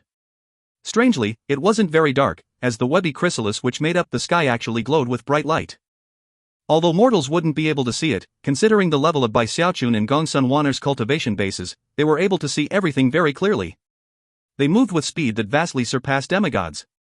In overall size, Murknine County was actually about the same size as the Heavenspan realm, but at their current speed, it only took an incense stick's worth of time before they saw the village up ahead. In the past, the village might not have been very eye-catching, but now, it most certainly was. Absolutely nothing existed around it other than ash. In contrast, the village was perfectly preserved, and there even appeared to be lamps flickering, and smoke rising up into the air from chimneys. That only served to make Bai Xiaochun more uneasy. However, no sensation of crisis arose within him as he and Gongsun Wan'er sped closer and closer. They stopped outside of the village, and as they did, the sound of a young girl laughing suddenly drifted out into the silence. He. The sudden laughter caused Bai Xiaochun and Gongsun Wan'er's expressions to flicker. What was even stranger was that the laughter continued on without cease. Eventually, Gongsun Wan'er snorted coldly. Who dares to try to act spooky in front of me? A mysterious, ghostly fire sprang up in her eyes as she flew into the village. Now that Bai Xiaochun thought about it, all other types of ghostly beings paled in comparison to Ghostmother. Calming down a bit, he headed into the village after her. It wasn't very large, only enough to fit about 100 households. The streets were clean, very different from the dusty world beyond its borders. There were even many lights twinkling in the windows of the buildings. But then Bai Xiaochun sent some divine sense out, and realized that he couldn't sense any actual living beings. His face sank a bit. Gongsun Wan'er began to push open some of the doors of the buildings, and soon found that they were completely unoccupied. Some of the tables were set with food, but no one sat at them to eat it. If that were all there were to it, it might not be a big deal. But the endless laughter of that girl continued to assail their ears. And even after entering the village itself, it was impossible to ascertain its source. It was as if it existed everywhere at once. Divine sense couldn't even determine its general origin, much less find the girl herself. Even more unsettling was that the laughter began to come faster and faster, until it caused a sense of impending crisis in Bai Xiaochun's heart. Then, with no warning whatsoever, it ceased. Before Bai Xiaochun and Gongsun Wanner could look around to investigate, the same girl's voice could be heard again. But this time, she wasn't laughing, she was crying, but her sobs were filled with bitterness, despair, and even madness, and were far louder than the laughter had been. At that point, the previously still Murknine County was suddenly filled with a gale-force wind. Sounds like muffled thunder filled the air, which was now filled with endless ash and grit. At that point, a hair-raising feeling of danger rose up in Bai Xiaochun. Gongsun Wanner, your ghost mother, right? Can't you hurry up and find whatever ghosts are around here? At that point he turned to look at her, only to find that she had vanished. His heart immediately began to pound. Considering the level of his cultivation base, if Gongsun Wanner had left the area, he should have been able to tell. And yet, she was nowhere to be seen. This place is too creepy, he thought. Gongsun Wanner couldn't have left, which means there's only one thing that could have happened. There must be a spell formation here that causes space to overlap. He quickly sent his divine sense out again, simultaneously slapping his bag of holding to produce a 15-colored flame. Even as the light of the flame illuminated the area, he threw it down at the ground. A massive explosion ensued, much like when a drop of water is thrown into a vat of boiling oil. Flame rippled out in all directions, ripping away at something that was like a veil of concealment. As that happened, Gongsun Wanner became visible. She looked shocked, but at the same time, relieved to see Bai Xiaochun. Meanwhile, the explosion of the 15-colored flame engulfed the village, causing many of the buildings to dissolve into ashes, and leaving Bai Xiaochun and Gongsun Wanner within a raging sea of fire. Even as the fire burned, the weeping continued. However, as the roughly 100 houses in the village were burned to the ground, Bai Xiaochun realized that in the second story of one of the buildings was a wooden cot. Laying on that cot was a marionette, who was looking at Bai Xiaochun, and weeping. If you find any errors, ads pop-up, ads redirect, broken links, non-standard content, etc., please let us know. Report chapter so we can fix it as soon as possible. Chapter 1135, Murknine County. Chapter 1135, Murknine County. As the fire consumed the marionette, its wailing battered Bai Xiaochun's ears, causing his heart to fill with indescribable coldness. Perhaps it was because he had been attuned to danger from a very young age. Or perhaps it was because of his dream of living forever. Either way, his ability to sense impending danger had improved throughout his years of cultivation, and had always surpassed cultivators in the same level as himself. And right now, his intuition was telling him that something was very, very wrong in Murknine County. Even as his heart sank, Gongsun Wanner looked over and said in a hoarse voice, "There's no ghost chi here. That marionette is not a ghostly soul."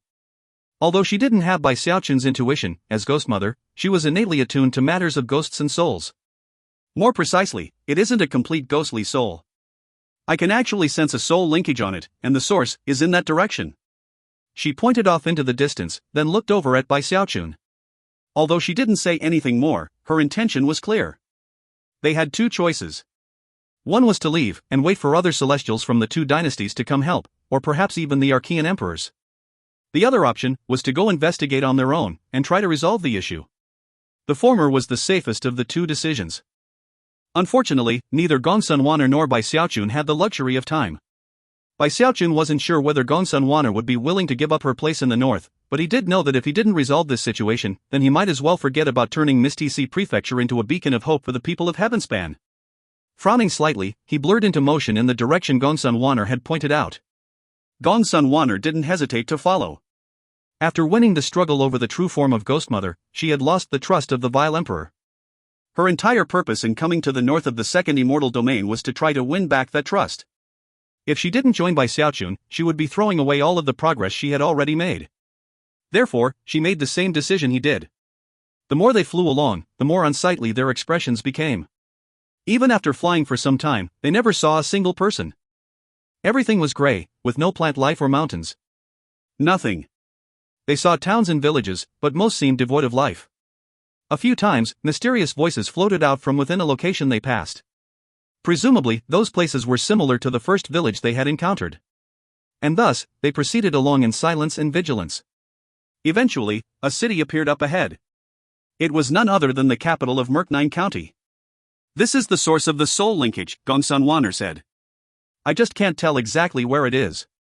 Both of them sent their divine sense out to check out the location, and when they did, their faces fell. What they saw was very different from the towns and villages they had seen up to this point. There were living cultivators in the city, except, they were trudging around the streets and alleys like the walking dead. Even more odd was that many people in the city were constantly eating food as they ambled along. Most shocking was that some people had apparently finished eating their food, and had begun to devour their own fingers and hands. It was as if they were starving. When Bai Xiaochun and Gongsun Wan'er saw that, they accelerated until they were in midair above the city, where they could observe the situation with physical sight. After a moment, Bai Xiaochun flew down and landed on one of the streets of the city. In front of him he saw a core formation cultivator, a woman who was slowly devouring her finger. Blood dripped down her arm, but she didn't seem to notice. She was apparently so starving that the only thing she cared about was eating. Shaken, Bai Xiaochun reached out and put his right hand onto the woman's head, then sent some divine sense inside her. He wanted to see for himself what had happened, and confirm his speculations about the matter. As he searched the woman's mind, his expression grew grimmer and grimmer. Meanwhile, Gongsun Wan'er had landed on the ground too, and was similarly searching through the mind of another cultivator. When they were done, they exchanged a glance, then quickly recounted to each other everything they had learned. Nothing odd. Still conscious and aware, just muddled? No signs of being controlled? They're acting on instinct alone? Their life force is slowly being drained away. Unfortunately, neither of them had any idea how to solve the problem. Everything that was happening was truly strange. At one point, Gongsun Wan'er reached out and grabbed a nascent soul cultivator, then bound his hands up. The man struggled for a bit, and when he realized he couldn't reach his arms, began chewing on his lip until blood ran down his chin. Both Gongsun Wan'er and Bai Xiaochun looked grimmer than ever. Gongsun Wan'er unbound the nascent soul cultivator, and Bai Xiaochun continued onward. Gongsun Wan'er looked around, then followed Bai Xiaochun. Right now, the safest thing for the both of them was to stick together. With each moment that passed, they felt more and more shaken by what they saw. They almost felt like they weren't in the eternally mortal domains anymore. Everyone around them was completely focused on eating, and some of them even had bloated bellies from it. It was only those who had bloated bellies that seemed capable of coming to their senses to some degree. At one point, they caught sight of someone off in the distance with an exaggeratedly bloated belly. He was an old man who lay on the ground, so stuffed he couldn't move. His eyes shone with terror and despair, indicating that he was at least somewhat lucid. When he noticed Bai Xiaochun and Gongsun Wan'er, he shivered and managed to gather enough energy to call out to them. Celestial, save me. That old man was one of the two demigods Gongsun Wan'er had dispatched to investigate Murknine County, but when Gongsun Wan'er realized who the old man was, she hurried toward him, followed by Bai Xiaochun. However, before they could get very close, the man's face twisted as if with pain, and he screamed at the top of his lungs. Then, his belly exploded. Blood and gore splattered out in all directions, along with a host of innumerable, colorful spiders that had human faces. Bai Xiaochun's eyes flickered. Suppressing the revolting feeling that swept through him, he performed an incantation gesture with his right hand and waved his finger through the air. The grim-faced Gongsun Wan'er also unleashed an attack. When two celestials joined together to unleash an attack, it was like a destructive tempest. Wind screamed as the spiders began to collapse, unleashing unsettling screams as they did. As the screams of the spiders echoed out, everyone else in the city shivered, then stopped eating and turned to look at Bai Xiaochun and Gongsun Wan'er.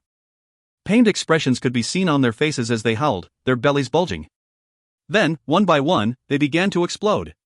A horde of countless spiders appeared, filling the city, pouring over everything as they raced madly toward Bai Xiaochun and Gongsun Wan'er. The lands quaked due to the sheer numbers involved. Shocked, both Bai Xiaochun and Gongsun Wan'er flew up into the air and looked down at the city, which now looked as though it had been covered by a colorful, writhing blanket. It was a ghastly and horrible sight. All of the spiders emanated Foundation establishment auras. Although individually they were completely insignificant to Celestials, there were just too many of them. If you find any errors, ads pop-up, ads redirect, broken links, non-standard content, etc., please let us know. Report chapter so we can fix it as soon as possible. Chapter 1136, Massive Crater. Chapter 1136, Massive Crater. Are these things causing the problems in Murknine County? Gongsun Wan'er asked with a frown. There were so many of the spiders that even a Celestial would have trouble dealing with all of them.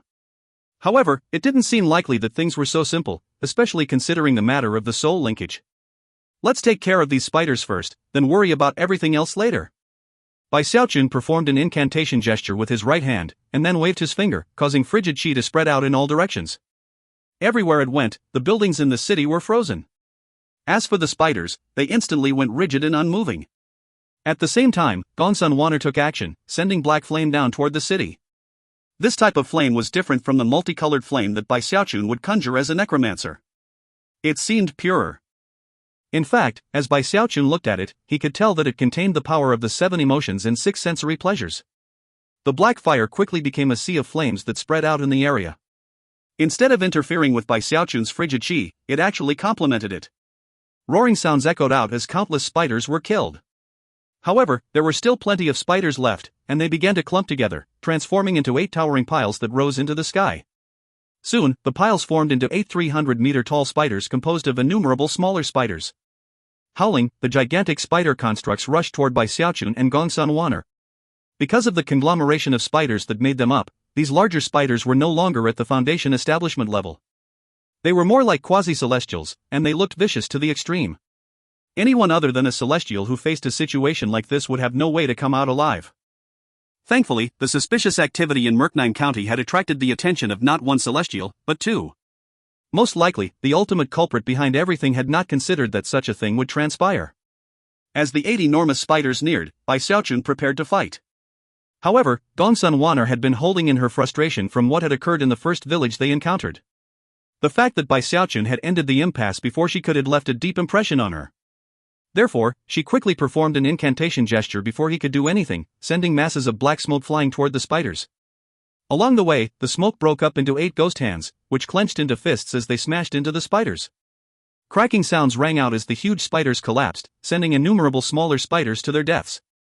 Before she could do anything to attack those that survived, they landed on the ground and, seemingly completely ignoring how the ground had been frozen and sealed by Bai Xiaochun, began to burrow down into the earth. To them, the ground was as weak as soft tofu. Within moments, all of the spiders had vanished, leaving behind only fist-sized holes in the ground. Right now, the earth below almost looked like a giant sieve. Eyes flickering, Bai Xiaochun dropped down to investigate. Meanwhile, Gongsun Wanner snorted coldly, performing an incantation gesture that brought all 8 of her ghost hands back together to make a larger, vicious-looking hand. That hand clenched into a fist, and then slammed into the ground below Bai Xiaochun. A massive boom echoed out as the land quaked violently, causing the countless holes that riddled the ground to collapse into a 300-meter-wide cavity, but dozens of crevices spread out from the cavity in all directions, causing cracking sounds to fill the air. Soon, the entire city was almost completely enveloped. By this point, the land was little more than a shell supporting the city. As the crevices spread out, the sprawling capital of Murknine County began to collapse. Shockingly, the area beneath the ground was actually empty. Vast amounts of dirt, tiles, bricks and dust fell downward, and yet, not even that could fill in the huge hole below. As the dust began to settle, what appeared before Bai Xiaochun and Gongsun Wanner was a massive crater that instantly struck them to the core with a profoundly wicked sensation. Gray mist poured out of the crater, seemingly without end. Clearly, this crater was the source of the mist. It was possible to see little spiders scuttling to and fro, as if this crater were an enormous spider nest. As Gongsun Wanner looked down at the massive crater, her expression flickered. The source of the soul linkage is down there. With that, she turned into a blur of motion that headed down into the crater. As for Bai Xiaochun, he blinked a few times, once again aware of the uneasy feeling inside of him. After all, it was a lot more frightening to be unaware of what enemy you were about to face. Bai Xiaochun didn't mind at all that Gongsun Wanner had seized the initiative. Actually, he would prefer it if she could just resolve the whole situation on her own. However, he followed her down into the crater. It was a massive thing, and also filled with mists that would cause even a demigod to shrink back. Only experts with a celestial cultivation base could possibly travel through it. As they continued forward, they heard what sounded like the sounds of crunching and chewing. Both Bai Xiaochun and Gongsun Wanner felt their anxiety mounting, and circulated their cultivation bases as the chewing sounds got louder and louder. Unfortunately, the gray mists interfered with divine sense, making it impossible for them to know what was happening around them. The chewing sounded like it was right next to them. At one point, Gongsun Wanner stopped and looked over at him, and he slapped his bag of holding to produce a tongue of 14-colored flame. Unfortunately, he was really running low on multicolored flame, and needed to conserve his stockpile. After all, if he ran out, he would be in big trouble when it came to performing spirit enhancements. But right now, he was in a tight spot, and the ordinary fire produced by various magical techniques didn't seem as effective as multicolored flame. And considering how effective the flame had been back in the first village they explored, it was a bit comforting to have some right there in his hand, ready to use. Now was not the time to be stingy. Therefore, he clenched his hand into a fist, destabilizing the flame and causing bright light to spread out in all directions. Then he hurled the tongue of 14-colored flame ahead of him into the depths of the crater. It moved with incredible speed, exploding in size as it did, and casting out dazzling light that clearly revealed everything it touched. Eventually, it landed in a spot deep in the crater and exploded, sending 14-colored flame out in all directions. As the sea of fire spread out through the crater, Bai Xiaochun and Gongsun Wan'er accelerated, soon reaching the area of impact. Thanks to the brightness of the fire, they were able to see everything clearly. And they were completely shocked. In the depths of the crater was a huge spider web, upon which crouched an enormous spider with a leg span of nearly 10,000 meters. This was the source of the chewing sounds. The spider was brightly colored, and had numerous magical symbols covering it as well as countless human faces. There were men, women, young and old, and all of them had expressions of tormented pain. Their mouths were open as though they were screaming, and yet no sound came out. It was bizarre to the extreme. There were countless smaller spiders in the area as well, marching into the mouth of the huge spider, which was chewing them up and swallowing them. With every smaller spider that was consumed, another human face would appear on the surface of the larger spider. In fact, Bai Xiaochun even spotted the face of the demigod who had exploded in front of him only a short time ago in the city. And the bizarreness wasn't over yet. Behind the huge spider was what appeared to be an egg sac, which was pulsing almost like a beating heart. Apparently, the reason that the huge spider was consuming everything in Murknine County was because of that egg sac. If you find any errors, ads pop-up, ads redirect, broken links, non-standard content, etc., please let us know. Report chapter so we can fix it as soon as possible. Chapter 1137 Intense Fighting. Chapter 1137 Intense Fighting. Even as Bai Xiaochun and Gongsun Wan'er laid eyes on the shocking scene, the egg sac began to wriggle. Apparently, there was some unimaginable living thing inside that was being helped by the huge spider to absorb everything in Murknine County. The living beings, the mountains, the plants, and all the life force that existed therein, was all being absorbed. The amount of life force that existed in this one county was roughly equivalent to that which had existed in all of the Heavenspan realm, and it was being used to feed whatever existed in that egg sac. Both Bai Xiaochun and Gongsun Wan'er were visibly taken aback. At the same time, they both came to the same conclusion. If the living being inside of the egg sac emerged, then it would lead to a catastrophe the likes of which neither of them were equipped to handle. At the same time, the light and heat of the 14-colored flame continued to spread out in the massive crater. The fire caught many of the small spiders, who screamed as they were burned to a crisp.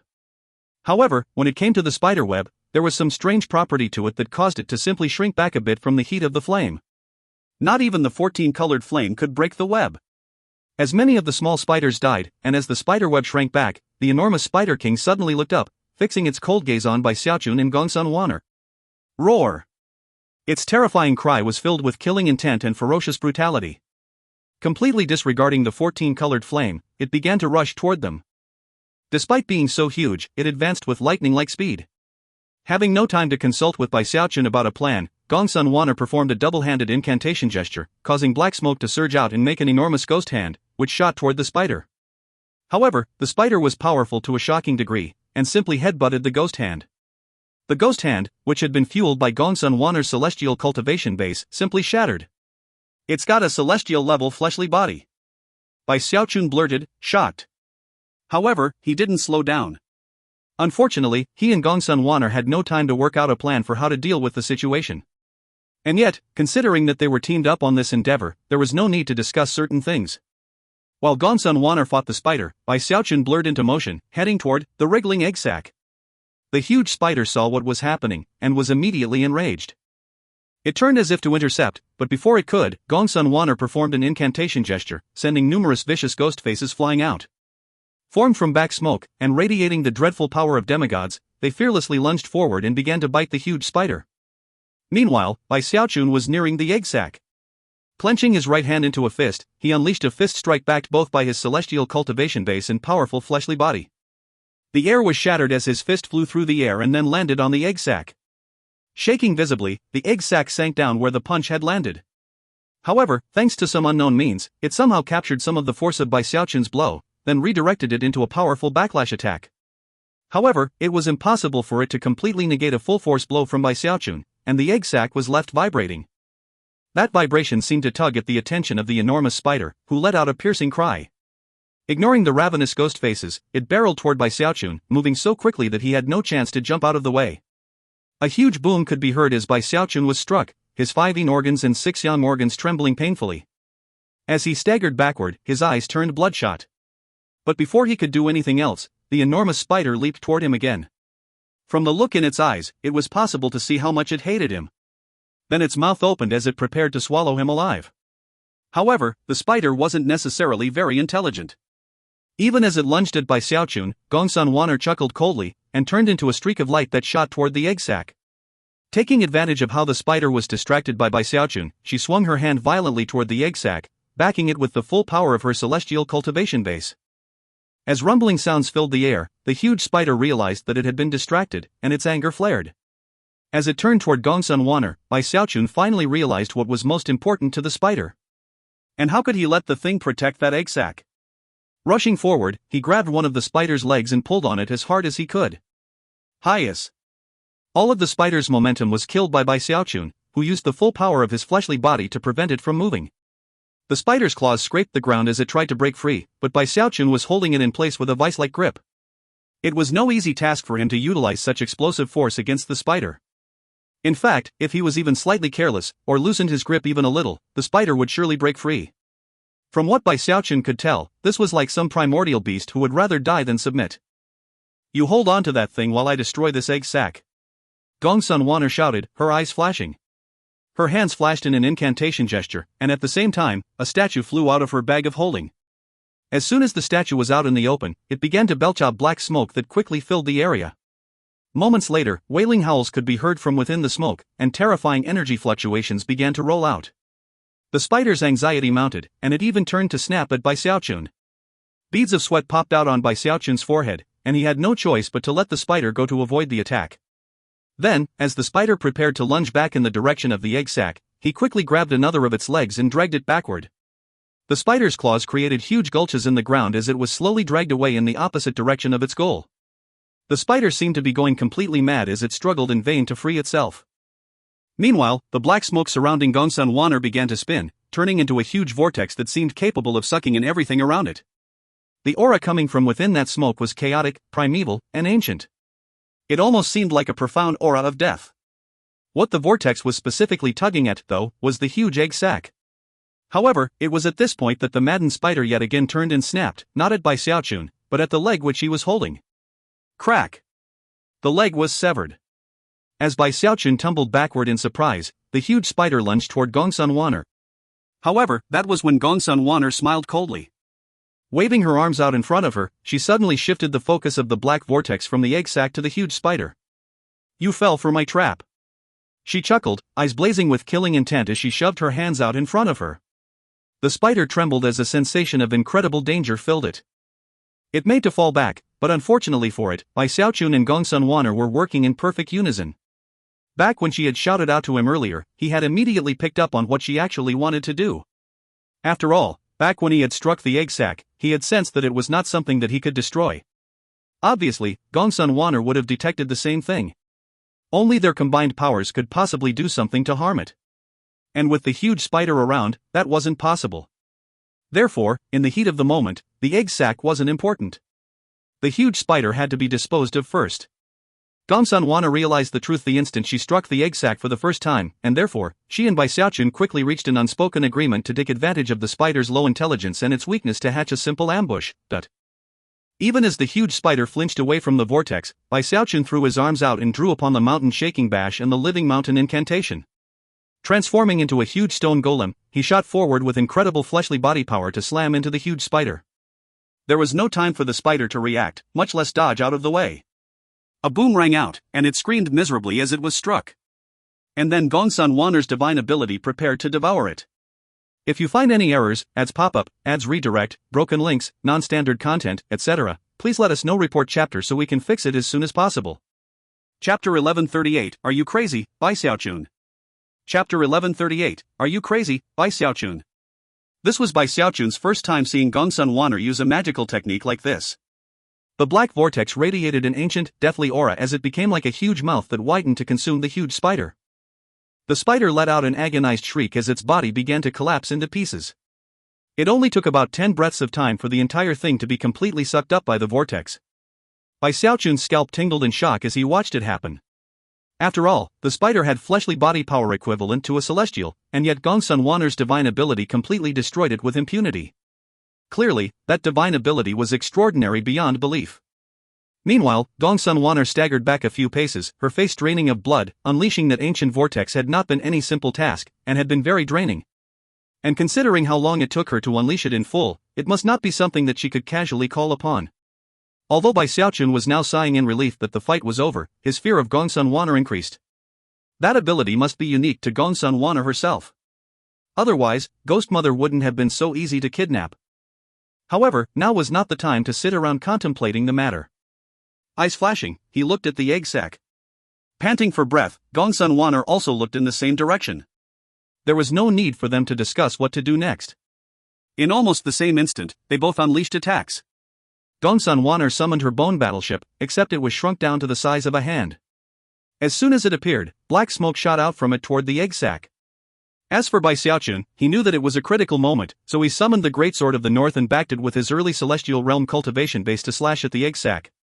2 trump cards were unleashed, landing on the huge egg sac in almost the exact moment. First was Gongsun Wan'er's battleship. Although that initial blow didn't break the exterior of the trembling egg sac, it got 20% through. Then came Bai Xiaochun's greatsword, which slashed down from a different angle. Sword Chi raged as the egg sac was sliced 30% open. Then 40%, 50%, 60%. In the blink of an eye, the egg sac was 70% open. As of this moment, its surface was now translucent enough to see something inside, alive and wriggling.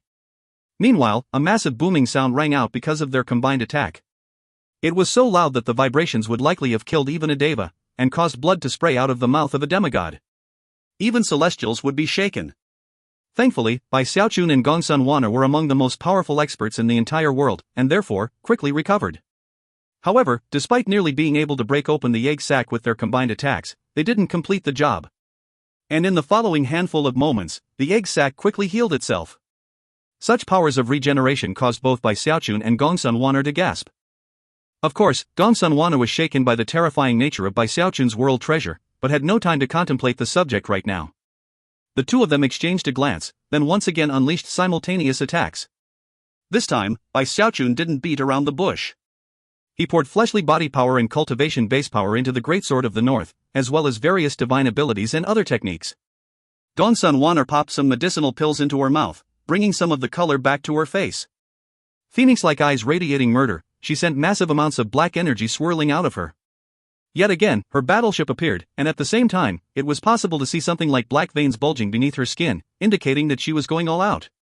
As they attacked, the egg sac's surface was reduced by 30%, 50%, 70%, 90%. However, at that point, its ridiculous powers of regeneration kicked in, as well as a backlash defense.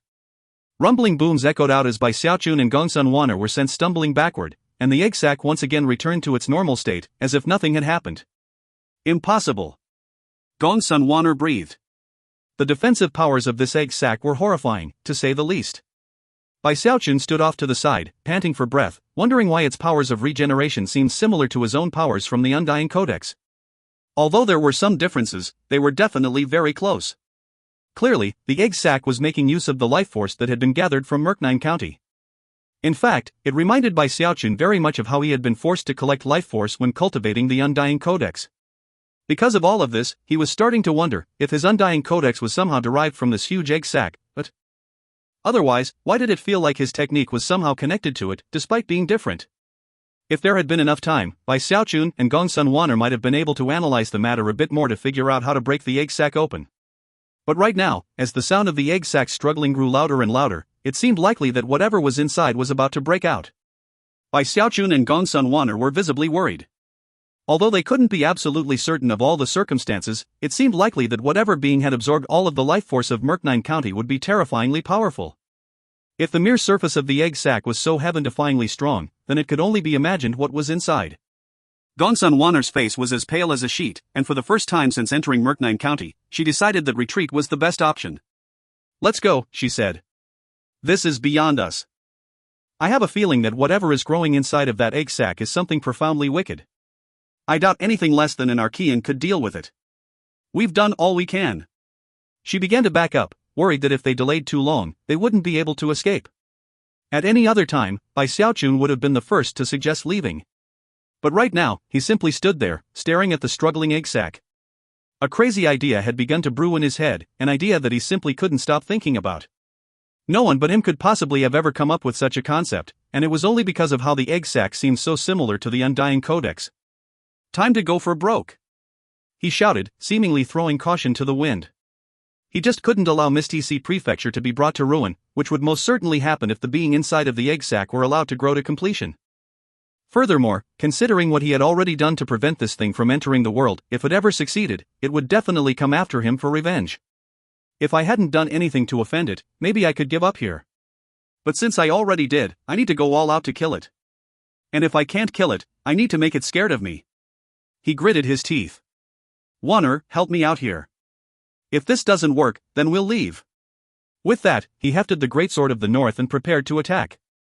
In response, Gongsun Wanner nodded and prepared to join him. Intense rumbling sounds echoed out as trump cards were yet again unleashed. The attack slammed into the egg sac, breaking the surface all the way until the 90% mark, whereupon the backlash and regeneration began. But this time, even as Gongsun Wanner backed up, Xiaochun ignored the effects of the backlash attack. Blood spraying out of his mouth, he shouted at the top of his lungs as he produced the Eternal Parasol. Even as the egg sac began to repair itself, he viciously stabbed the Eternal Parasol right into it. In that moment, the backlash attack and the powers of regeneration surged. Xiaochun felt like mountains were slamming into him, causing him to shiver and cough up multiple mouthfuls of blood. His own powers of regeneration were in full swing as his own Undying Codex vied with the egg sac. At this point, the Eternal Parasol's ability to absorb life force erupted out. Although the surface of the egg sac had not yet been pierced, a bit of life force had already begun to pour out of it. As Xiaochun shoved the parasol down with all his might, the egg sac's backlash attack and powers of regeneration continued to rage in conflict. Blood flowed out of his mouth like a fountain, much to the astonishment of Gongsun Wanner. Are you crazy, Xiaochun? Eyes bloodshot, Xiaochun used the Living Mountain incantation and the Cloud Lightning Forefather transformation, pushing himself all the way to the peak. Fleshly body power and cultivation base power erupted, until finally the egg sac's surface reached a limit. Shouting, Xiaochun pushed the pointed tip of the Eternal Parasol through the surface. A popping sound rang out as its tip stabbed into the interior of the egg sac. At that point, life force more powerful than anything Xiaochun had ever encountered in his entire existence began to pour through the Eternal Parasol into him. If you find any errors, ads pop up, ads redirect, broken links, non-standard content, etc., please let us know. Report chapter so we can fix it as soon as possible. Chapter 1139, Fatty Bai. Chapter 1139, Fatty Bai. This life force was so strong that the Eternal Parasol started shaking visibly. As for the ghost face on the canopy, its eyes began to widen, making it almost seem alive. It wasn't crying, it wasn't laughing, its eyes were just growing exaggeratedly large. It was almost as if, after an entire lifetime of absorbing life force, it had never imagined a day in which it would encounter life force as shockingly powerful as this. Off to the side, Gongsun Wanner looked on in astonishment. You're stealing its life force," she murmured, her mind almost a complete blank.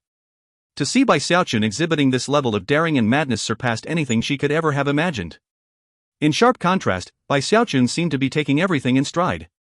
Of course, that was only because of the mountain-toppling, sea-draining life force that was pouring into him, battering his mind and making it almost impossible to think. It was like his brain was being struck by a million bolts of heavenly lightning. Any other person, even a celestial, would have been unable to accept this much life force. But considering the level of his fleshly body, and his foundation with the Undying Live Forever technique, dealing with this life force was like a walk in the park. Moments later, his bones began to emit cracking sounds, and his flesh and blood began to swell. Already, he felt like he was absolutely stuffed to the limit. And so far, only one breath of time had passed. However, despite being stuffed, the life force continued to flow into him.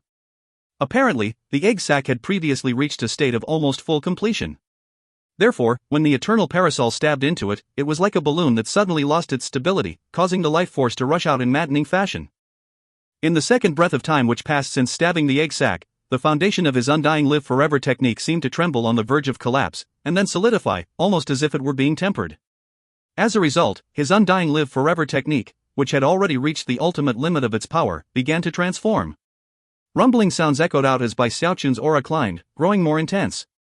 Although he was still in the early celestial realm, anyone who could assess his level would probably place him at the peak of the mid-celestial realm. Then came the third breath of time. The foundations of Bai Xiaochun's body had seemingly reached their limit, and yet the life force continued to flow into him, causing him to inflate almost like a balloon.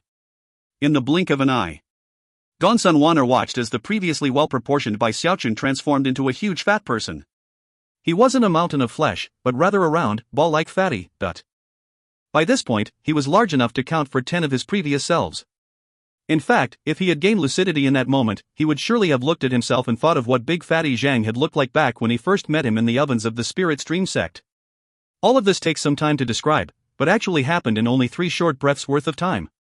When the fourth breath of time arrived, the egg sac let out a roar that shook all of Murknine County.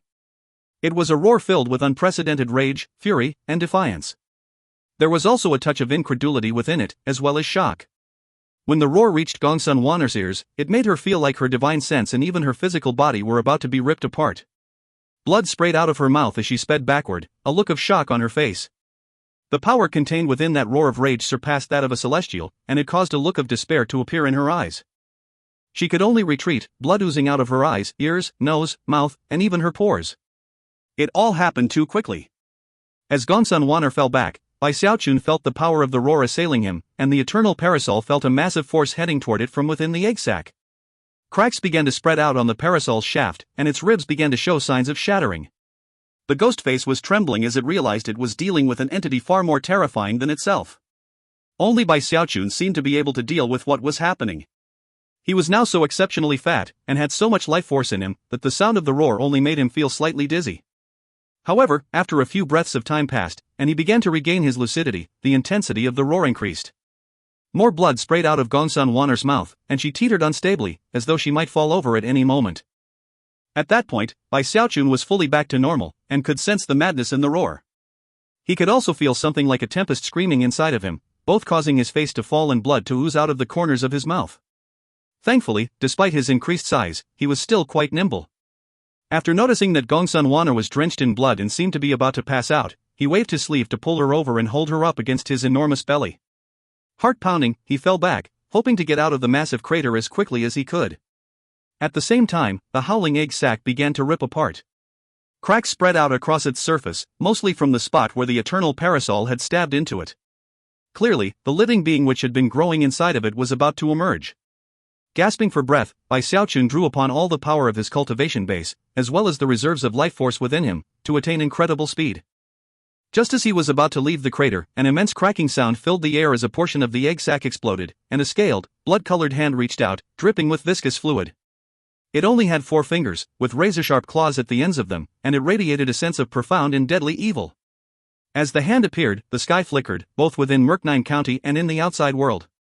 And then, the crimson, scaled hand shot out in the direction of the fleeing Bai Xiaochun. It was an attack of heaven-destroying, earth-extinguishing force, something that surpassed the celestial realm. Bai Xiaochun's eyes went wide as an intense sensation of deadly crisis filled him. His first instinct was to go to the damaged fan, even if that meant revealing the secret of the fan to Gongsun Wan'er. Unfortunately, the spiderweb that had the entire county sealed up also severed all types of energy connections, a barrier that Bai Xiaochun couldn't get past at his current level of power. In that moment of crisis, Bai Xiaochun felt himself going completely mad. Howling, he summoned the great sword of the north and slashed it through the air behind him, causing it to change shape into a protective shield. As for Gongsun Wan'er, despite being on the verge of passing out, she bit down on her tongue and unleashed a magical technique that sent black smoke swirling out in all directions. A world of ghosts was created, with innumerable vicious ghosts joining forces to create a defensive barrier, bolstered by her battleship. A moment later, a massive boom erupted out. Bai Xiaochun and Gongsun Wan'er were like rowboats in a hurricane, with the shockwave from the blow like a massive wave that swept over them with incredibly destructive power. They weren't the only ones to be affected by the eruption of force. Because Bai Xiaochun had absorbed some of the life force of the entity in the egg sac, its development had been hindered. It had a fatal weakness now. Despite its incredible power, it couldn't focus properly. Therefore, when it unleashed its divine ability, it was something that could destroy everything around it. Rumbling sounds filled the air as Murknine County came under the attack of a massive hand larger than the county itself. As a result, the entire place began to fall apart. If you find any errors, ads pop up, ads redirect, broken links, non-standard content, etc., please let us know report chapter so we can fix it as soon as possible. Chapter 1140 The Destruction of Merknine County. Chapter 1140 The Destruction of Merknine County. As Merknine County began to collapse, Bai Xiaochun and Gongsun Wanner flew out of the massive crater. They were the ones bearing the brunt of the massive attack, more specifically, the black smoke Gongsun Wanner had summoned, which seemingly opened the gates of hell to unleash innumerable vicious ghosts. However, upon facing the massive blast of force, those ghosts were weak, and couldn't even fight back. In the blink of an eye, they were crushed out of existence, as was the entire area of black smoke. The destructive attack continued, smashing into Gongsun Wanner's bone battleship. That bone battleship was almost at the same level as a world treasure, and had astonishing defensive properties. Years ago, Bai Xiaochun had only been able to break through it by using the Greatsword of the North, and also severely draining his energy reserves. As of now, the battleship's defensive shield sprang up, but all it did was cause the explosive attack to pause for a moment. Then the shield shattered, and the battleship was sent spinning off to the side before Gongsun Wanner managed to snag it back. Despair was now visible within her eyes. She knew that all of her hopes rested in Bai Xiaochun. Howling, Bai Xiaochun thrust out the Greatsword of the North. When it hit the windstorm of the attack, heaven shaking, earth-shattering rumbling sounds echoed out in all directions. The Greatsword of the North was called a world treasure, and right now, it lived up to that name. Despite the fact that this attack surpassed the celestial realm, it still managed to stand up to it. However, the price Bai Xiaochun had to pay was immense. To him, it felt like countless divine abilities slamming into him, causing him to gasp, and his eyes to turn crimson. He howled as the Undying Codex's powers of regeneration raced through him to resist the destructive power. At the same time, he staggered backward, with Gongsun Wanner clinging desperately to his arm as he held the Greatsword in front of him defensively. And yet, in the end, he couldn't wipe out the power of the attack. After all, that attack was strong enough to destroy all of Merknine County.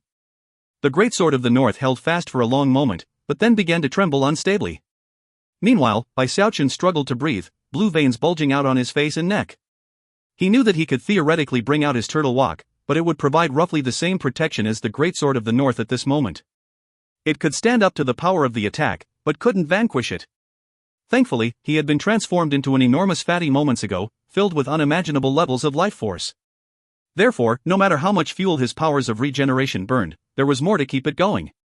And thus things went for an indeterminable period of time. Bai Xiaochun held fast before the attack, slowly being pushed backward, his powers of regeneration working like mad the entire time. Eventually, the wind began to fade, and Bai Xiaochun realized that the attack was reaching its end. By the time it was all over, he felt like he could hardly breathe. He was shaking visibly, as was Gongsun Wanner. The two of them exchanged a glance, and could both see how relieved they were to have escaped with their lives. Fear still lingered in both of their eyes.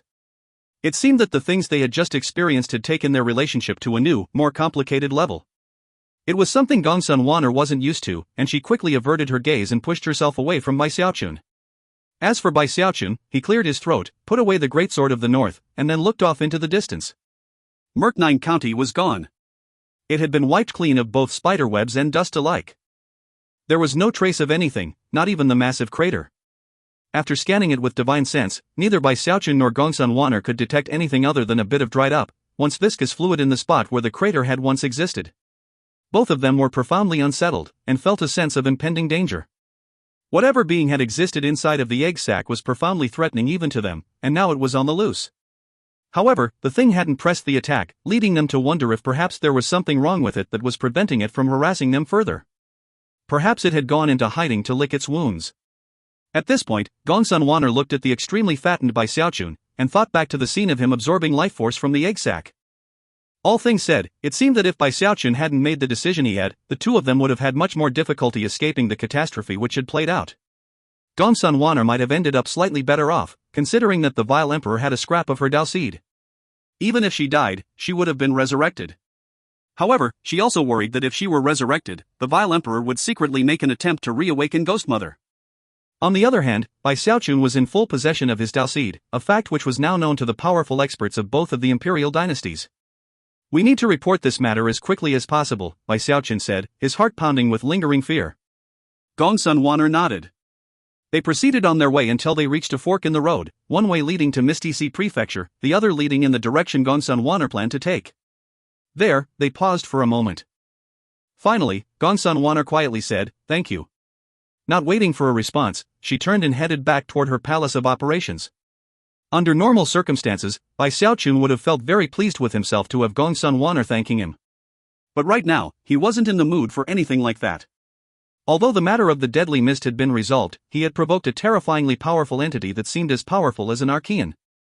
Furthermore, no matter how hard he tried, he couldn't actually see his feet when he tried to look down at them. He was simply too fat. However, if he could thoroughly assimilate all of the life force he had gained, then his fleshly body and cultivation base would likely climb to a higher level, which was an exciting thought. Not having any desire to stick around alone, he headed back toward Misty Sea Prefecture. The Grand Heaven Master and Giant Ghost King were waiting for him in keen anticipation. After they had parted ways earlier, the mists eventually faded away, but then Murknine County was wiped out in bizarre fashion, leading to shock on the part of everyone who witnessed it. Afterwards, they had been waiting anxiously on the border in the hopes of making contact with Bai Xiaochun again. When they saw the enormous sphere of flesh whistling toward them through the air, some of them moved to intercept it, until their divine sense revealed to them who it was. Both the Giant Ghost King and Grand Heaven Master looked on in complete shock. You? Bai Xiaochun landed in front of them, teetering back and forth a bit in an attempt to stand upright. Looking a bit embarrassed, he said, "Ate a bit too much back there. Oh, by the way, it was really dangerous. For the time being, don't let anyone go out there unless absolutely necessary. Alright, I'm heading into secluded meditation. I actually benefited quite a bit from this crisis. After that, he resorted to a teleportation to vanish. The Giant Ghost King and Grand Heaven Master exchanged awkward glances, as did the other experts present. Not only had Bai Xiaochun not been hurt after entering this critically dangerous area, but he actually came out looking like a huge fatty. It was almost completely unbelievable. Soon, Bai Xiaochun was back in his blessed land in Misty Sea City. He was still feeling very unsettled by the strange entity from the massive crater.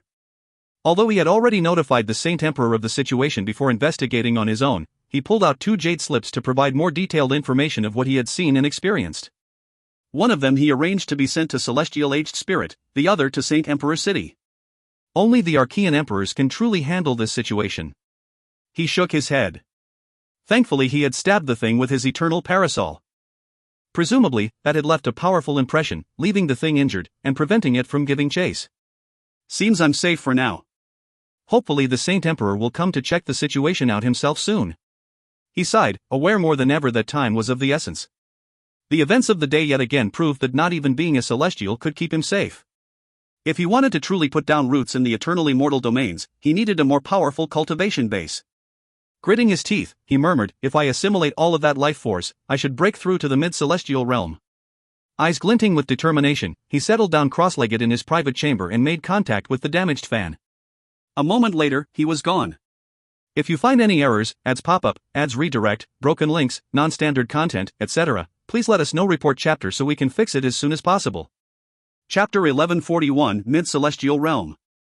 Chapter 1141 Mid-Celestial Realm. Out in the dark void, the only visible light came from the softly glowing damaged fan. On the main square of the fan, the air rippled and distorted, whereupon Bai Xiaochun appeared, ridiculously fat because of all of the life force he had absorbed. From a distance, he looked like a trundling sphere of flesh. I need to assimilate this life force as quickly as possible. I'm way too fat. Yet again, he tried as hard as he could to look down at his feet, but all he could see was his belly. In fact, he was so fat that it was actually difficult for him to touch his belly with his hands. It was all very uncomfortable. Eyes flashing with determination, he flew toward the fan ribs to start challenging the next level. He had benefited from the events in Murknine County in a very unique way. Normally speaking, going from the early celestial realm to the mid-celestial realm was a very difficult process that would take an extended period of time. It would also usually require vast amounts of precious materials and good fortune. But now, he was filled with an astounding level of life force, and although he couldn't be sure of exactly how far it would take him, he needed to give it a shot. He would only have one shot, and if he didn't take advantage of it properly, it was impossible to say when the next chance would come along. Before getting this life force, his plan had been to use the rewards given by the fan to propel him along in his cultivation. But after recent developments, he changed his mind. My only chance is to go all out. I'll get as far as I can in the levels, and then try to break through. Gritting his teeth, he stepped into the next level. He failed levels numerous times, but didn't give up. He would analyze the reasons for his failures, perform tests, and then continue challenging the levels. Roughly 2 months flew by, during which time he would frequently go back to Misty Sea Prefecture to make sure nothing unexpected had occurred. The Saint Emperor and Vile Emperor had long since learned of the events in Merknine County, but neither of them did anything about it. Bai Xiaochun continued to worry about the matter, but reminded himself that although Mistisi Prefecture was important to him, all of the territories in the second immortal domain were of importance to the two emperors. And thus, Bai Xiaochun continued to pass one level after another. Eventually he passed the 50th level. Finally, at the 51st level, he reached a limit, and was unable to pass the level no matter what he did. He performed a few more tests before giving up on the 51st level. Whatever. I guess I can only pass the 50th level in my current state. At this point, he assessed all of the rewards he had earned, and was very impressed, especially by the reward from the 50th level. There were many medicinal pills that he didn't recognize, but could identify as immortal pills thanks to his skill in the Tao of medicine. There was also a bamboo slip which was carved with two magical symbols.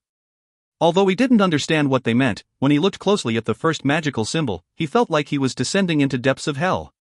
It was as if his mind filled with nothing but death.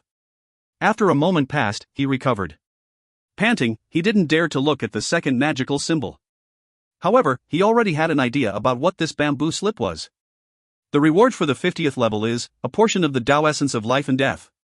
Gripping the bamboo slip tightly in his hand, he sat down in the main square of the fan to meditate. Previously, it had always been an easy thing to meditate, but now that he was extremely fat, it was difficult to settle down cross-legged. Somehow, he managed. Quickly performing a double-handed incantation gesture, he rotated his cultivation base and began to work on the first level of the time immemorial codex, the former will. His energy passageways instantly began to vibrate as cultivation base power surged into them. The power converged on the main energy passageway within him, and then ended up in his heart. During this process, his mind began to thrum, building up into a roar that made it seem like a huge dragon was inside of him. The dragon surged with explosive power in his heart, and occasionally in his Dantian region. Of course, Bai Xiaochun knew that this supposed dragon was actually his Tao seed, which was different from that of other celestials. His Tao seed was full and complete, and was becoming more powerful with every advancement he made with his cultivation base. Unfortunately, he was still very far away from a breakthrough.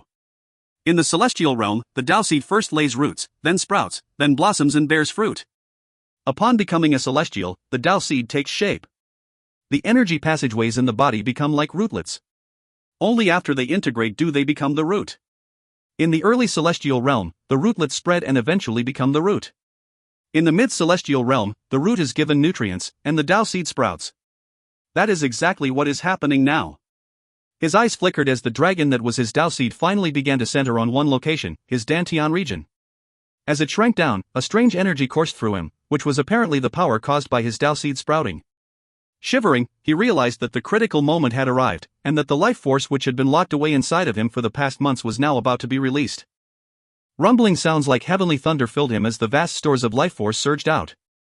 As he worked with the former will of his time immemorial codex, the life force rushed unimpeded toward his Tao seed. His Tao seed began to tremble with incredible intensity, like parched earth that had suddenly encountered sweet dew, or a starving person who came across a feast set for immortals. It became a black hole that ravenously devoured all of the life force that came its way. As it shrank down on itself with greater speed, Bai Xiaochun slowly began to deflate. At the same time, the aura of his Tao seed grew stronger and stronger. Apparently, a dramatic metamorphosis was taking place. However, it was at this point that something which Bai Xiaochun had been worried about all along happened. His Tao seed was based on the Undying Live Forever technique, which was different from the legacy magics of the two imperial clans. What was unique about the Undying Live Forever technique was the drastic levels of life force it required. In fact, even with the enormous amount of life force he currently had at his disposal, it seemed unlikely that he had enough life force to cause his Tao seed to fully sprout. He had already shrunk down to his original size and shape, and was still shrinking. It was as if his own life force, cultivation base, and everything else of which he was made, were being absorbed into the Tao seed. And if it kept going in this way, he would be destroyed in body and soul before the Tao seed sprouted. Even worse, he could not attempt to interrupt this breakthrough process, or reverse it. Now that he had started down this path, he had to succeed. Thankfully, Bai Xiaochun had anticipated something like this happening. Although he had never made an attempt to achieve a breakthrough in the celestial realm, nor had he been given any advice about it, based on what he knew about the Undying Live Forever technique, and his past experiences, he had guessed that he might reach a critical point in the process in which he ran out of resources. Having prepared for this possibility, he wasn't alarmed. As his body continued to shrink in on itself, he slapped his bag of holding to produce a medicinal pill, numerous immortal grasses, and other rewards he had acquired from the first 50 levels of the damaged fan. He had given some of the rewards to the Grand Heaven Master and others among his subordinates, but he had kept many for himself, and right now, he threw them all into his mouth without hesitation. The pills and grasses immediately caused life force to flow into him, halting any withering process. As for the Dao seed, it was already very close to completion, and therefore, after enough time had passed for an incense stick to burn, it began to shine with radiant light. The light filled him, and then spread out, creating something that surpassed the brightness of the damaged fan itself. From a distance, Xiaochun was like a burning lamp within the dark void, dazzling to the extreme. At that point, he opened his eyes, and excitedly checked his Dao seed, which now had a tiny sprout sticking out of it. I've mastered the former will. My Dao seed has sprouted. Mid-Celestial Realm. If you find any errors, ads pop up, ads redirect, broken links, non-standard content, etc., please let us know. Report chapter so we can fix it as soon as possible. Chapter 1142 Present Will. Chapter 1142 Present Will. As soon as the sprout appeared, powerful fluctuations rolled out, filling Xiaochun and causing cracking sounds to ring out as they passed. He even grew slightly taller, and began to emanate a strange aura. It was none other than the aura of willpower. Before, that aura had been hidden within his Dao seed, but now that his Dao seed had sprouted, it was released into the open. Xiaochun was now able to affect the world around him on a fundamental level. He could even influence the emotions of people around him. It was an unfathomable level of power. And there was more to it. In addition to the changes in willpower, his cultivation base improvement meant that his battle prowess was now roughly 10 times greater than before. Before, Xiaochun could use the Great Sword of the North to fight someone in the Mid-Celestial Realm, and perhaps hold his own against the Late Celestial Realm. But now, he could do the same thing without the Great Sword of the North. And if he did use the sword, he would definitely occupy the peak level among cultivators in the Mid-Celestial Realm. As Xiaochun analyzed his cultivation base fluctuations, and tested his new control of willpower, he could see how different he was from before, and his heart swelled with excitement. He also knew beyond the shadow of a doubt that, without the events in Merknine County, this breakthrough would have taken much longer, and would have required more resources. Perhaps even saving up for 100 years would not have been enough. The damaged fan also played into it. As for the former will of his time immemorial codex, normally speaking, he would have had to wait until passing the 100th level and becoming the true owner of the damaged fan before breaking through. And unfortunately, an early celestial realm cultivation base could only get him to the 50th level. But now, everything had changed. My next cultivation base breakthrough will also come much more quickly. It might even come after I pass the 100th level. Then I'll be in the late celestial realm, or perhaps even the Great Circle. Having reached this point in his train of thought, his eyebrows danced up and down in delight. He almost didn't dare to think of how wonderful the future development would be. If I can ever become the true owner of the damaged fan, and reach the Great Circle of the Celestial Realm, then, with the fan and the Great Sword of the North, I could theoretically smash Archeans. He simply couldn't stop himself from thinking about how it was possible for him to be incredibly powerful without even being an Archean. After a bit of time passed, he managed to bury such thoughts in his heart. After all, daydreaming about such things now would do little good. Thanks to the good fortune I came across, my former will is in the Great Circle. Since I'm already in the Mid-Celestial Realm, I need to work on the second level of my time immemorial codex, which will eventually get me to the Late Celestial Realm.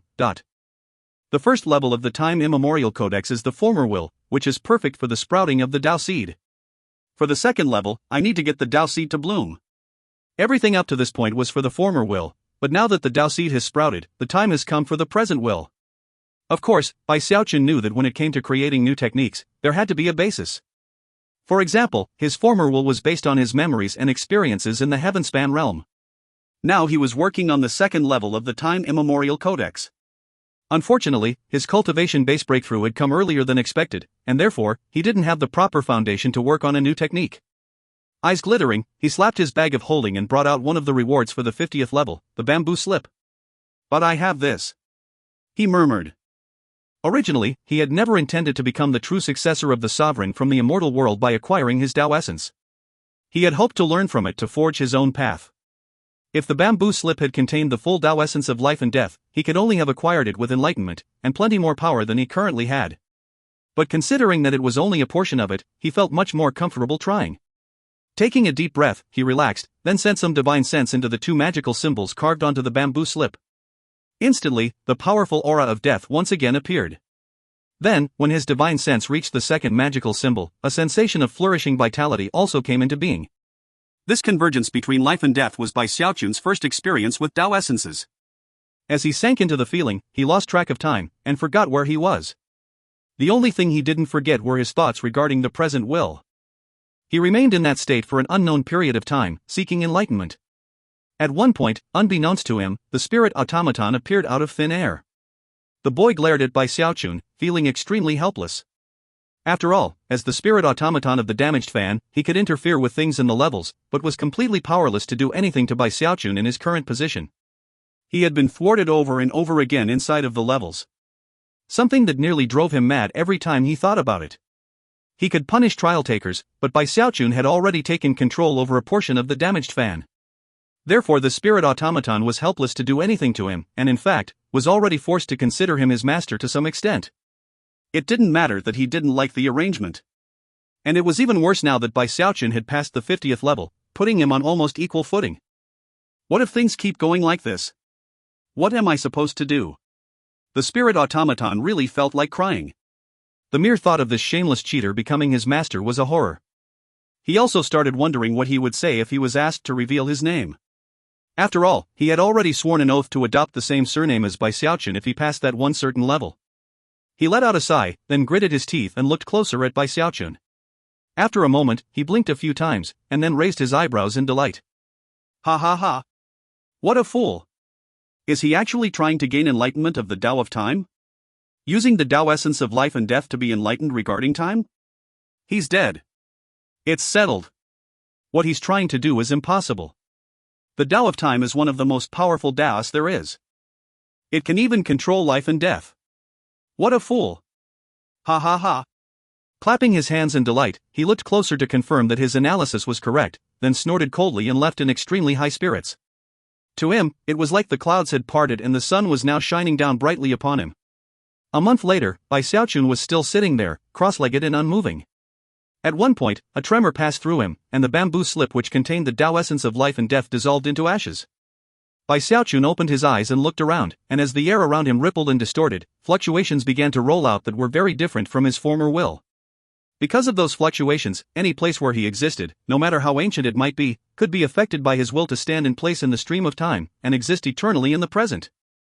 It was as if the passage of time simply couldn't affect him at all, but to some extent, his willpower could cause time to stop. The present will, he murmured. So domineering. Meanwhile, the spirit automaton yet again stepped out into the open, albeit in a way that Xiaochun couldn't see. When he sensed the fluctuations of the Tao essence of life and death, and then saw Xiaochun, his eyes almost plopped down onto the ground. The Tao of time? Heavens! That exists on a higher level than the Tao essence of life and death. A great Tao. How could a shameless cheater like that gain enlightenment of it? Are you blind, God? The spirit automaton was really descending into madness. Howling defiantly in his heart, and his eyes crimson, he decided that he would pay any price to defeat this shameless individual. You just wait. He muttered, tugging at his hair in frustration. Then he went to find the perfect level to tweak, looking very much like a defeated gambler dead set on making a comeback. If you find any errors, ads pop up, ads redirect, broken links, non-standard content, etc., please let us know. Report chapter so we can fix it as soon as possible. Chapter 1143, Sutra of Present Life and Death. Chapter 1143, Sutra of Present Life and Death. Although Xiaochun had a certain level of control over the damaged fan, he had never surpassed the spirit automaton in that regard. Because of that, he was never able to see him. But now that he had passed the 50th level, and also risen to the mid-celestial realm, his senses were more acute. Although he still couldn't see the spirit automaton, he could sense him. All of a sudden, he looked over toward the fan rib where the spirit automaton was actually standing. The boy noticed this, and stepped back in shock, then vanished. Xiaochun narrowed his eyes, and then gave a soft snort. That was definitely the spirit automaton spying on me. The thing must have mental problems or something. Otherwise, why would he be so into peeping on people? Muttering to himself a bit, he looked away and focused his attention on the benefits he had achieved during this session of enlightenment. The Tao essences of sovereign cultivators sure live up to their reputation. This is only a scrap of one, and yet I was able to use it to fuel the auguries of my present will. It even contains some of the meaning of life and death within it. This is my second powerful divine ability. The Sutra of Present Life and Death. Taking a deep breath, he rose to his feet and waved his right hand, causing the air around him to distort and tear. It even seemed as if the surrounding void were rippling in his direction. At the same time, an enormous stone gate appeared behind him, black in color and awe-inspiring in appearance. Countless carvings of vicious ghosts covered its surface, as well as a marionette that was clearly the very same strange entity Bai Xiaochun had seen in Murknine County. There was also the head of a dead old man carved right in the middle of the gate. Considering the profound aura of death that this gate emanated, it obviously represented death. This was none other than the Gate of Death. The evil ghosts that festooned it were various terrifying ghostly creatures that Bai Xiaochun had encountered throughout his life. As for the face of the old man, he had been formed by the Tao essence of life and death, and was the ultimate representation of death. Next, Bai Xiaochun's eyes glittered as he waved his right index finger in the direction of the fan ribs, and the spot where he was certain the spirit automaton had been spying on him. Instantly, a second stone gate appeared in that very spot. This gate was white, and was festooned with all sorts of plants and vegetation that Bai Xiaochun had seen in his life, which represented life force, vitality, and that which flourishes. In the middle of the white gate was a carving of the face of a newborn child. Anyone who looked at that face would suddenly hear the cry of a baby. This gate was the Gate of Life. Bai Xiaochun's Sutra of Present Life and Death created two stone gates, one for death, and one for life. He would stand in front of the Gate of Death, and would force his opponents to approach him from the direction of the Gate of Life. Their approach to him signified their approach to death, in which they grew weaker with every step. Because it also contained the Tao of Time, it was even more powerful. Anyone who approached him from the Gate of Life would grow older and older, just like a sun descending into evening. The power to arbitrarily push someone from life toward death was immense. Even Bai Xiaochun was shocked by it. And of utmost importance in it all was the Tao essence of life and death which had once belonged to that sovereign of the past. Bai Xiaochun took in a long breath, and probed at his cultivation base power. Then he stuck his chin up, resolving that, in the future, he wouldn't hide his cultivation base from people ever again. When people realize I've achieved a breakthrough, they'll probably guess that I came across some sort of good fortune. But who cares? I'll just tell them I got a bunch of life force from a weird egg sac I ate. After some thought, he decided that this was definitely the best strategy. At this point, he glanced out of the corner of his eye at the Gate of Life, thought for a moment, then made a beckoning gesture with his finger. "Bring it on," he said proudly. The spirit automaton was standing next to the Gate of Life in the form of a boy, staring hatefully at Bai Xiaochun. Had he possessed the power, he would have killed Bai Xiaochun 1,000, no, 1,000,000 times over already. Unfortunately, he was powerless to do anything. Complete and utter bullying. He growled, trembling physically. This was definitely the most shameless person he had ever met in his entire life, and he had already sworn countless oaths to see him dead. Although Bai Xiaochun couldn't see the spirit automaton, he could sense him standing there. Therefore, he wouldn't even think about challenging the levels. He would wait until the boy was asleep again. Exercising a thought, he vanished from the damaged fan. After he was gone, the spirit automaton let out a howl of rage that echoed from one end of the fan to the other. He very much looked like a child throwing a tantrum as he then proceeded to fly around furiously, screaming about how he was going to destroy Bai Xiaochun. Meanwhile, Bai Xiaochun materialized in his private chamber in Misty Sea City. The first thing he did was look at the messages from the Grand Heaven Master and Giant Ghost King detailing the things that had occurred while he was gone. After scanning the jade slip, he frowned. 7 days ago, the Vile Emperor reassigned Celestial Ghost Mother to Vile Emperor City? And Celestial Deadfall was dispatched to oversee the north. Bai Xiaochun's eyes narrowed as he pondered the matter. For one thing, he would miss Gongsun Wanner. For another thing, he didn't know this Celestial Deadfall. Of course, since there were only 12 Celestials in all of the eternal immortal domains, he had obviously heard of him. The Vile Emperor dynasty had 7 Celestials, and Bai Xiaochun had personally met 5 of them. Other than Gongsun Wanner and Daoist Heavenspan, there were Celestial Verpka, Prince Yuar Demon, and Reverend Devourer. According to the Jade Slip, with Gongsun Wanner having departed, the spirit enhancement trade in the northern prefectures was temporarily suspended. The Grand Heaven Master had responded cautiously to this development. Instead of going to try to handle it personally, he made contact with one of the demigods from the Vile Emperor dynasty and arranged for a message of goodwill to be sent to Celestial Deadfall, as well as some introductory gifts. They were still waiting to hear back. According to the Grand Heaven Master's analysis, it was possible that Gongsun Wanner's departure could actually be a good thing. Perhaps she could help to spread word of the spirit enhancement trade to the other immortal domains of the Vile Emperor dynasty, and increase the reputation of Misty Sea Prefecture. After finishing with the reports, Bai Xiaochun realized that there was no new information about Murknine County. Overall, the second immortal domain had been very peaceful and quiet. Apparently, the incident in Murknine County had been a coincidence. But Bai Xiaochun still felt uneasy about it all. He knew that whatever entity had stretched its red-scaled hand out of the egg sac possessed power which could destroy the heavens and extinguish the earth, power that Celestials couldn't defend against. Although absorbing some of the thing's life force had obviously caused some problems for it, such problems could likely be resolved eventually. Muttering to himself, he rose to his feet with the intention of performing a quick inspection of Misty Sea Prefecture. However, that was when some divine sense from the Grand Heaven Master shot over. Clearly, he was very anxious about something. Not wasting words, the Grand Heaven Master said, "Exalted Celestial, I have important news. Celestial Deadfall bears extreme animosity toward the people of Heavenspan. The demigod who helped me send him a message of goodwill was immediately imprisoned. And 2 hours ago, Celestial Deadfall issued orders that anyone from the Heavenspan realm found in his territory was to be arrested. Most of the people who were arrested were employees of the stores we opened there. Even worse is that, apparently, he is having them all sent further into the Vile Emperor dynasty to give as a tribute to the Vile Prince, to aid in his research of the secrets of spirit enhancement. If my analysis is correct, there is more to the situation than that. We can probably expend a bit of wealth to resolve the situation, but you'll definitely need to take the lead." Even as the Grand Heaven Master's words echoed in by Xiaochun's ears via divine sense, the man was flying over to meet him in person. As for Bai Xiaochun, he looked in the direction of the north. Extortion? After probing his own cultivation base, he sent some divine sense over to the incoming Grand Heaven Master. "What's his cultivation base?" "Early Celestial Realm," was the reply. "You're sure about that?" "Absolutely. I've already prepared the necessary gifts to give him." "Exalted Celestial, you." However, before he could say anything else, Bai Xiaochun's eyes tightened into a glare. "Gifts? Yeah, right. This Celestial Deadfall is certainly full of himself, isn't he?" Energy surging, he flew off toward the north. If you find any errors, ads pop up, ads redirect, broken links, non-standard content, etc., please let us know. Report chapter so we can fix it as soon as possible. Chapter 1144, How Dare You Extort Me? Chapter 1144, How Dare You Extort Me?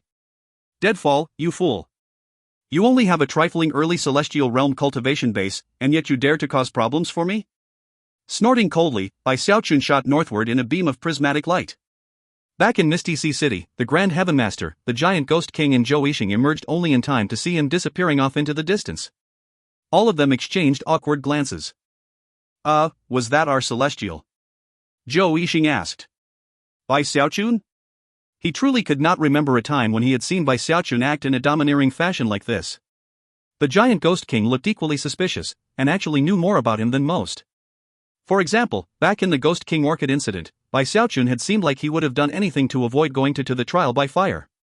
Back then, the giant Ghost King had assumed Bai Xiaochun had been trying to fish for greater rewards before going. Only later did he realize that Bai Xiaochun was just simply petrified of death. If there was even a hint of danger involved in some activity, he would refuse to participate. In most situations, he would only go into danger as a last resort. In this situation, Celestial Deadfall's actions were a bit excessive, but it wasn't as if the situation couldn't be resolved. There wasn't necessarily a need to resort to violence. Therefore, the giant Ghost King was truly confused about what was going on. The Grand Heaven Master was equally befuddled. The three of them exchanged another glance, and clearly, all of them felt that Bai Xiaochun was acting strange. The Grand Heaven Master was usually a quick thinker, but not even he was sure about what was happening. After a bit of time passed, the giant Ghost King, who of course was Bai Xiaochun's father-in-law, and understood him the best, slapped his thigh. "I know." Bai Xiaochun achieved a cultivation base breakthrough. His aura was much stronger than before. He must have acquired some sort of good fortune that he took advantage of in his latest session of meditation. The process of going from extreme obesity back to his normal self actually improved his cultivation base. Both Zhou Yixing and the Grand Heaven Master seemed surprised by this, but after some thought, they realized that it explained everything. If that's true, then given Bai Xiaochun's personality. Both Zhou Yixing and the Grand Heaven Master weren't sure whether to laugh or cry. Even as they sighed awkwardly, Bai Xiaochun was flying through the air feeling very pleased with himself. He accelerated with every moment that passed, surging with confidence, as well as the desire to do battle. He had been waiting for this day for some time. Before, when he was in the early celestial realm, he had always been forced to slink around with his tail between his legs, and rely on the great sword of the north to make himself seem threatening. But now that he had broken through to the mid-celestial realm, he would still need to be cautious in general, but was not worried at all about someone in the early celestial realm. After all, with the greatsword of the north on his side, it would be like a foundation establishment expert fighting a chi condensation cultivator. From a distance, he looked like a shooting star piercing through the sky, causing rumbling sounds to fill heaven and earth. The ground even quaked because of his passage, and sonic booms echoed out ceaselessly. Furthermore, his passage caused the clouds to seethe and wrap around him almost like a cloak. It was a cloak that ran 5,000 kilometers from end to end and obscured the pre-evening light, creating something like a huge shadow. Down below, the northern cultivators were all shocked by what they saw. Regardless of the level of their cultivation base, even experts in the great circle of the demigod realm all gasped and looked up. It's King Heavenspan. Heavens! What's happening? Don't tell me war is breaking out. It must be those orders from Celestial Deadfall to arrest all of the people of Heavenspan. King Heavenspan must be here with deadly intentions. As countless gasps could be heard down below, Xiaochun accelerated, passing mountain ranges and plains until he was closing in on the largest city in this region. Celestial Deadfall's official mansion was very different from Gongsun Wanner's temporary palace of operations. It was an enormous statue of a fierce avian beast with widespread wings and glaring eyes. The creature's mouth was open, making it seem almost like it was letting out a heaven-shaking cry. Different Celestials had different blessed lands that they called their own, and when they were assigned to oversee a specific area, they would often move their blessed land to the new location by means of magical techniques. Celestial Deadfall was currently seated cross-legged in his blessed land. He looked middle-aged, which meant that he looked younger than the average Celestial. However, the willpower fluctuations rolling off of him were by no means weak. Even though he was only in the early Celestial realm, he was still an outstanding and powerful individual, roughly equivalent to Ghost Mother. He was skinny, with a long, hooked nose and very thin lips. He was clearly a harsh individual, his expression gloomy and cold. As soon as he sensed Xiaochun arriving, his eyes snapped open, revealing bright blue eyes. There was something about his blue eyes that made him seem particularly dashing, the type who would immediately attract the gazes of any females in the area. "What's with the hysterics?" he growled. Snorting coldly, he prepared to rise to his feet when, all of a sudden, a thunderous voice filled the air. "Deadfall, you fool, how dare you try to extort me?" Xiaochun was still a great distance away, but his voice still slammed into the enormous avian statue belonging to Celestial Deadfall. At that point, Xiaochun accelerated to a speed 10 times greater than before. In the past, Xiaochun had clearly been in the early Celestial realm. But now, he went all out with his mid-Celestial realm cultivation base. It only took a short moment for him to be right there at Celestial Deadfall's blessed land. The instant he arrived, he reached out with his right hand and slapped the statue. A huge boom echoed out, filling all the lands around it. Shockingly, many cultivators in the second immortal domain subconsciously reached out with their own right hands and mimicked Xiaochun's movement. This was none other than willpower magic. Xiaochun might not seem like much when he chose to hold back. But now that he was making a move, he immediately used his willpower. As a result, an enormous hand appeared in the sky, which rumbled toward the statue and immediately crushed all of its powerful defensive magics and other protections, causing it to start to fall to pieces. Shock gripped the mind of Celestial Deadfall, who let out an angry shout as he unleashed the power of his early Celestial realm cultivation base. When Xiaochun saw that he was preparing to fight back, he snorted coldly. There was no way he was going to give the man a chance to start a true fight. He would crush him right from the beginning. Just as Celestial Deadfall prepared to shoot out from the crumbling statue, Xiaochun waved his hand, producing the greatsword of the north.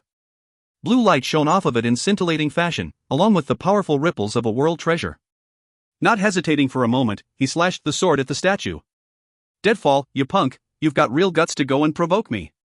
Xiaochun was particularly proud of these words, and felt them to be quite impressive. Meanwhile, the huge sword was now descending onto the statue.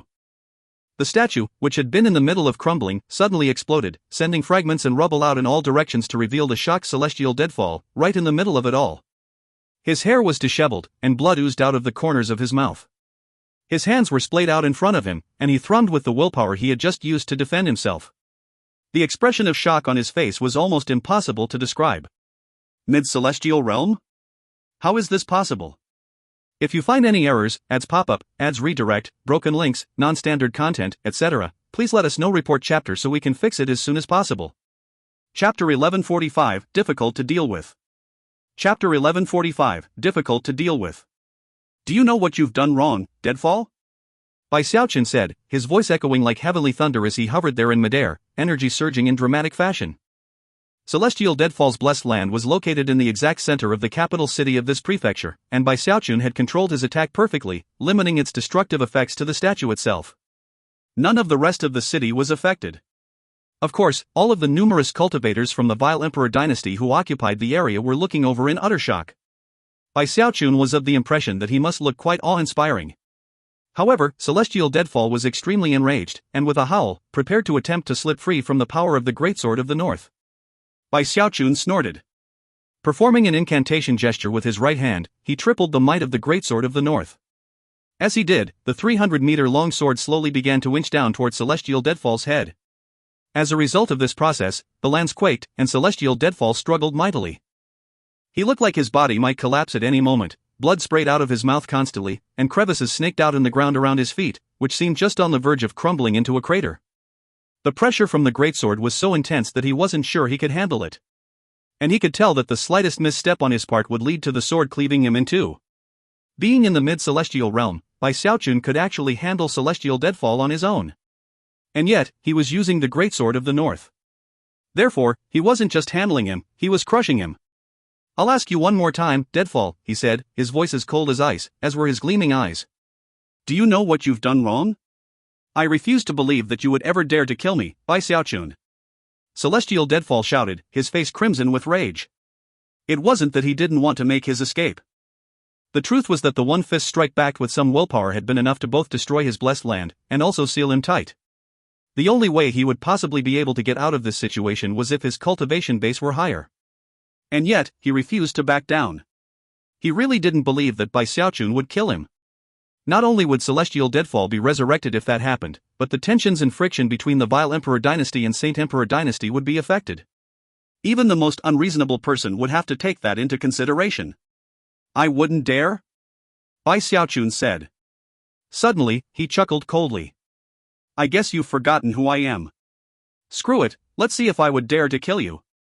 His aura surged as he performed a double-handed incantation gesture and then waved his finger at the Greatsword of the North, his killing intent boiling.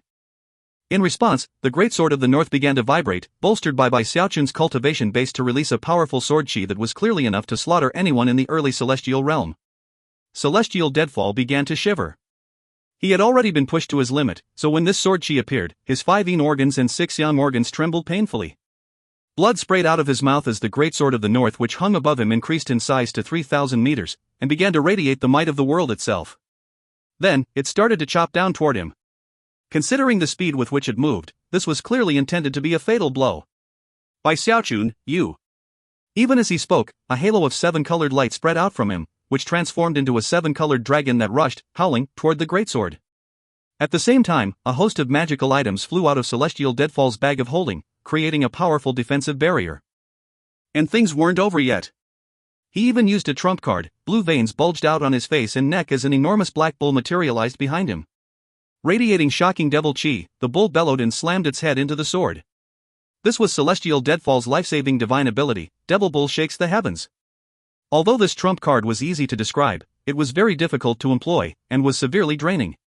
Even though he was in the early celestial realm, it was almost too much for Celestial Deadfall to take, much less considering that his willpower magic and cultivation base were restricted. However, there wasn't time to worry about those things. He had to go all out with everything he had at his disposal. Rumbling sounds filled heaven and earth as the breathless audience looked on. First, the 7-colored dragon slammed into the greatsword, only to be slashed to pieces instantly. Then came the magical items, which were equally as useless. A series of booms rang out as the Greatsword of the North destroyed everything in its path, and then prepared to meet the Black Devil Bull. At that point, the sword paused for the briefest of moments. Then, Bai Xiaochun snorted and sent more cultivation base power out, causing the sword to slice completely through the Devil Bull, and continue towards Celestial Deadfall. The gap between these two Celestials was just too vast. No matter what Celestial Deadfall did to resist the battle prowess being used against him, he was like a mantis trying to stop a war chariot. Popping sounds rang out as any magical items he threw out were destroyed, and any divine abilities he unleashed were shattered. As he looked up at the Greatsword of the North, his heart finally began to pound with shock. Damn it! He's from the Heavenspan realm, not the Saint Emperor dynasty. He's gonna kill me. He's really gonna kill me. He actually wants the vile Emperor dynasty and the Saint Emperor dynasty to go to war. All of a sudden, Celestial Deadfall felt a sense of impending crisis. He knew the vile emperor could resurrect him with his Dao seed if he died, but at the same time, he was well aware that such a thing would result in a permanent drop in battle prowess. It would also affect his future cultivation in a majorly negative way. Therefore, if he had any other option than dying, he would pick it. When he realized how much of a lunatic Bai Xiaochun was, fear began to grip his heart, and he suddenly regretted his attempt to extort him. As he raced to come up with a solution, the greatsword got closer and closer, and the sensation of imminent fatal crisis grew stronger. A long line of blood even appeared on his forehead, as though he might be cut in two, but gritting his teeth, he finally said, "Just take your people with you and go, Bai Xiaochun." Although it was not a direct admission of guilt, in some ways, it was. But that was not what Bai Xiaochun was looking for. He had come here to put on a display of might, and make sure that everyone knew two things. First, he was no longer in the early celestial realm, and second, that if someone offended him deeply enough, he was the type of crazy person who would kill them because of it. On the other hand, he was also aware that he shouldn't actually cut down a celestial unless it was absolutely necessary. If he did something that drastic, the Saint Emperor would surely step in and seize Misty Prefecture as punishment, or at least take control of it. Bai Xiaochun didn't want to give him that chance. And yet, he also didn't want to let celestial dead fall off scot-free. Therefore, despite the words of concession he had uttered, Bai Xiaochun's eyes merely flickered, and his murderous aura flared as he pushed the sword downward. "Maybe I can't kill you," he thought, "but I can scare you half to death." Bai Xiaochun's facial expression, his actions, and his killing intent, all seemed completely and utterly realistic, to the point where celestial deadfall's heart started pounding even harder. Damn it! Damn it! I already agreed to let them go. He had his cultivation base rotating at full power, but the rift on his head only continued to grow wider and longer. Knowing that his body was about to be destroyed, he gritted his teeth. I know what I did wrong. Despite the words that came out of his mouth, Bai Xiaochun's eyes remained as cold as ever, and his sword didn't change direction or momentum. Celestial Deadfall's head began to split open, provoking a scream of pain and frustration. "There's no grudge between us, Bai Xiaochun." By this point, he was absolutely convinced that Bai Xiaochun was a lunatic, and that there was no hope of escaping his situation. However, in that very moment of despair, Bai Xiaochun twisted the greatsword of the north to the side. Instead of slicing Celestial Deadfall's head in half, it chopped down toward his right shoulder, cutting his arm off. Blood sprayed everywhere as Celestial Deadfall let out a muffled grunt. The blast of energy sent him tumbling backward, blood spraying everywhere. When he came to a stop, he looked up at Bai Xiaochun, resentment flickering in his eyes, but more so, relief at having survived. And then he saw the murderous look that still existed in Bai Xiaochun's eyes, and his heart pounded even harder. "Lucky for you I changed my mind," Bai Xiaochun growled. "Now get the hell out of here while you can. If you want a second round, come find me in Misty Prefecture. I'll be waiting." Waving his finger, he caused the greatsword of the north to shrink back down and fly toward him. When he grabbed it by the hilt, the tip vibrated and released an intense humming sound. Celestial Deadfall sighed inwardly at how unlucky he had been. No one would ever want to provoke a psycho like this. It wasn't worth it. Now, he was in very bad shape, and had lost a lot of face. The only way he could comfort himself was to remind himself that his opponent was in the mid-celestial realm. Without another word, he grabbed his severed arm, turned, and became a bright beam of light that shot off into the distance. If you find any errors, ads pop-up, ads redirect, broken links, non-standard content, etc., please let us know. Report chapter so we can fix it as soon as possible. Chapter 1146, Kill You? Exactly. Chapter 1146, Kill You? Exactly. Bai Xiaochun stood there proudly, hands clasped behind his back as he watched Celestial Deadfall fleeing off into the distance. Then he looked down at the lands below, and mused that he was now the number one figure in the north. In fact, all of the cultivators from the Vile Emperor dynasty were bowing their heads and clasping hands to him in formal fashion. Bai Xiaochun might not be from the Vile Emperor dynasty himself, but in the eternally mortal domains, respect was given to the powerful. It was something that happened on an instinctual level. Bai Xiaochun didn't need to say a single word. The local cultivators immediately released all of the people of Heavenspan who had been apprehended, whom he took with him back to Misty Prefecture. Meanwhile, news of the fight between him and Celestial Deadfall was spreading through the north. Before long, information began to filter back to the Grand Heavenmaster through his spies. The Grand Heavenmaster could do little more than smile wryly at how Bai Xiaochun had handled things. However, after thinking the matter through, he realized that there could be some benefit to how he had done things. At the least, people would be impressed. Although he hadn't handled everything perfectly, there were certainly some unsavory characters who would be cowed by his display. Furthermore, as word spread, it would make Mistisi Prefecture a more desirable destination for the people of Heavenspan who lived in other parts of the lands. The issue with celestial deadfall had been resolved, and nothing else had come of the situation with Merknine County. Bai Xiaochun was still suspicious about the latter, but neither the Vile Emperor nor the Saint Emperor had done anything further about it. In the end, Bai Xiaochun couldn't help but suspect that the two of them had expected something like that to happen. Unfortunately, he still had no clues or ideas to pursue. Perhaps Gong Sun Wanner might have learned more about it in recent days, but she wasn't in the second immortal domain anymore. Bai Xiaochun could only bury his suspicions in his heart. I'm in the mid-celestial realm.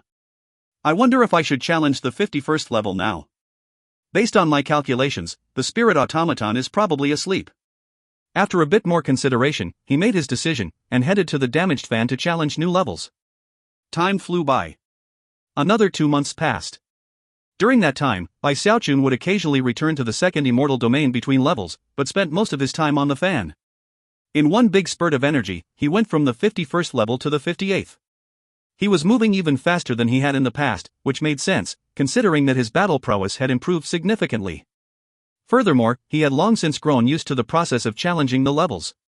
At the same time, he was being very cautious. Based on how much time had passed, he was fairly certain that the spirit automaton would be waking up soon. Therefore, after finishing the 58th level, he decided to take a short break. As it turned out, his suspicions and calculations had been spot on. Only a few days after he left the fan, the spirit automaton woke up. When he found that Bai Xiaochun was nowhere to be seen, his anger flared, and yet, there was nothing he could do. Assuming that Bai Xiaochun had just gotten lucky, he waited around for quite some time before going back to sleep again. And thus, something of a cycle began in which Bai Xiaochun would calculate when the spirit automaton would be awake, and would make sure to never be there during that time. And that was how he got from the 59th level, all the way to the 67th level. HMMMPHH. When Bai Xiaochun wants to challenge some levels, there's no way some spirit automaton can stop him. Twice in a row, the spirit automaton woke up to find that Bai Xiaochun wasn't on the fan, and yet, had made significant progress. At that point, his eyes turned crimson, and he used some unknown but significantly costly method to force himself to stay awake for longer. I refuse to believe that I'll miss the shameless Bai Xiaochun this time. He sat there in torment, waiting, for an entire month. At that point, Bai Xiaochun finally returned to the fan. The spirit automaton should be asleep again, he thought. Looking around briefly, he blurred into motion toward the 69th level. Before entering, he looked around one last time. Inside, and before he even had a chance to see the level clearly, he suddenly felt a wave of killing intent that vastly surpassed anything from any of the previous levels. It was almost like a windstorm that sprang into being before Bai Xiaochun even fully materialized. He gasped at the sudden sensation of deadly crisis. However, there was no time for thought or planning. Drawing on 120% of his cultivation base and fleshly body power, he moved backward in a 9-meter teleportation. In that exact same moment, waves of pain ripped through him, as something like countless sharp blades slashed at him, reducing much of his skin to ribbons of bleeding flesh. And that was after he had completed the teleportation backward. The spot he had just occupied collapsed into nothing. As for the so-called blades, they were actually numerous tree leaves, each of which radiated battle prowess equivalent to a celestial. There were thousands of them, whipping about like a cyclone. Both shivering and howling at the same time, Bai Xiaochun continued to back up, convinced he had fallen into a trap. Obviously, this level was heaven-defyingly difficult. It's you, isn't it, damn spirit automaton? He immediately tried to leave the level, but found that he couldn't leave via teleportation. That seemed to confirm his suspicion. Ignoring the pain which still coursed through him, he flew backward as his undying live forever technique healed him. Meanwhile, the thousands of leaves were now shooting in his direction. And yet, things weren't over. Suddenly, another cyclone of tree leaves appeared behind him, radiating infinite killing intent as they headed toward him. Further off in the distance was a third, a fourth, a fifth, all the way to a ninth cyclone of leaves. He was now completely surrounded, and seemingly bereft of any hope. The source of the leaf cyclones was an enormous tree even further off in the distance. It seemed high enough to prop up the heavens, and was immeasurably thick. That tree was the only thing that existed in the 69th level, and would not ordinarily be this terrifying. But with the spirit automaton in control, the tree was withered almost to the point of death to fuel so many leaf cyclones. It might be possible for Bai Xiaochun to fell the tree with a single fist strike, but right now, he was facing such a deadly attack that not even being in the great circle of the celestial realm would have been enough to stand up to it. Only an Archean emperor would be powerful enough. Damn it! Is he trying to kill me? As he looked around anxiously, the spirit automaton stood atop the huge tree, fused with it on a mental level as he controlled it. By now, Xiaochun's level of control over the damaged fan had increased to the point where he would normally be able to see the spirit automaton. However, because of the way the spirit automaton was fused with the tree, he was not visible. Kill you? Exactly. The spirit automaton stared angrily at Xiaochun, absolutely sure that it didn't matter that Xiaochun had achieved a cultivation-based breakthrough, or that he had gained some enlightenment of the Tao of Time. The spirit automaton had devolved into such a level of madness that he was willing to pay any price, even make the later levels easier, if only it meant he could push this celestial into a position of true hopelessness. I refuse to believe that you'll pass this level. If you do, then fudge, I'll definitely change my surname to match yours. Chuckling coldly, he stood there with hands clasped behind his back, completely proud and confident. Xiaochun had no attention to spare to try to figure out where the spirit automaton was within the level. He could only look at the surrounding leaves, which came closer with each moment that passed. The leaves were inherently terrifying, much less the fact that there were more than 100,000 of them, all of which contained the attack power of a celestial. Suddenly, his eyes went red, and he shouted, "You're forcing me to do this, spirit automaton." Howling, performed an incantation gesture, sending out a stream of black light, which became a big walk. It was none other than his invincible, turtle walk. If you find any errors, ads pop up, ads redirect, broken links, non-standard content, etc., please let us know. Report chapter so we can fix it as soon as possible. Chapter 1147, Despicable, Shameless, Incorrigible. Chapter 1147, Despicable, Shameless, Incorrigible. Even now, Xiaochun wasn't sure exactly where the turtle walk came from. He only had some guesses, and no real proof. However, there was one thing he was certain of, and that was that from the moment he had acquired the walk from the ovens, he had never encountered anything as sturdy. No divine ability, no magical technique, no level of fleshly body power, no magical items could destroy it. Of that much he was convinced. In the face of the seemingly endless tide of deadly leaves, Xiaochun's heart pounded with fear, and yet, not despair. Howling, he produced his turtle walk, and then dropped to the ground with the walk on top of him. It's a good thing I'm skinny again, otherwise I would be in quite a pickle. As he sighed and settled down under the walk, the spirit automaton stood on the tree, watching. When he saw what was happening, his initial reaction was that of shock, but then he started howling with laughter. Has this shameless Xiaochun suddenly been struck stupid? He said, his eyes shining with a gleam of ridicule. Does he think a walk like that can block 100,000 of these leaves? Soon, it will be to his despair that he finds I paid the ultimate price to make sure this level has been replaced with nothing but despair. He will never, ever be able to pass it. However, almost as soon as that gleam of ridicule appeared, and at the same time as Xiaochun plopped onto the ground, the countless early celestial realm level leaves slammed into the turtle walk. And then, the spirit automaton's eyes bulged. Impossible! He gasped, shivering in incredulity. The scene playing out was so shocking that it seemed to defy all imagination. Not a single leaf could affect the walk, and in fact, the backlash attack caused them to shatter and crumble. It was as if the leaves were arrows made of glass, and the turtle walk was a boulder. No matter how many times the walk was hit, it wasn't hurt. At this point, the spirit automaton's confidence was in almost complete shambles. Impossible. How could this be happening? Damn it, damn it, damn it. This guy is a shameless cheater. This Xiaochun, he. Don't tell me I really am powerless to do anything to him. The spirit automaton only continued to edge closer to madness. First, he stole power away from me, then he drove away all the other challengers. He nearly destroyed the entire world of the dark concoctors, and behaved even more shamelessly with the succubi. And now, he has a precious treasure that can do this? Damn it! What kind of walk is that? Although nothing seemed to be happening to the walk, underneath, Xiaochun was still coughing up blood. The walk couldn't be hurt by any sort of divine ability, but the vibrations caused by all the blows caused Xiaochun's 5 yin organs and 6 yang organs to tremble painfully. If he weren't in the mid-celestial realm, with an exceptionally powerful fleshly body and heaven-defying powers of regeneration, then he would probably have been reduced to a pile of bloody gore even before all of the leaves finished striking the walk. And even with his current level, it was still incredibly difficult to deal with. He continued to cough up blood, and his eyes were completely bloodshot. As for his powers of regeneration, they were working at their limit. Every breath of time seemed to stretch into an entire year for him. You just wait, spirit automaton. One of these days, I'll make sure you know exactly how awesome Lord Bai is. As pain stabbed through his body, he cursed and gnashed his teeth at the spirit automaton. And thus, both Bai Xiaochun and the spirit automaton went about cursing each other, separated only by the walk and the shattering leaves. Bai Xiaochun wasn't sure how much time had gone by, but eventually, he recovered fully. And it seemed as though the attacking tree leaves were now completely gone. After double-checking to make sure things were calm, Bai Xiaochun took a deep breath and slowly tipped up the edge of the turtle walk. Confirming that the coast was clear, he rose to his feet. Surrounding him was a powder that was all that remained of the countless leaves, dry and withered, almost dust-like. When he looked up, the entire world had that same withered sensation. It was as if it had existed for just a bit too long, and was now crumbling away. Sighing, Bai Xiaochun put his turtle walk away, stuck his chin up and loudly said, "Can you really handle me, you little rascal?" He knew that the spirit automaton was surely in the area to hear him, and even sent some divine sense out in the hopes of catching sight of him.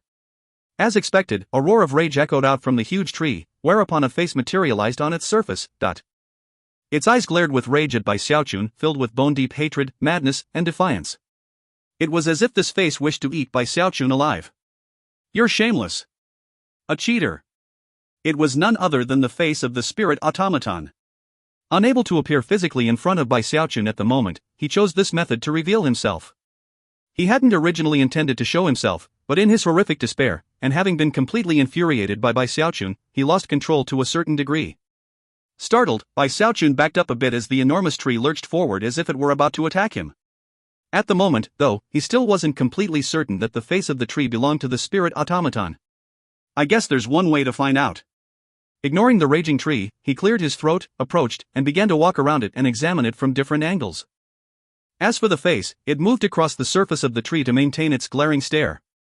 After a moment, Bai Xiaochun blinked a few times, and then asked, "Hey, what did you say just now?" Fury burning, the spirit automaton said, "I said you're a cheater, and that you're shameless. Complete scum. Cheater? All I did was put a walk on top of me to defend myself. Let me tell you a secret. The reason I have so much control over this damaged fan is that I'm here by myself, with no one to compete with me. Now that is cheating." Chuckling at his intentional attempt to provoke the spirit automaton, he looked over at the face on the tree. As soon as the words left his mouth, the face seemed like it might collapse. "You have the nerve to say it openly? Why you actually admitted it? What cheek? A despicable cheater. That's what you are. I hereby swear an oath that I'll never let you succeed." It wasn't that the spirit automaton hadn't ever encountered shameless people before. But none of them could possibly compare to Bai Xiaochun. The spirit automaton's outburst had confirmed to Bai Xiaochun who he was. "Fudge, it is you." Blaring, he lunged forward, pulled out the greatsword of the north and slashed it toward the tree. A huge boom echoed out, accompanied by cursing and swearing from the spirit automaton. "You just wait, Bai Xiaochun. Damn it, I'm gonna kill you. Shameless. Despicable. Incorrigible." The spirit automaton was coming to find that he didn't seem to have much to say, only those few words that he repeated. Either way, Bai Xiaochun was starting to get a bit angry. Furthermore, he had just undergone quite a painful torment because of those leaves. Therefore, he didn't hesitate to slash his greatsword of the north into the thing, reducing it, as well as the spirit automaton's face, into countless splinters of wood. At that point, he could sense the spirit automaton's aura leave the tree, whereupon he stood there proudly. "You'd better be careful, you little rascal. You just wait until I'm your master, and then see how I put you in your place." Up in the air, the completely maddened spirit automaton heard that, and nearly coughed up a mouthful of blood. "You just wait. Next time, I'll definitely destroy you. I swear it." If you find any errors, ads pop up, ads redirect, broken links, non-standard content, etc., please let us know. Report chapter so we can fix it as soon as possible. Chapter 1148 Drastic Upheaval. Chapter 1148 Drastic Upheaval. After the spirit automaton left, the level faded away, and Bai Xiaochun snorted coldly as he was teleported back out onto the damaged fan. That spirit automaton has gone for too long without someone in charge of him. How rude. Seems I'll have to discipline him a bit more in the future. The more he thought about that analysis, the more correct it seemed. Furthermore, now that he knew the spirit automaton was currently awake, it didn't seem like a good idea to challenge any more levels. I'll wait another month. He'll be asleep by then, and I can go back in. Having reached this point in his train of thought, he looked around one last time before heading back to Misty Sea Prefecture. By now, nearly a year had passed since the incident in Merknine County. Misty Sea Prefecture advanced on a daily basis, becoming more and more of a bustling place as increasing numbers of Heavenspan cultivators found their way there. Both the Grand Heaven Master and the Giant Ghost King were proud and excited by how things were taking shape, as was by Xiaochun. Considering he was taking a break from challenging the levels in the damaged fan, he spent most of his time working with the Grand Heaven Master and Giant Ghost King to manage affairs in the prefecture. Soon, a month had gone by. Just when Bai Xiaochun was thinking about going back to the fan, something dramatic occurred. Overnight, spiderweb appeared in the 4 northern prefectures controlled by the Vile Emperor dynasty. It was just like what had happened back in Merknine County. The difference was that last time, only a single county had been affected, but this time, 16 entire counties in the northern 4 prefectures were covered so quickly no one had a chance to react. No one managed to flee the affected areas, nor send messages of warning. Overnight, the northern 4 prefectures became a land of death. Because of how quickly it happened, and because Celestial Deadfall was gone, leaving no other Celestial behind to watch over the area, it all happened literally overnight.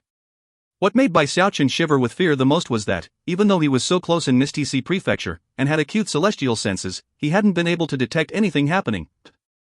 Only after the spiderwebs had appeared in full did he suddenly realize that all heaven and earth was filled with something like a sensation of rot, something that could absorb life force, some familiar, evil aura. It was the very same aura he had personally encountered back in Merknine County. And yet, the crisis continued to build.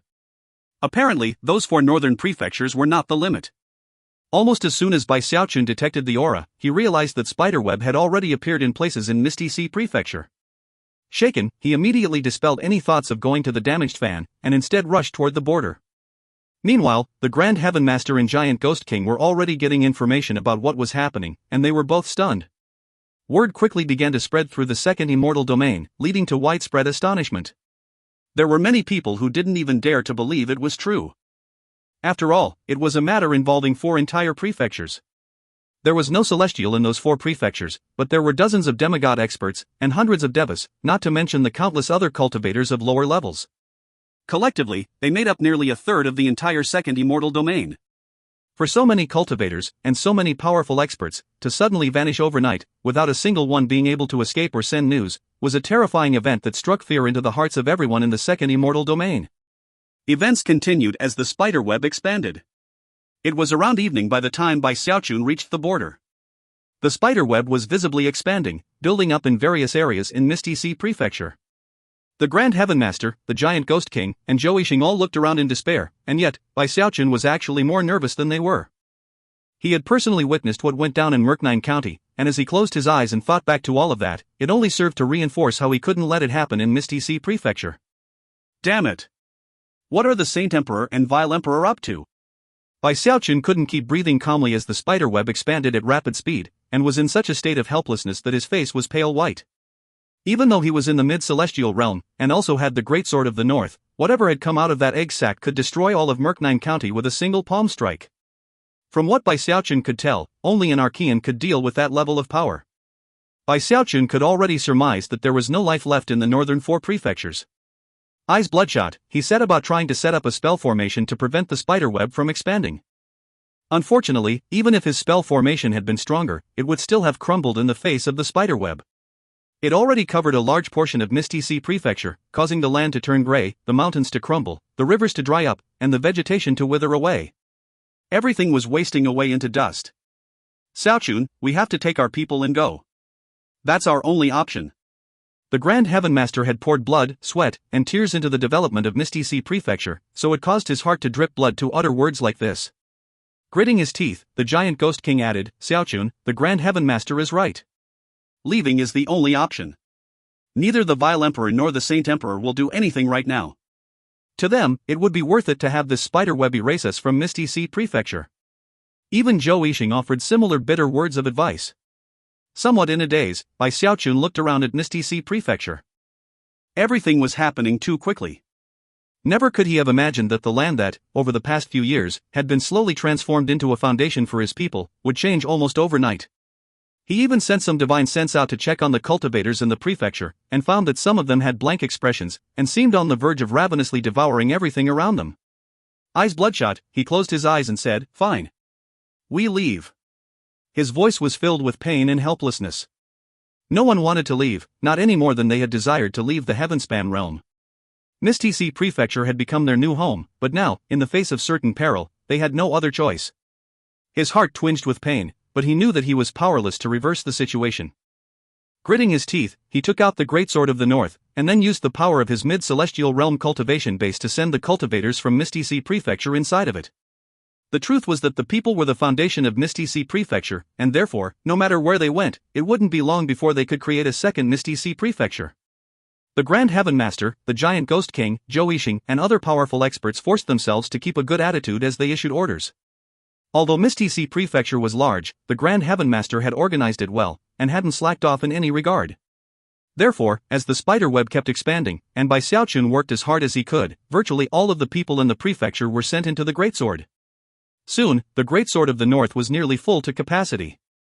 Meanwhile, Bai Xiaochun hovered there in the air, watching the spiderwebs continue to fill the prefecture. All of the buildings and structures, even Bai Xiaochun's mansion, were slowly swallowed up. And of course, things didn't stop there. After finishing with Misty Sea Prefecture, the spiderweb began to expand further south into the second immortal domain. And for some unknown reason, it began to move more quickly through the other prefectures. Bai Xiaochun had no choice but to retreat in the face of the spiderweb. The entire time, his face was grim and his eyes sharp. He was simply waiting to see what would happen. From what he could tell, it was definitely a case of the Saint Emperor and the Vile Emperor holding back for some specific purpose. Whatever it was, the loss of an entire immortal domain did not seem like a price either would be willing to pay. They have to come, he thought, clenching his hands into fists. Expression flickering, he realized that Celestial Aged Spirit had appeared some distance off, his expression one of undisguised grimness and anger. Upon nearing, he looked at Bai Xiaochun and said, "The emperors really are cruel, aren't they?" By now, his own prefecture was filled with cries of shock as the spiderweb spread through it. Many cultivators attempted to flee, but weren't fast enough. If you find any errors, ads pop up, ads redirect, broken links, non-standard content, etc., please let us know. Report chapter so we can fix it as soon as possible. Chapter 1149, Feeding the Egg Sac. Chapter 1149, Feeding the Egg Sac. Bai Xiaochun hovered there quietly with Celestial Aged Spirit. Aged Spirit knew that help would come eventually.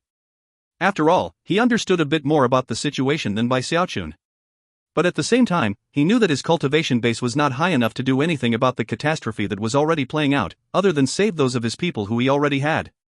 Eventually, Bai Xiaochun couldn't even see the end of the spiderwebs.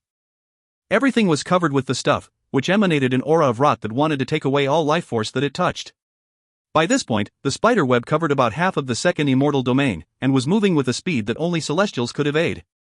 Mixed emotions could be seen in Celestial Aged Spirit's face, especially defiance. To him, the second immortal domain was home, and now, he was being forced to watch it slowly being destroyed. King Heavenspan, the incident in Merknine County that you reported to me was something both the Saint Emperor and the Vile Emperor had predicted would happen. As for the current situation, they have been secretly pulling strings to make it play out exactly like this. That is why your report to the Saint Emperor went completely unanswered, and also why he prevented the news from spreading.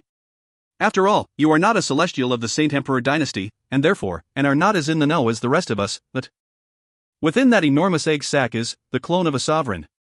When Bai Xiaochun heard that, he turned to look at Celestial Aged Spirit, eyes flashing. Sovereign? At this point, Celestial Aged Spirit looked up into the sky that hung above the eternal immortal domains, and the enormous giant that filled most of it. Back when the damaged fan came, it hit that enormous sovereign's hand and knocked off a chunk of black stone. Remember how both emperors went missing after that incident?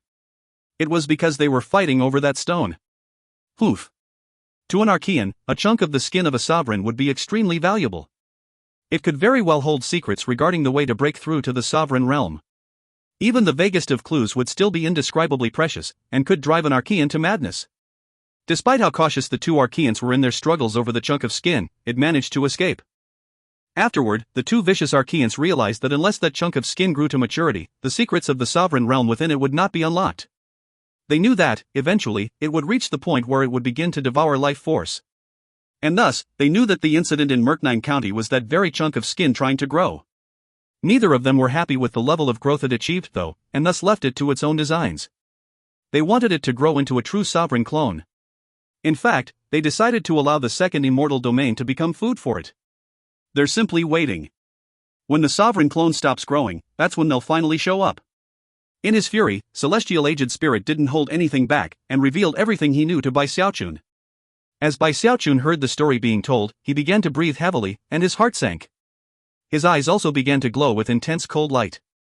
To be plotted against and abandoned in the end made him feel much the same as when he had been dealing with Taoist Heavenspan. Letting that clone consume so much life from an immortal domain is nothing less than the Saint Emperor and the Vile Emperor playing with fire. Although he had already had speculations that something like this was happening, to hear it right out of Celestial Aged Spirit's mouth caused Bai Xiaochun's heart to grow icier with every moment that passed. Although he wasn't the overly compassionate type, to hear that so many lives were being sacrificed was something he just couldn't take. Even if it was all for the sake of pushing someone into the sovereign realm to fight back against the enemy from beyond, it was still too much for him. Bai Xiaochun felt profoundly unsettled, and Celestial Aged Spirit's anger continued to build. Meanwhile, the spider web expanded and expanded. It was at around this time that a 3,000-meter-long lightning bolt appeared in the sky, rushing toward them at top speed. The sky seemed to rip apart from the shocking sound of the thunder that accompanied it, and even the spider web stopped moving for a moment. Bai Xiaochun and Celestial Aged Spirit looked up at the lightning bolt to see the Saint Emperor, his eyes shining with dazzling, holy light. Next to him was the cold and ruthless Gu Tianjun, and Sima Yunhua, with a soft, gentle smile on his face. And finally, there was the white-haired but sharp-eyed Chen Su. With Celestial Aged Spirit, 4 Celestials from the Saint Emperor dynasty were present. A flicker of excitement could be seen in the Saint Emperor's eyes that he just couldn't conceal. Completely ignoring Bai Xiaochun and Celestial Aged Spirit, he blurred into motion toward the spiderweb and began to inspect it more closely. Sima Yunhua and the other Celestials headed over to Celestial Aged Spirit to offer greetings, and despite how much they disliked Bai Xiaochun, gave him polite nods. Before anyone could say anything, an intense rumbling sound filled the sky as a black cloud spread out, quickly settling into the form of a huge statue. Towering devil chi surged out from the statue, causing everything to rumble as 8 individuals took form. One of them wore imperial robes and an imperial crown. He was middle-aged, the type who looked threatening without being angry. His eyes were especially noteworthy, they seemed to contain the transformations of all heaven and earth, and when he looked at Bai Xiaochun and the other Celestials, they couldn't help but gasp a bit. Although Bai Xiaochun had never seen him up close before, he immediately knew that this man was none other than the Vile Emperor. His imperial garb and Archean aura made him seem like a burning sun hanging in the sky. He actually looked very similar to the Saint Emperor, just colder and more callous, so much so that it seemed as if he could cause frost to build up everywhere around him. There was also something a bit more domineering about him than the Saint Emperor. If you looked closely, you could see that his pupils consisted of 2 pitch-black swords. He had not come alone any more than the Saint Emperor had. Behind him hovered 7 individuals, some men, some women, but all of them, Celestials of the Vile Emperor dynasty. Gong Sun Wanner. Reverend Devourer. Prince UR Demon. Celestial Verpka. Celestial Deadfall. They were all there. There was also a stooped old woman with brown age spots on her face. However, all of those people faded into a blur to Bai Xiaochun as he focused on one particular middle-aged man in a black robe. He clearly emanated the fluctuations of a celestial, and seemed impressive in a way that was second only to the Vile Emperor. As soon as Bai Xiaochun saw him, the man saw Bai Xiaochun. They were only about 600 meters away, after all. Taoist Heavenspan. Bai Xiaochun growled, his eyes turning bloodshot. This man was none other than Du Lingfei's father, Taoist Heavenspan. Bai Xiaochun. Taoist Heavenspan murmured, his eyes narrowing as he looked coldly at Bai Xiaochun. Bai Xiaochun had often thought about where he might encounter Taoist Heavenspan again, and whether or not he would be able to control the hatred in his heart. And as of this moment, he realized that he couldn't. It didn't matter that it wasn't an appropriate moment to take action. The instant he saw Taoist Heavenspan, both his cultivation base and his killing intent seemingly erupted of their own accord. He didn't say anything. He didn't hesitate. He didn't hold back. He stepped forward, blurring into motion toward Taoist Heavenspan. Taoist Heavenspan didn't seem surprised at all by this. Eyes flashing with sinister light, he stepped forward and performed an incantation gesture with his right hand, summoning his 9 Dao Gates. Dazzling light shone out as the Dao Gates created a spell formation in front of him. Then he pushed out with his hand, revealing the fluctuations of the early celestial realm. However, based on his battle prowess, he was very close to the mid-celestial realm. If you find any errors, ads pop-up, ads redirect, broken links, non-standard content, etc., please let us know. Report chapter so we can fix it as soon as possible.